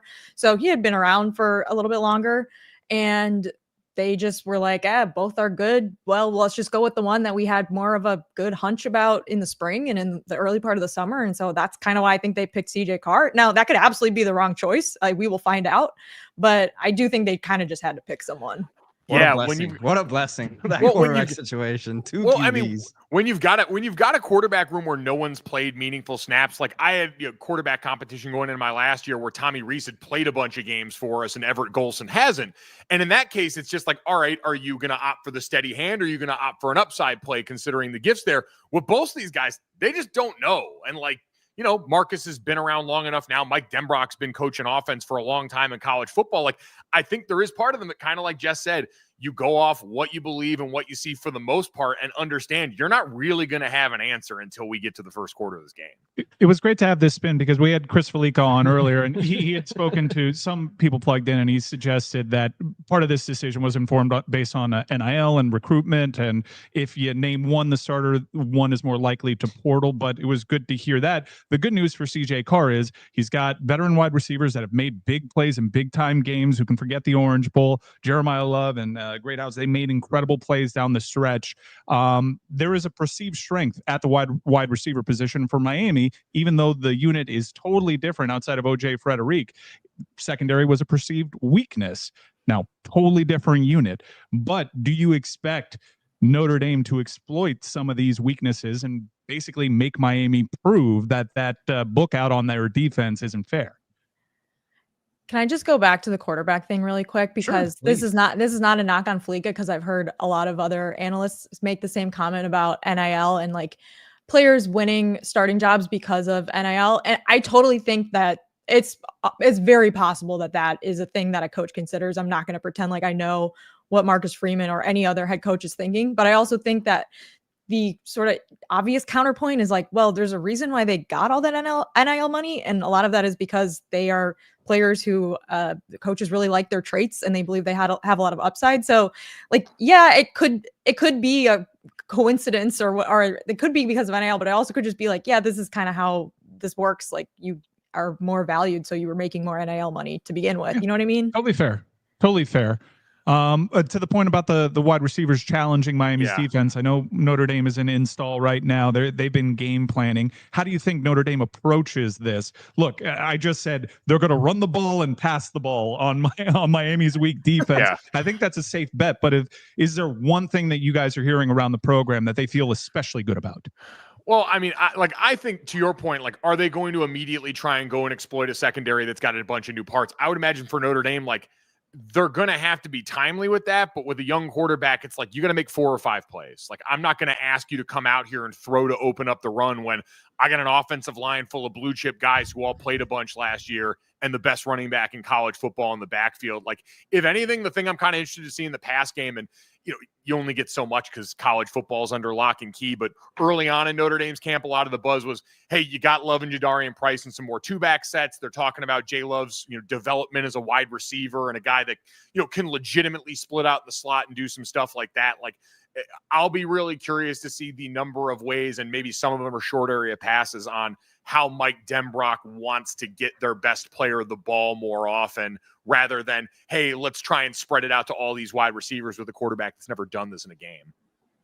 So Canes Cat Heat 305 says state media's Canes insight. As the Baghdad Bob of the Canes franchise, I got to say your answer sounded very genuine and honest. So you have convinced me that the quarterback situation is not maybe what we think. It was a good point that players that are perceived to be more talented make more NIL. I mean, I gotta ask. someone had to say it. I'm sure you thought about it. He threw 3 interceptions in that scrimmage, Jess. I know it, and I know you know it too. Oh, he definitely did. And I think that's part of why the narrative around choosing CJ Carr from like a fan perspective has been so fraught, but none of us are in practice. I mean, there's also like the reports from the first practice session, which was open to the media, was like, yeah, he threw picks, but 2 of them were like insane diving interceptions. One was a deflection. So it's like, who the hell knows? Like, we don't really know. I'm not going to sit here and pretend like I watched every single practice in camp and I know CJ Carr is not going to turn the ball over. It's very likely he might. And that is, the pitfalls of starting your first game on the road in college football. Yeah, I was going to say, you almost have to good, build though. that in. Yeah. I'm sorry, Mike. I stepped on you there. But historically, if he does turn that ball over early and that crowd does get into it, we have a fairly recent track record to say that can really snowball quickly for Notre Dame. But to your point, this team faced a lot of adversity. That Penn State game, they had no business winning that game. They shook it off in that building. Now it's different when everyone's wearing orange. No doubt. But I also think that that's a very healthy point that you guys made, and that they rattled off 3 of the biggest wins in succession in program history while they were incredibly hurt. And while they leaned on Riley Leonard and he made big time plays, and I think it's really understated how good and important he was for them. They do have a safety net around this quarterback of really experienced players that they can lean on in a moment like this. They have more big game experience, no doubt. I'm a Riley Leonard appreciator, so I would just like to, a lot of Notre Dame fans were not super high on him after they lost to Northern Illinois, thought that he was a terrible passer and an inaccurate passer and a bad quarterback. But I think he got Notre Dame's offense out of a lot of tricky spots with his legs and converted a lot of, 3rd and 4th downs that CJ Carr, I don't think is a statue in the pocket. I think he can scoot. But we have yet to see it. And that, Riley Leonard was a veteran quarterback when he showed up last season. It wasn't his first time playing football. So he had developed a skill set that is really good to have in extending drives. Well, and like Riley wasn't just like a scooter. Like there was nothing deceptive about the speed. Like Riley outran SEC defenders on the edge. Like he left Georgia dudes in the dust on the perimeter. And we've seen it in the NFL. Like he can move like that. And that'll be the biggest factor, right? Is he also, like, it wasn't a ton of zone read stuff. Like, it was, hey, it's 4th and 1. Guess what they're going to do? Human battering ram time with Riley Leonard running QB power from the gun. So that play is going to be out of the playbook. The zone read stuff's probably going to be out. And so how they manage the back edge of defenses now, whether that's, motion stuff with the tight end, RPOs that cue on other guys outside of that is like the read key. That's the stuff I'm really interested in. Because like Mike Denbrock last year, a lot of really like interesting bespoke set pieces where, hey, I've got certain tight ends I want and certain looks, all that stuff that can be a tell in certain cases. And at times it was Notre Dame was masters of the obvious and they were just going to go out there and cave your head in it. So does there have to be a little more sleight of hand or window dressing now because you got a young guy who can't run as well? Yeah, I got to say, we have a lot of big guests on this show talking about some of the top people in media. Coach Jay Lucas was on this show earlier, and the chat overwhelmingly the most popular is maybe the wrong word, the most talked about, most engaged guest certainly were you two. So, and that was from the beginning of the show. So I just had to tell you that. But I got to ask, Jessica, you spend a lot of time here in Miami as someone that's not from here, right? So even outsider's eye of the city, you experienced it firsthand. This is rivalry week. So if you have anything you need to say about the city of Miami, I'm curious about your experience in Miami as an outsider. And if you want to leave out the positive, go ahead. If you want to keep it in, we'll take that too. But I'm curious from an outsider's eye, your experience in the city of Miami. Yeah, I think, it's a mixed bag, Miami. I liked the restaurants. I liked the weather in the winter. I hated driving on I-95. Big reason why I'm not coming down to this game. I don't want anything to do with that. I would rather spend my Labor Day almost anywhere else than in South Florida, with all due respect to all of you. I'm sure lovely folks. Leave the respect. Jury's still out on if you're lovely, Mike. Well, that could have gone way worse for me, so I'm happy. That's as political an answer as I can give. Rivalry week. No, Don't I you let still him do. loose? I still do weekly appearances on the Levitard show, so we'll leave it Yeah. at that. Jess, I'm curious to know if your position has evolved on Carson Beck, because you and I had healthy debates on Carson Beck when he was linked to Miami initially. But Gojo, I'd like to go to you first here because I'm not familiar with your Carson Beck opinions just yet. Carson Beck, I think it's got the narrative around him got so ugly during the offseason, the breakup, the car being stolen, and the fact that he got hurt, and it seemed as though the reports were Gunnar was the locker room's guy. Sure. Then we put on the tape and Carson Beck made some dazzling throws. And then I see him this fall camp, and I'll admit he had a better fall camp than Cam Ward had last year. And Cam Ward was damn good. What are your expectations for Carson Beck this year at Miami? Yeah, honestly, that assessment is kind of like what I feel overall for Miami, which is, and Jess and I talked about this the other day previewing the game, the offense is going to be worse. Just it was the best offense in college football last year, and I don't think it's going to be the best offense in college football again with as many new parts. You know, you portaled the quarterback last year and it worked, but he's also a very different player. Like to your point about him making a better camp, I'm not all that surprised. Like Cam Ward seems like a gamer. Like I don't expect Carson Beck to be majoring in as many like 4 and 5 second hold on to the ball and just YOLO it down the field at the end, especially, you know, the connection he clearly had with Xavier Restrepo, a guy that had, you know, tons of experience at the school. But like, it's like that in like the defense, I don't think is going to be as bad as it was last year. So if that group improves some and the offense is still a top 25 unit, this can be a better season overall for Miami. And so what you mentioned about Carson Beck, like that's kind of where I am going into last season. So before we got to any of the narrative stuff, and he was being talked about as the number 1 overall pick, going back and watching him getting ready for that season, my assessment was that's too rich for my blood. I don't think he's a number 1 overall pick going into that season. Whereas we get to the point now where, like you said, like I think people forget there's a very good college quarterback who at times could touch the ceiling of great. And so I think that's kind of where I still sit now. He's the best quarterback Notre Dame's going to see as it sits right now on their schedule, I think by a pretty comfortable margin. And so to see that week 1 where, you know, again, going back to the stretch Notre Dame was on last year, Indiana, solid quarterback play, but was overmatched personnel-wise overall. You know, Georgia, again, Gunnar Stockton coming into a situation where he got in the SEC championship, and then that's your start is in that environment. And then, you know, you get to Drew Aller and Penn State, where we know they had a substandard passing attack outside of Tyler Warren last year. He's incredibly talented. He's number 1 overall pick talent and certainly improved. But, you know, outside of that, they didn't see a ton of world beaters in that stretch until Will Howard, who's again, very good college quarterback who's got a chance to probably hang around the NFL for a little bit. So I do think he is one of the better quarterbacks Notre Dame has seen in some time at that position, even if, again, I don't think he's the number 1 overall pick in the draft. You guys have been so great with your time, so I'll be brief. And Jess, if you have anything on Carson Beck, feel free to tack it on to the front end. I saw Lou Riddick today pick Miami in this game, but also later in a Sports Center appearance said that if Notre Dame gets past Miami, they will run the table. So he's playing both sides. I actually do think that your schedule is low-key tough, and not enough people are making enough about that. Arkansas, Boise, everyone, just because Notre Dame made it to the college football playoff final last year, is assuming that those are going to be easy games, and I don't think so. And a different quarterback, different type of style. He needs to grow as the season progresses. Where do you have Notre Dame in relation to this schedule? Because they could still be a very good team, and the schedule could be undervalued. Well, first I want to say, Mike, you forgot about Blake Horvath being one of the best quarterbacks, Notre Dame, the Navy quarterback. I'm a big Blake guy. He's but tougher. He's spiritually, the thing that would be the funniest would be if Notre Dame went 11-1 again and lost to Navy or like another G5 team or G6 team. Big rival. Year. That's a rivalry game. Big rival. It is a big rival. Ahead of Miami. They make documentaries about that rivalry. It is a night game on NBC for God knows what reason. But anyways, I digress. Mike, to your point. I mean, I think the ceiling is as high as the amount of solid average to above average play you'll get out of your quarterback. Like I truly believe that if CJ Carr is just a decent to good college quarterback, I think Notre Dame's going to be great. I really do love the defense, and like they lost a couple of key pieces and Xavier Watts and Jack Kaiser, but there's a lot of the same pieces there. And even players that, had a moment last year because of injury where they got to play and you got to see what the future will look like. Those players are going to have even bigger roles this season. So if nothing else, I think the defense and the run game are things that I really like.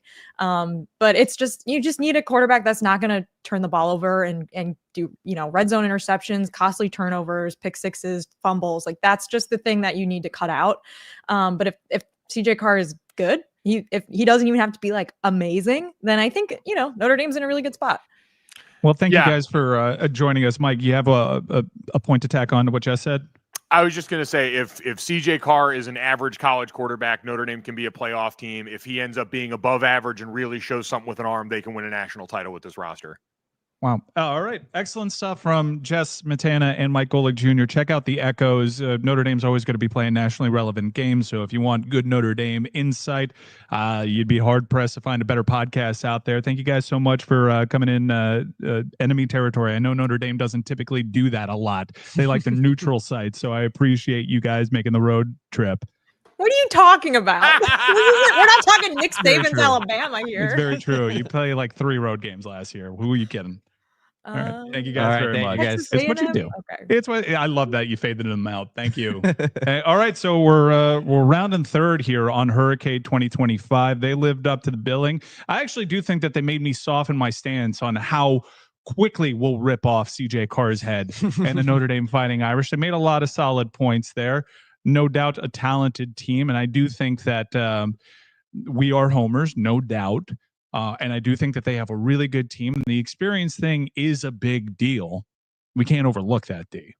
No, I mean, look, I wasn't calling them state media. I was saying that, what is state media on Notre Dame saying about this whole situation? They gave it to us straight. Yeah, I'll lean into the fact that we're state media. We're homers. I also don't like to pretend that we're not. And like they're acting. no, they're acting. They're state media. Listen, I'm getting texts right now about my next line. Did you hear that stat a second ago about the top 3 offenses? Come on now.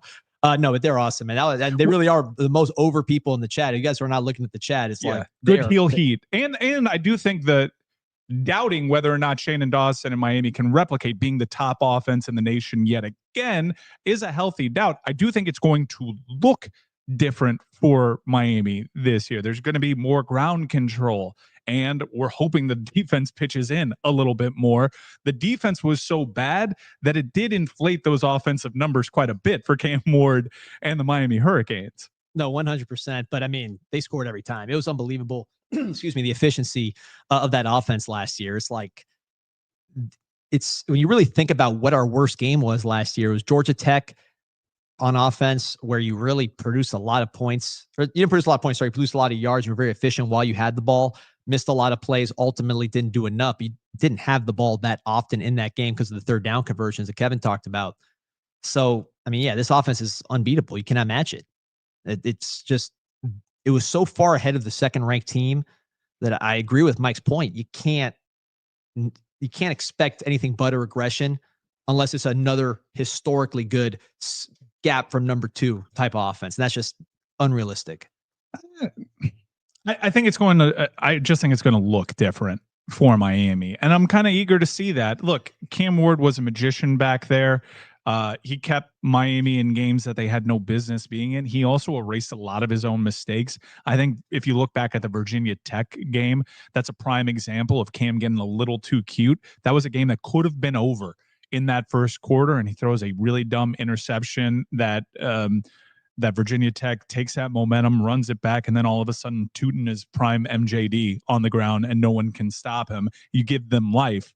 I don't think Carson Beck, even though the book out on Carson Beck is he can make a mistake, and we've seen it, and we've seen it at practice, not necessarily making a mistake, but getting away with some throws that are like, man, that's a ballsy decision over there. He's going to have some turnovers too.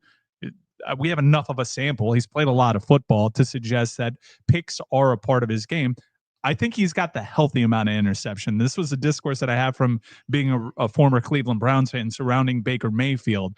When Baker is cooking, you have to understand that interceptions are part of the game because he's also going to make some throws and no one else has the balls to make. And I think Carson Beck is going to surprise you with how gutsy and risky he might be down the field because he knows he has the arm talent to pull it off. We've seen it post-surgery. Oh, no question about it. And we talk about him taking checkdowns. he's not a check down Charlie. This is an aggressive player. He wants to throw the football. He's got that quick release. He has the ability to hit windows, to drive the ball, but also throw with touch when needed. So, I mean, this is what he does. He's a passer. He's not only a game manager, but he manages the game. I think that's the key when you talk about check downs and all that stuff. Some guys, they cannot make a play. So that's their only way to just operate. He is somebody that can manage a game. Obviously, can get to the win column 24-3. I know he had a great defense and everything else, but the competition was fierce to go 24-3. So he can get you to the win column, but he can also make those spectacular plays. I just think number one offense in the country is rich for anybody. Okay, so that's a fair point. I think the Echoes crew did a good job of stating their case. And look, they've earned the braggadocio confidence of we beat the likes of Georgia, we beat the likes of Penn State, we beat Indiana, that fraud team that found a way to manipulate their schedule. Look, credit where it's due. They handled their business. Miami didn't handle theirs. But if you were looking to poke holes and call Notre Dame a fraud, you had several opportunities to expose them, and they never got exposed. They could have packed it in. They didn't. And a lot of those guys that made that run are back on this team. So fair play to the Echoes crew. We're going to have Brett McMurphy joining us here momentarily. Peter Ariz, as we enter the final hour of HURRICADE 2025. I haven't seen the metrics. I don't know how much we've grown year over year. I've seen some feedback. I know Gary Furman's essentially been a co-host on this show in the comments section.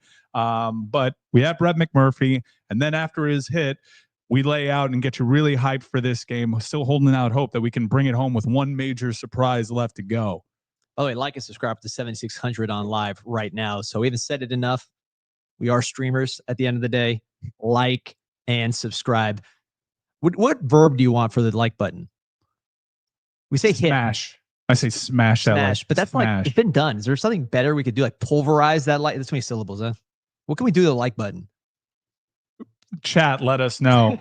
I like it's gotta be like one syllable. Yeah, one syllable. Pulverize is too wordy. After two buzzing, you're not gonna be able to get pulverize out. I barely did it right now. Stomp. That's a little hard. You got to be flexible. Stomp a like button. You got to be able to kind of like lift your hip and curb stomp that like button. I like that. I like as that. a wrestling, still like two syllables. So yeah, two syllables. Pete, what are we doing on? How are we doing on the like button? Doing well. We got, I don't know how many likes we have, but we have we've gained about oh, here we go. Pound that. There we go. You like to pound the rock? Pound that like button. You were saying, Pete? Subscribers wise, we've definitely gained. We're not at 11K yet. Let's make that push there and have I'm not happy about that. Yeah, we got a little over 50 more to get to 11K. I lost in the first 30 minutes. Damn it.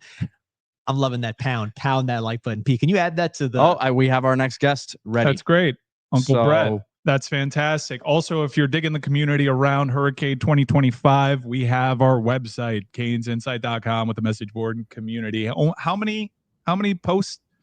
7.6 million, but we got a superstar here right now with, I gotta say, the most honorable man in show business right here, Brett McMurphy. When Peter Ariz, who's standing right there, didn't even have peach fuzz, and he got a source that Mark Richt was coming to the University of Miami. He tweeted it, and the mainstream media spat on him, treated him like dirt.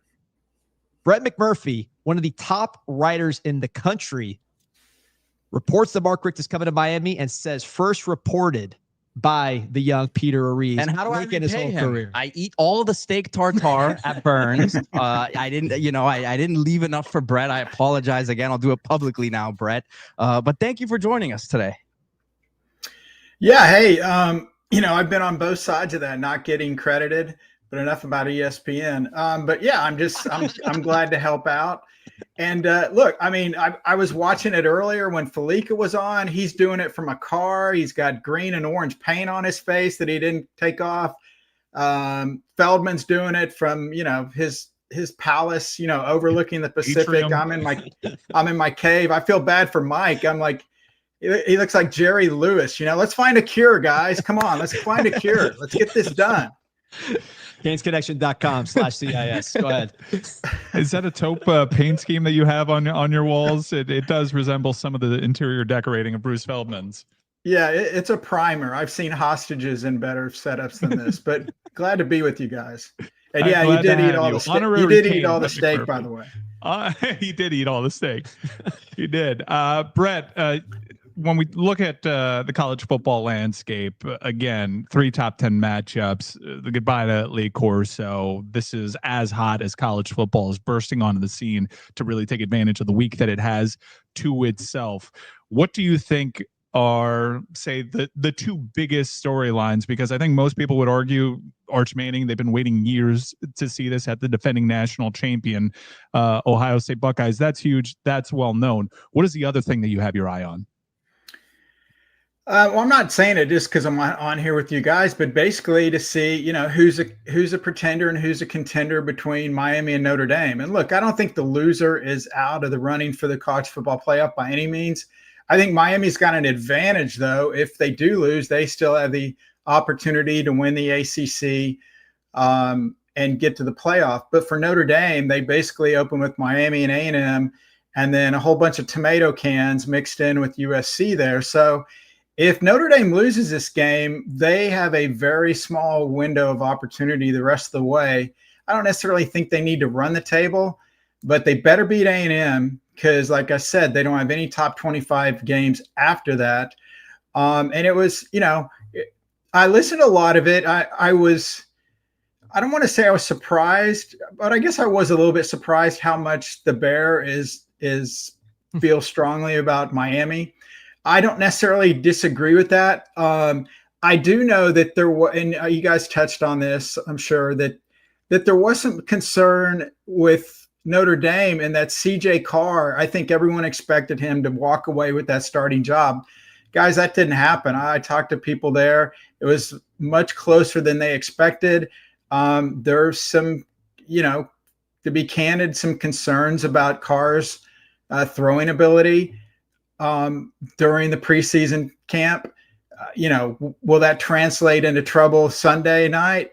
Maybe, maybe not. We'll find out. But I think that's a big concern. But I think certainly with the stage all to themselves, this will be an incredible game. And look, I'm thrilled because this is going to be the first Notre Dame Miami game I've been to since let's see if I remember this correctly. November 25th, 1989, when I actually was not covering the game, but I was in the stands of the Orange Bowl, and Walsh hit Randall Hill and converted the 3rd and 43. I was going crazy. I turned to my buddy that I was with. He's passed out in his seat. So it left a lasting impression on him, but certainly it was huge for me. But yeah, the place is going to be going crazy. And, I think we'll learn a lot about Miami. I really think we will.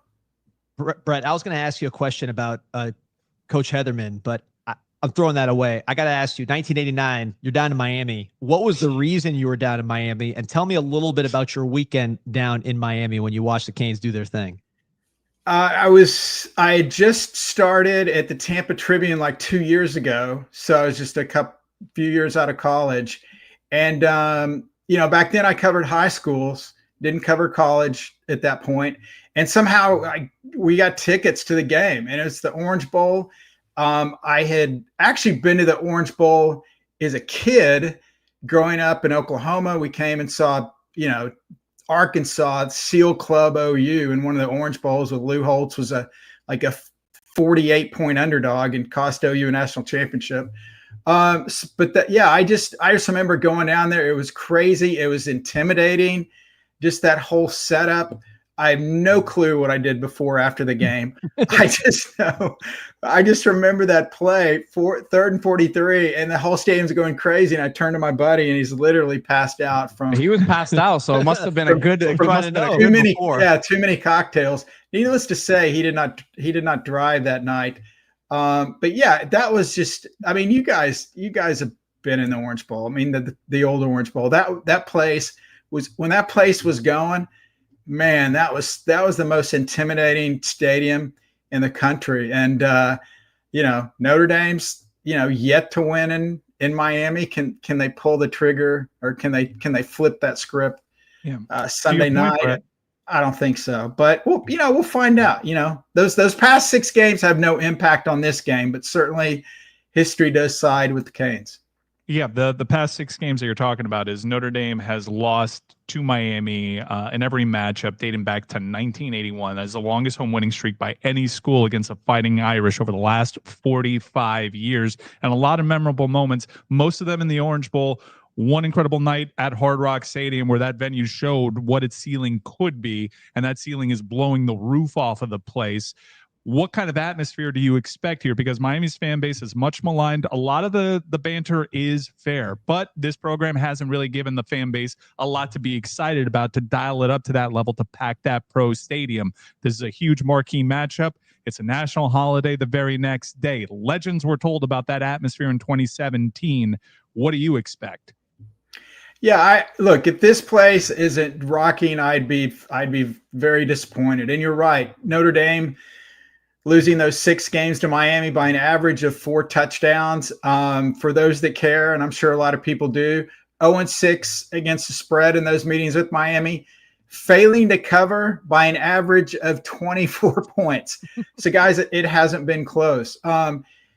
If Miami can replicate that same atmosphere in Hard Rock, obviously with the freshman quarterback, I think possibly it could snowball that way. But I'm expecting to see the same type atmosphere. I mean, it's unfair for me to say, well, will it equal the old Orange Bowl? I don't think anything can equal that, but certainly it can be different.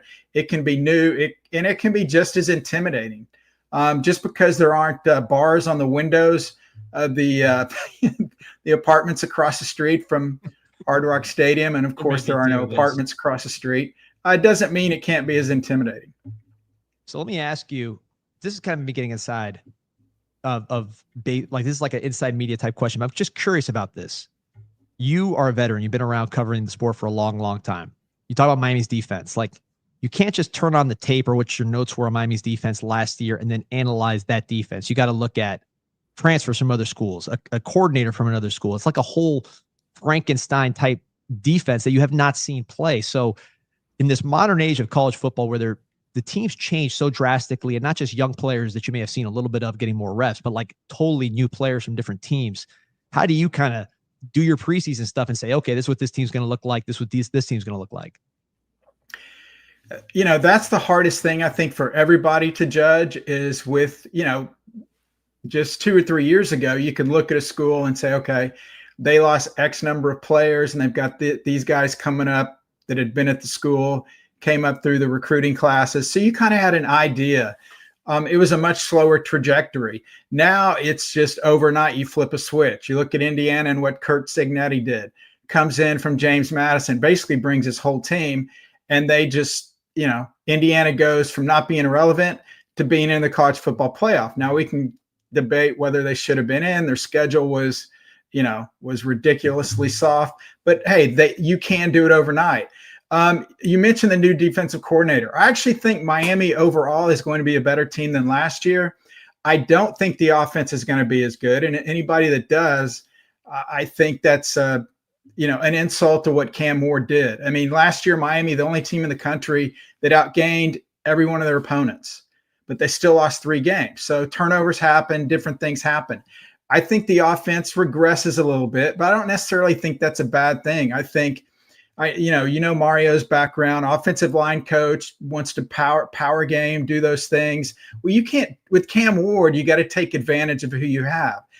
I think now with Carson Beck, he doesn't have to fling it around 40 times a game like Ward did. And I don't think Cristobal in his core wants to do that. Miami will have a solid offensive line. They'll have a solid run game. They will have Beck that will lend them a lot of balance. But I don't think the offense will be as productive. And that's not a slap towards Beck or anybody on this year's team. I just think that's reality. Here's the but. But I think the defense will be vastly improved over last year. I mean, last year, look, guys, it was a Matador defense. I would call it a Swiss cheese defense, except I don't want to insult Swiss cheese. I think the improvement defensively will outweigh whatever slight regression there is offensively. So then Miami is a better team. They're not going to get involved in a lot of shootouts. In fact, Sunday night, I actually like the under. It keeps dropping. I don't know what it's at now. I think with Notre Dame having a freshman quarterback. Obviously, Jeremiah Love is a stud. You know, they have it running back. I think Notre Dame's going to want to play this conservative. They don't want their quarterback to lose the game. So I see a lot of running, probably on both sides. But I think ultimately, looking at the whole season for Miami, I think the Canes will be better because the defense improvement will supersede whatever decrease there is from the offensive production wise. Brett, you're one of the best insiders in the nation, and trying to forecast where the sport of college football is going to be a couple of years from now has proven to be exhausting and very difficult. There's so much unknown, so much political influence that's to be determined. But where do you, I'm going to try the impossible here, understanding that there may be twists and turns along the way. Let's say 5 years from now, what does this sport look like? Yeah, who knows? And I actually reported something today at On3 and you know, where Maryland's AD was asked in 2030 how many teams will be in the Big Ten, and he didn't hesitate. He said 20. I'm actually surprised he didn't say 24, but he said 20. Mike, when you get 5 years down the road, what does that mean? That means the ACC exit fees are dramatically reduced. That's when you've got the conferences all doing their new media deals. You know, who knows what's going on with the college football playoff, but that will probably line up with those contracts and stuff. So I think you're going to see massive conference realignment by 2030. I don't think that's any big secret. And again, just let's go back 5 years to 2020. Oklahoma and Texas were still in the Big 12. We didn't know they were going to the SEC. The Big 10 actually only had 14 schools back then. There still was a Pac-12, rest in peace, a real Pac-12, by the way. So yeah, five years from now, heck, 2 years from now, what's it going to look like?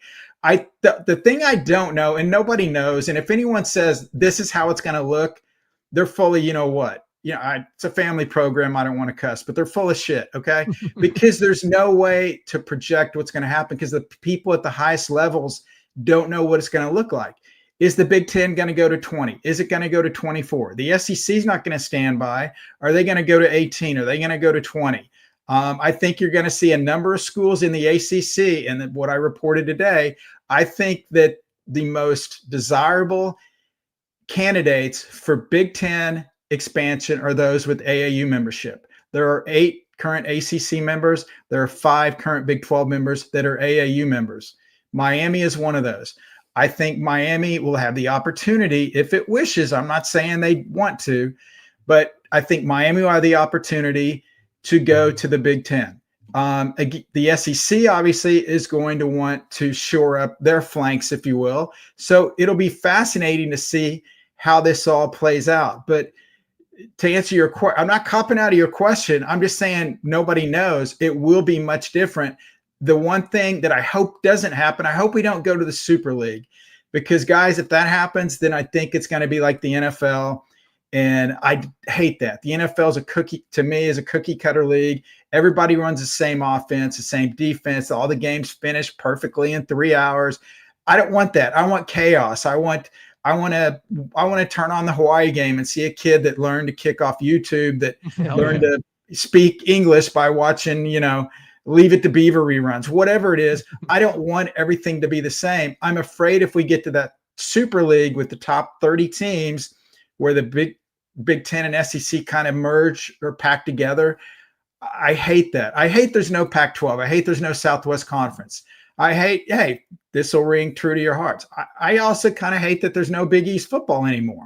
I'm not saying Miami's not in a better place, but I just hope they keep the 4 power leagues all involved. I understand it is kind of an elite viewpoint, and that there are 68 power schools and the rest of them are irrelevant. I hate that. That sucks. That's never going to change. I don't want that 68 number to dwindle down to 30, because then I think we're really going to lose a lot of what makes college football special and crazy and unpredictable.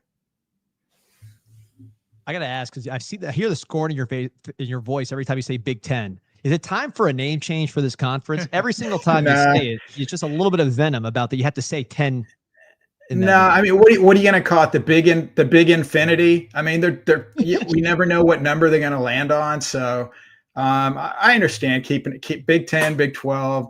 You know, it is what it is. The Southeast, you know, they won't change.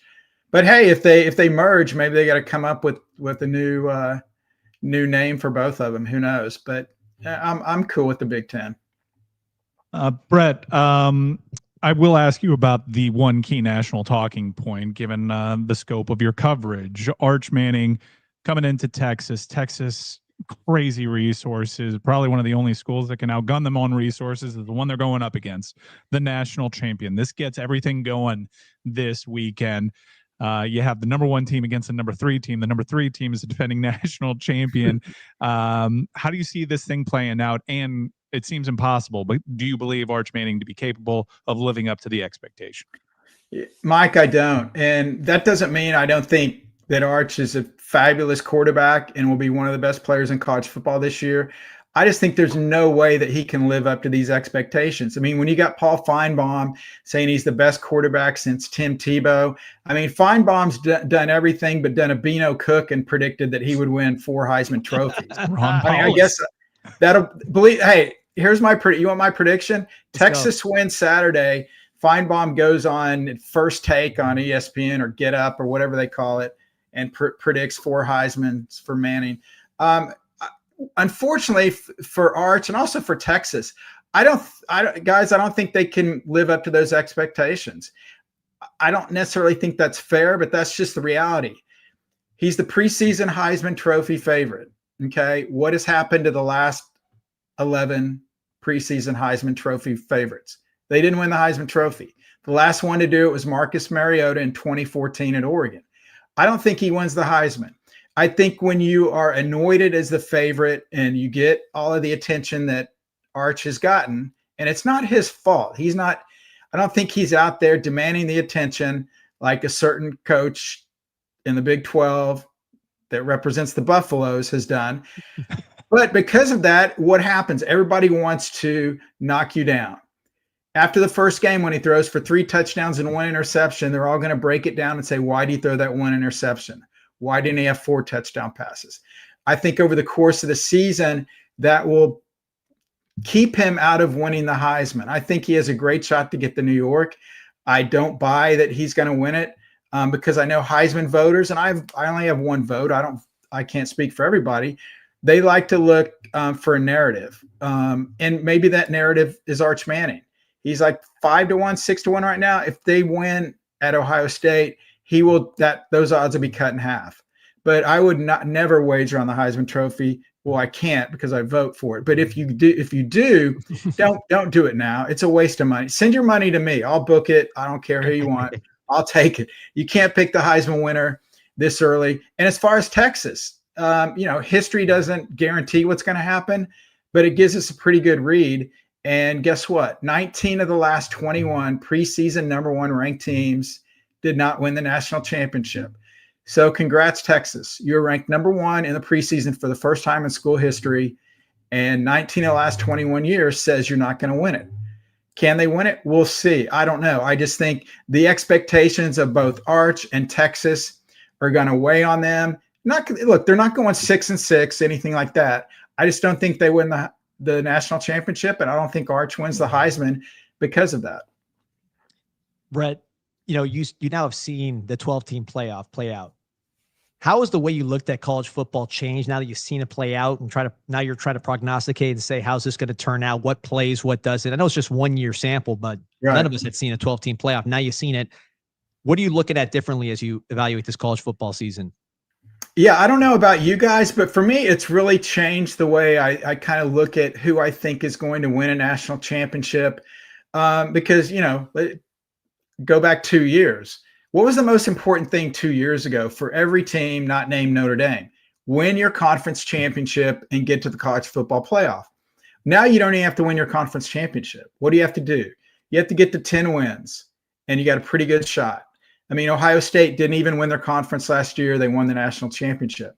So as great as these games are, opening weekend, Texas, Ohio State, Miami, Notre Dame, LSU, Clemson, the three losers of those games, they're not eliminated from the playoff. Not at all. They still have a chance to get to the college football playoff.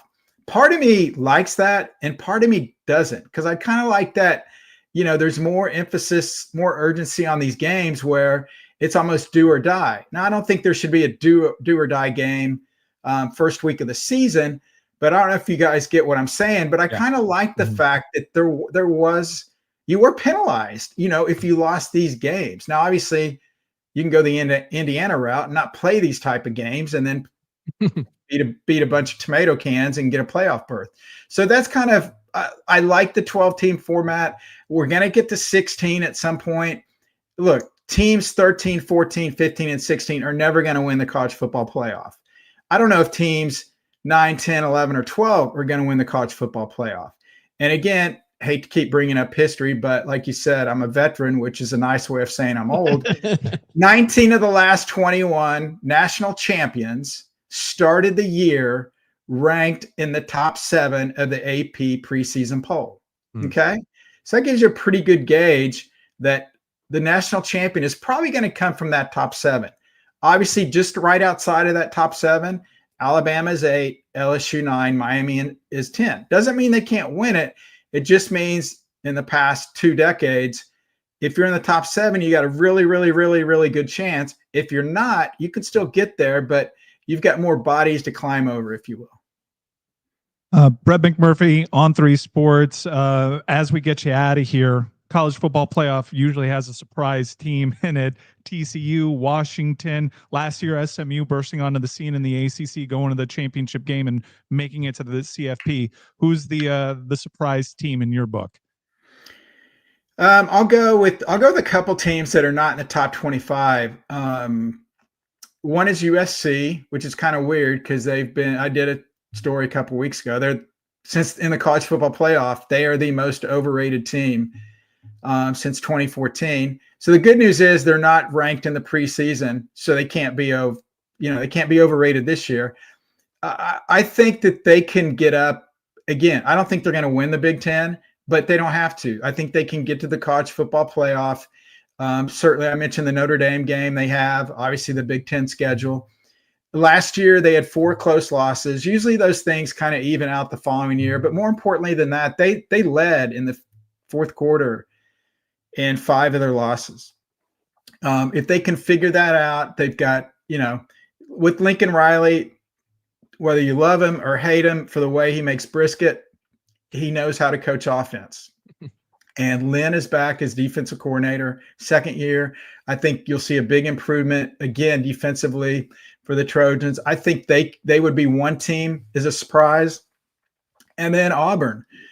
Look, I think it's for Auburn, it's either college football playoff or 5-7 and Freeze gets fired. I think that I don't think you're going to see anything in between. If Jackson Arnold can make a smooth transition at quarterback, if Hugh Freeze can figure out which coaches call the plays on which downs, Auburn is as talented as anybody, and I think they can get to the playoff. But I would not be surprised, guys, if we're having this conversation at the end of the year and Hugh Freeze is 5-7.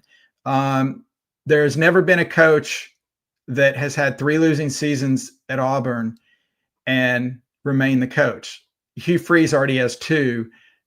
He's not going to make it if he has another losing season. So those would be 2, I think, that have a possibility to jump up. And then also one other one real quick. I won't go on about him, but I really like Washington and their quarterback. I think they're under the radar there. Again, you don't have to win the Big Ten title, but if you can get up there to 3rd place in that conference, the conference with Ohio State, Michigan, Penn State, Oregon, you can leapfrog one of those guys, get into 3rd place. I think they can get in the playoff as well. Yeah, Indiana provided a roadmap. Brett McMurphy, thank you so much. Honorary Kane.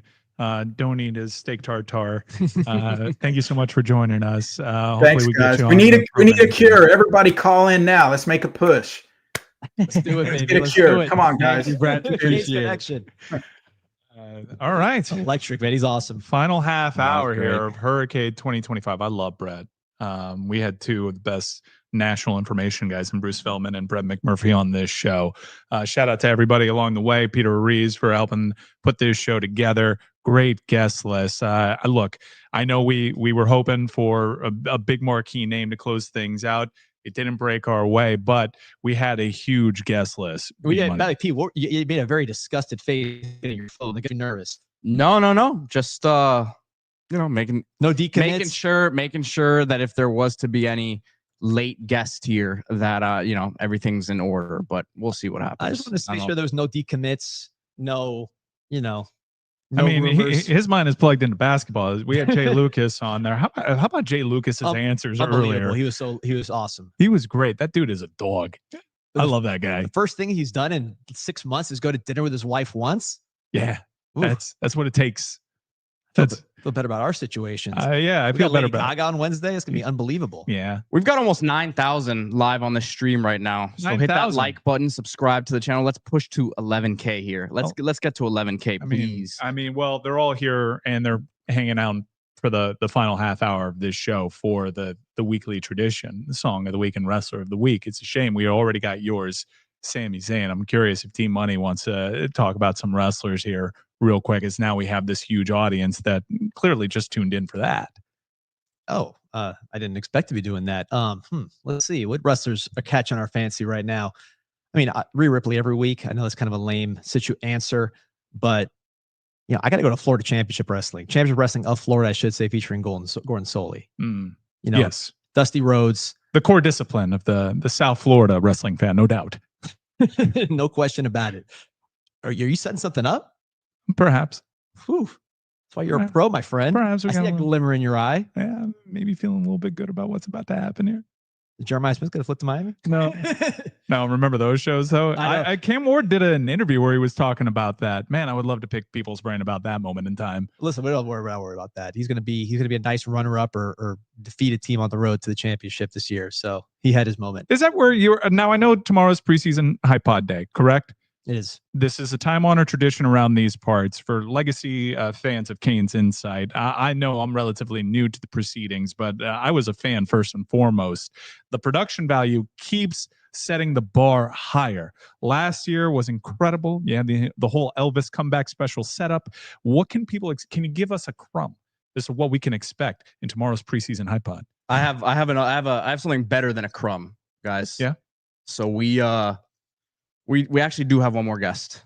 We do have one more guest here. And I'm going to bring him on right now. The head coach of the Miami Hurricanes, Mario Cristobal. Let's go. Hey, Coach, welcome to HURRICADE 2025. We certainly appreciate you taking the time out to get this group of Canes fans excited. We got about 10,000 people on the stream right now.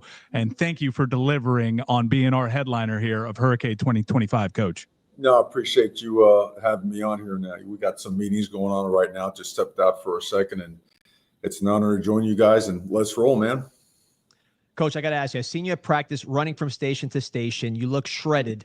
You look like Jack Briscoe in his prime. How important is it for the coaching staff to set the pace, set the tempo for this team? I mean, it's easy to blow a whistle and stand there, and that doesn't inspire anybody, nor does it really teach anybody anything. As a staff, you got to be able to run. You got to, stay yourself. You got to keep yourself in really good shape. You got to be able to demonstrate what you want the players to do in case, right, you got to go the extra mile and show them the detail of a technique or a fundamental. So, the staff there, they're avid lifters, runners, they know that we're going to get after it, man. That's the way we do it on Green Tree. Coach, now I'm sure if you had it your way, nobody would have said a word for months on end about Carson Beck and his bounce back from injury. Hard to keep a secret that the zip is there. He's making the pro throws. He's everything he was advertised to be and probably more. However, I want to talk to you about Carson Beck, the young man. Right. I think people overlook how difficult of an offseason this is, changing schools, the narrative around his departure, a breakup, his car being stolen. A lot happened to Carson Beck in a congested amount of time, and that lined up with him making the life choice to transfer down here at Miami. I think people are probably assuming that's easy, and it's probably not. How have you seen the young man mature while he's been at the University of Miami, while he's dealt with these big life things that have gone on? Yeah, honestly, he seems very unfazed by the external factors. I don't see him affected. He just strikes all of us as a guy that's very driven, very motivated, self-motivated to be the best he can be. And he's really driven to help Miami get better, to achieve that next step, that next level that we're striving for. So he's a real one, man. He's been awesome to be around. And, you know, his talent, again, I'm never going to brag or over predict on a guy. You let the season unfold and take care of itself. We truly, we're really impressed with what we've seen with him or from him as a person, as a leader, as a competitor. I mean, he gets after it. And, you know, as everything that we've been working on doing since we've gotten here is create a culture where people get after it. They work, they just push, they hold each other accountable, they hold themselves accountable. And man, he's an awesome fit, man. Coach, your first press conference, you talked about bringing it in tight, right? You control a lot of things. There's certain things you can't control. The fan base, got a lot of fans listening here today. How important are they to not only create that environment that you got to experience in the Orange Bowl? We're talking a lot of Canes connection. I won't ask you about that specifically, but there's a lot of things that fans can do to bring it in tight and get this thing to the next level. So how important are they to everything that you are doing and busting your ass for in the Hecht? Yeah, they're huge in it. We all know that. I mean, I always look at it this way. Mike Irvin was here yesterday.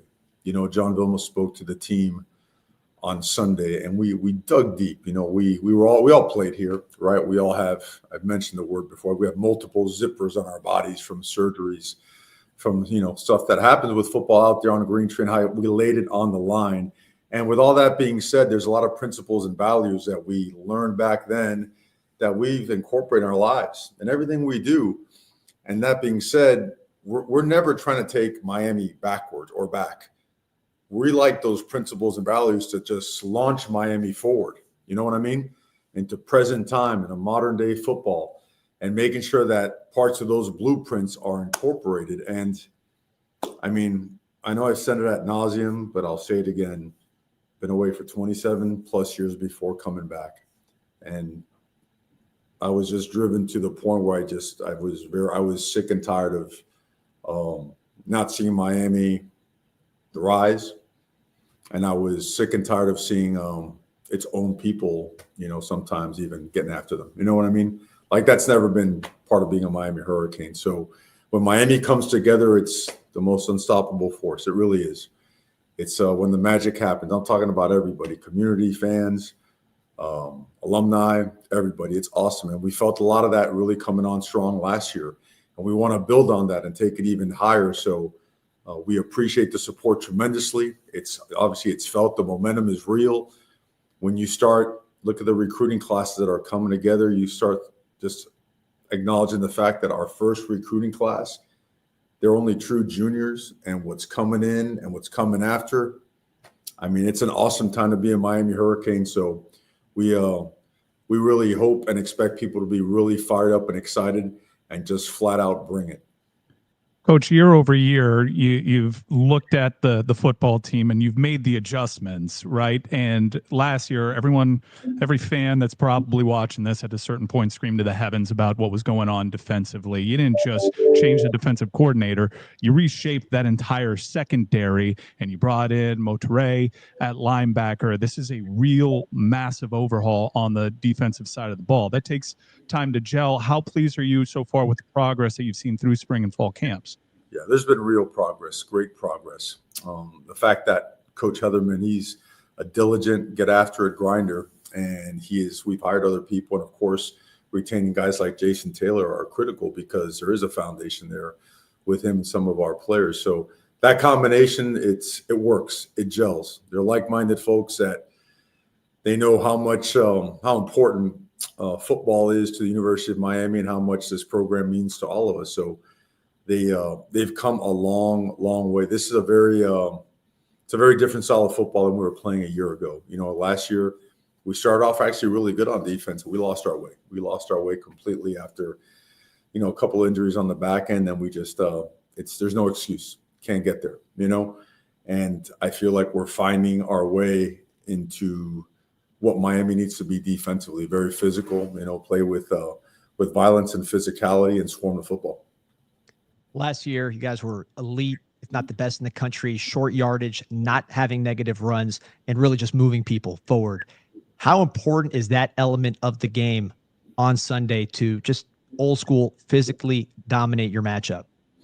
Well, I mean, games like this, you can expect a lot of those situations, and you have to self-scout yourself, right? People are going to see and study what you did.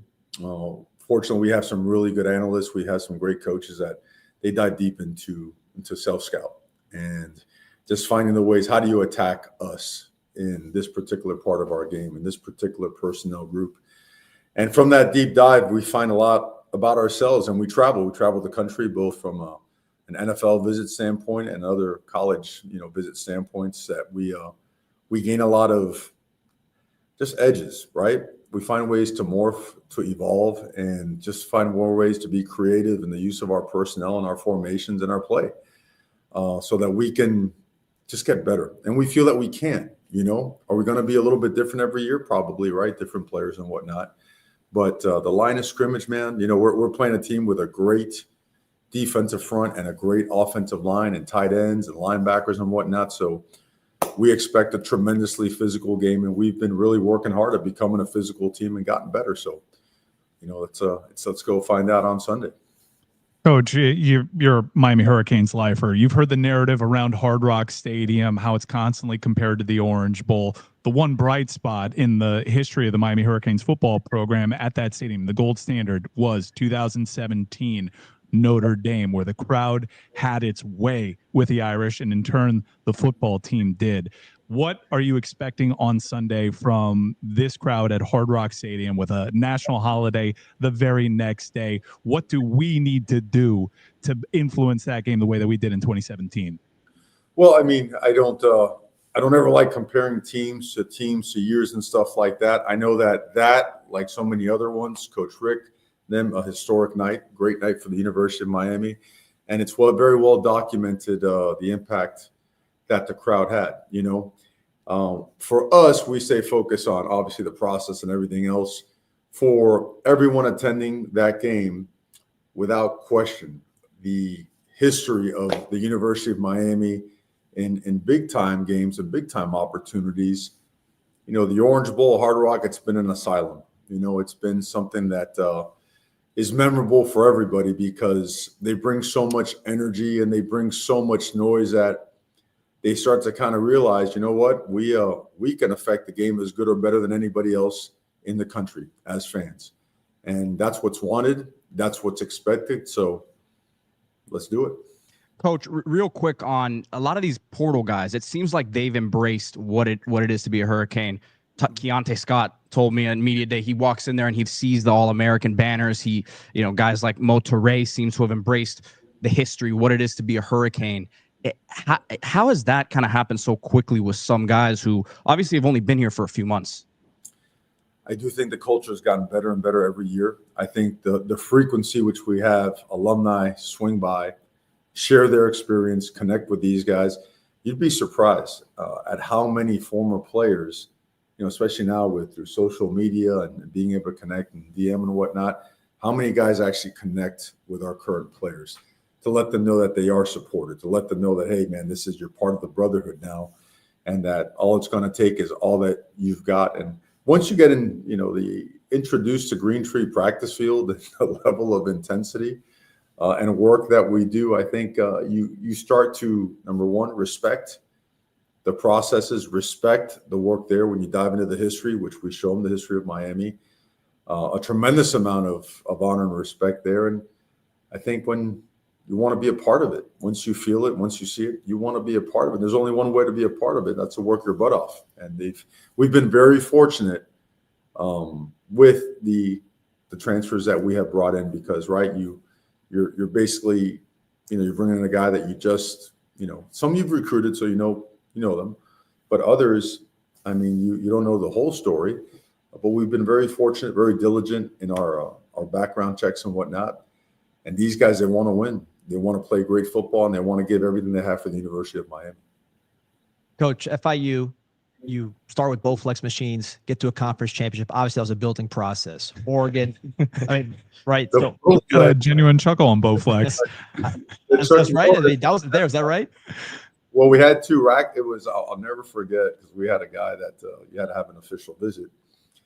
And so we were promised that the two racquetball courts would get gutted and that the glass would be removed and that we'd have like state of the art weight room. Well, that thing was like enclosed in like a chain link fence for about 2 years, man, with a couple of dumbbells and yes, a Bowflex. There it is, baby. So win a conference championship with that situation. Oregon, much different, I think, from a facility standpoint, but different conference, different deal. End up winning the Rose Bowl, winning that conference twice. Here, you're now in year 4. A lot of investment of time, effort. I mean, the recruiting, the portal. How do you feel about where you're at in the process, and what is it supposed to look like having gone through those prior experiences when you get to that point where you take that conference? We feel the reality that we have a strong trajectory and that we're going to stay relentless until we get there. And when we get there, we're just going to keep going and get better. We're built to get better year after year after year for the next several years because of recruiting and development. And it doesn't stop. We don't want to repeat history in the sense of get really good and then fall off. We want to be able to achieve high level success and then sustain it. That's what we want for the University of Miami. That's how I want to go to the grave one day, knowing that Miami is in the best place that it's ever been. And that takes work. You can't talk your way there. You can't post and tweet your way there. We've come a long way. We still have a long way to go. Opportunities are going to be right there in front of us. And brother, we work to a level that most people can never even fathom. And we don't want a pat on the back or a good job. We don't. You know what we want? We want to see Miami win at the highest level. We want to see Miami kick butt in the classroom and graduate at the highest level. Bring this community together. Like we all know when it comes together, the magic that comes with it.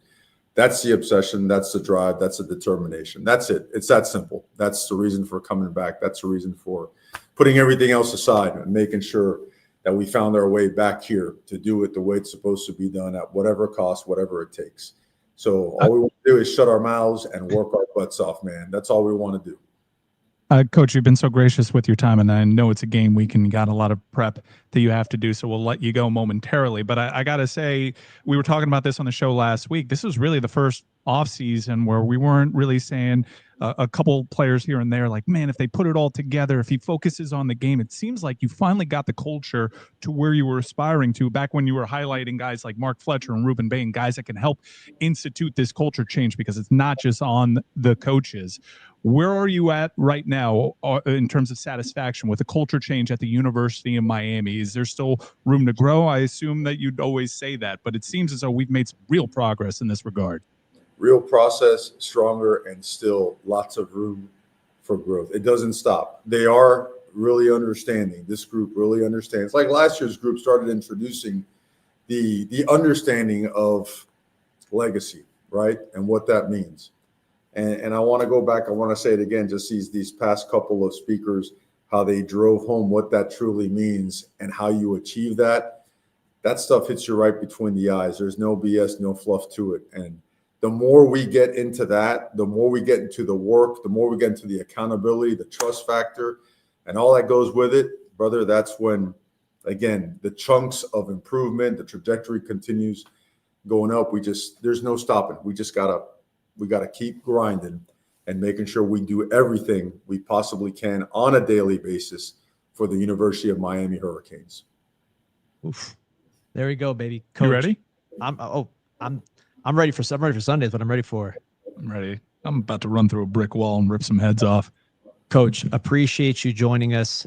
We are fired up. Again, we got a ton of Canes fans on. They're grateful you took the time, and well, I'm grateful. They got some work to do. For you guys having me. I'm grateful for whoever was tuned in and whatnot. Know that you are appreciated big time. You really are. People that come out to any of our events out here, whether it be our football events, our games, basketball, whatever it may be. It's awesome because you know what? When we travel around the country and we're recruiting or whatnot, you know what we see? We see this everywhere. I'm talking about everywhere, and we all know what happens when Miami catches fire, right? So let's crank it up, man, right? Let's all push forward. Let's just work. Let's just work. I appreciate you guys. Going back to Thank you, Coach. Appreciate you. Thank you, Coach. Really appreciate Mario Cristobal taking the time out. We'd like to thank Agent Gorby, Agent I'm ready to Communication. pull. I am ready to pull an Owen Ruskovich and start taking tackle reps in the IPF. Man. I would like to thank him for helping us out there with Coach Cristobal. We didn't want to put that one on the marquee. We were working on that one for quite some time. So thank you for everybody that was actually, and I see them in the chat. There were people that made the investment. Some people were camping out from 3 a.m. yesterday, waiting for Hurricade 2025, and we wanted that to be a nice little reward for everybody that hung with us along the way. Head coach Mario Cristobal here on the eve of this huge Week 1 matchup with Notre Dame, joining us here on Canes Insight. Shout out to Mo Hussein saying extend Coach Mario. We had another paid that I don't want to miss here. That I didn't want to bring up any comments in the middle of the. Didn't want to mess it up at all, but let me try to find it here. I saw that Gary lost his parlay, which it was really unfortunate. Horrible timing to lose that one. XRP Plumbing says, Coach, 100% national championship this year. Make it happen, Coach. Peace and love. I just want to give a shout out to man that sometimes we jab back and forth. We have some fun on the show, but I just want to show my appreciation to this man right here, Mike Ryan, helping this pro. First of all, this is all his idea, this Hurricade 2025. I thought he was going to say Cam Gorby. It was. I thought, yeah, Cam's great. I appreciate him. We definitely appreciate the hell out of Cam. I appreciate him just for setting up Bruce Feldman at that setup that he had. My goodness. I know we just had the head coach of the football program on, and that's the get it gets. But my mind, as a producer, as my core discipline, that sound, that picture, that hair. We got to write some books, man. That guy's balling right now. Yeah. But no, I wanted to just give my appreciation. I thought I navigated. Let's give him another buzzing so he doesn't shower me with another compliment. I thought I had navigated that. Proper deflection, little swim move. Elevating the whole situation as we elevate our program, Mike, coming to Canes Insight, elevating the brand with Hurricade first 2024 and now 2025. And you had Jay and you had Mario on. This is unbelievable. Intrepid producer. We're just going to pat ourselves on the back. But look, year 1, we were in a really tiny studio. Look at year 2. 7A6 Sports. Cultura. By year 3, we might be doing this from Bruce Feldman's house. That's the aim. Can we bring David with us, though? Pete, we got into our predictions. We heard predictions and people alluding to the history of this rivalry. You've been doing such a great job promoting what we're doing on social media and producing this show that I haven't really picked your brain yet on what you think is going to happen on Sunday. Now, you're one of my favorite people on the planet to watch Miami Hurricanes with, and I think that you're pretty fair and balanced. So I would love it if here, as we close out Hurricade 2025, if we gave you the spotlight to give us what you think is going to happen Sunday in this battle of top 10 teams. I've said this is the score I've given already a couple times. I'll say it now. We got almost 11,000 on here, 10,600 live. I think Miami wins 30-20. I don't think it's a very high scoring game. I think that one of those Notre Dame touchdowns is at the end of the game. And I think Miami is up in this game, by a couple scores at halftime, pull away in the third quarter, and is a 2-score Canes win. Ooh. What? And by the way, we didn't really get to reflect much, but the Brett McMurphy comments were very. He was electrifying. Yeah, he was awesome. I was ready to say that. Brett was on for a while with us, but it was funny because he didn't hear the Notre Dame stuff that we had done before with Jessica and with Mike. It was really funny for him to totally undercut their propaganda.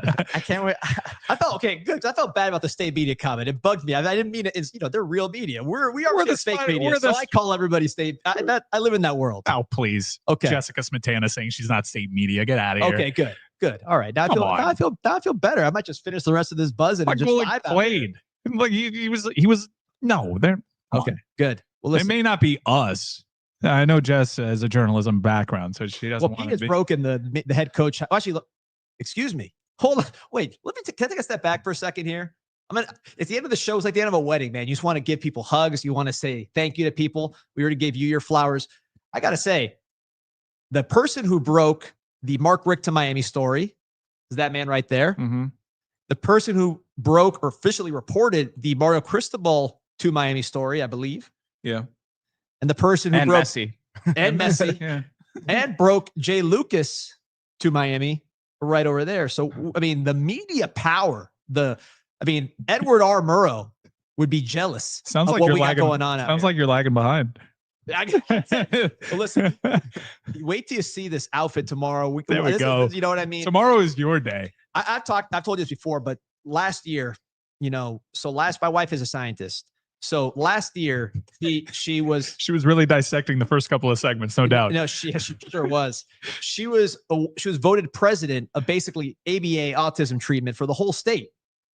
The same day that she was awarded that honor that helps people in need, I received a white Elvis suit that cost about $200, and then also went to Westchester where they sell communion shoes to find matching white shoes Buzzing. for the suit.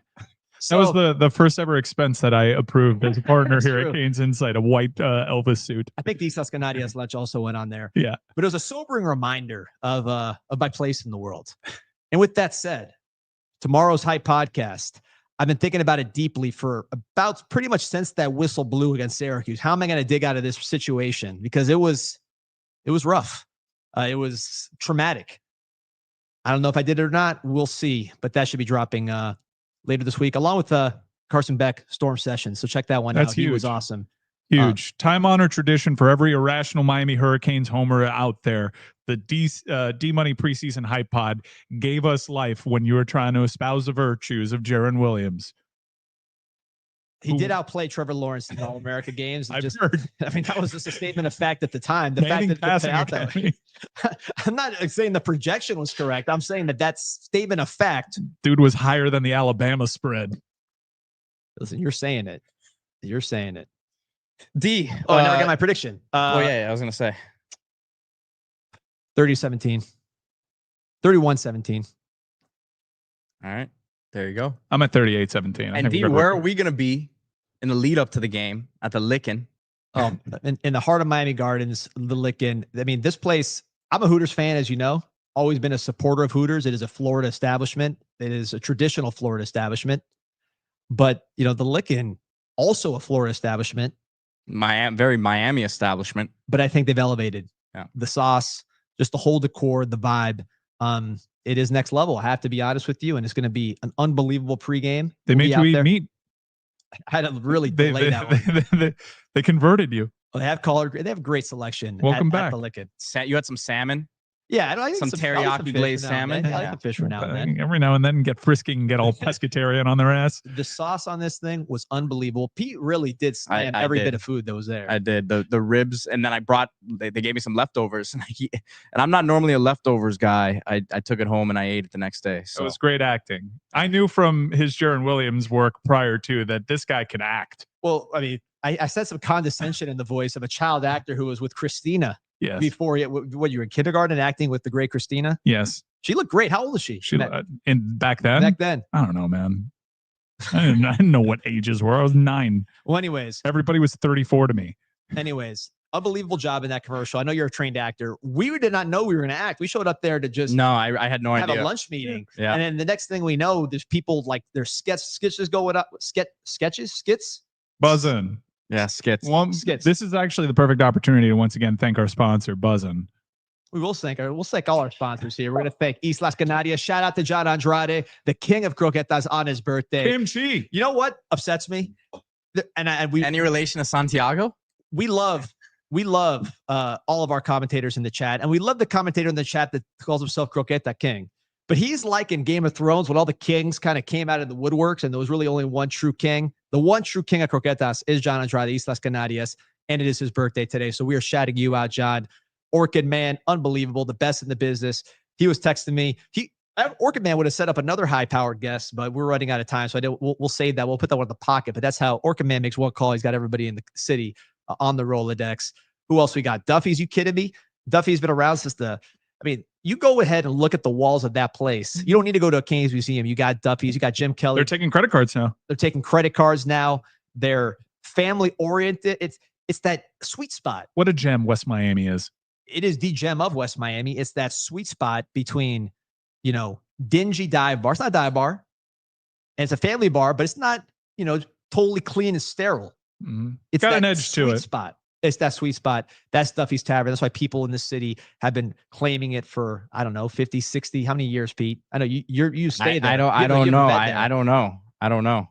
That's why anytime there's an article I mean, written it's a about its while. future, everyone just backs it up. Duffy's cannot go. It's an absolute And gem. if not, and it's in great hands, some skilled hands. You like what happened in Coconut Grove with that Bayshore Club, which is, I mean, again, I always say it. I wish that would exist when I was in high school. Guys did that. Now they're doing Duffy's the same way, but preserving the spirit. You see the videos from there. It's still Duffy's, baby, and it feels great. Who else we talking about here on this show? We got what else? Aries Law PA. Aries Law of course. PA. If you guys need your estate planning, AriesLawPA.com. Team store. An Anajar and Levine. Both of them. Anajar and Levine. People call me Anajar and Levine when public. Hey, Anajar, Levine. Hey, what's up, man? Canes Insight, D. Las Rosas. Oh, there we go. Now we're talking. Let's go. Not a paid sponsor, but a partner. 786 in kind. 786 Sports, El Big League Show. Listen, man, if you're a baseball fan, you're listening to El Big League Show. What are you doing? You're listening to Jabronis. We got a two-time let me get the right resume. Well, you find that Tarasi now streaming on Amazon Prime. Two-time World Series champ. One is an intern, but we're still claiming it because he has the ring, and also head of international for the Miami Marlins, and also the proprietor of this place and the artist that did all of this art that's on the wall. We're hemorrhaging viewers, right? No, we're at 11,131 right Pete, now. Pete, may I? The first sponsor in the history of the Canes Inside podcast is maybe 2012, maybe 2013. We're talking about 2025. Still doing it, doing bigger than ever. He's more famous than any of these people. He's on the front page of the Daily Business Review every other day. Jim Sala Astorita and Cox, one of the best friends that Canes baseball has. So, yeah, we're not forgetting that one at any time. Shout out to Sala Astorita and Cox. Johnny, hit me up. Go Canes. Go Canes, baby. Hit that like and subscribe. Appreciate you all.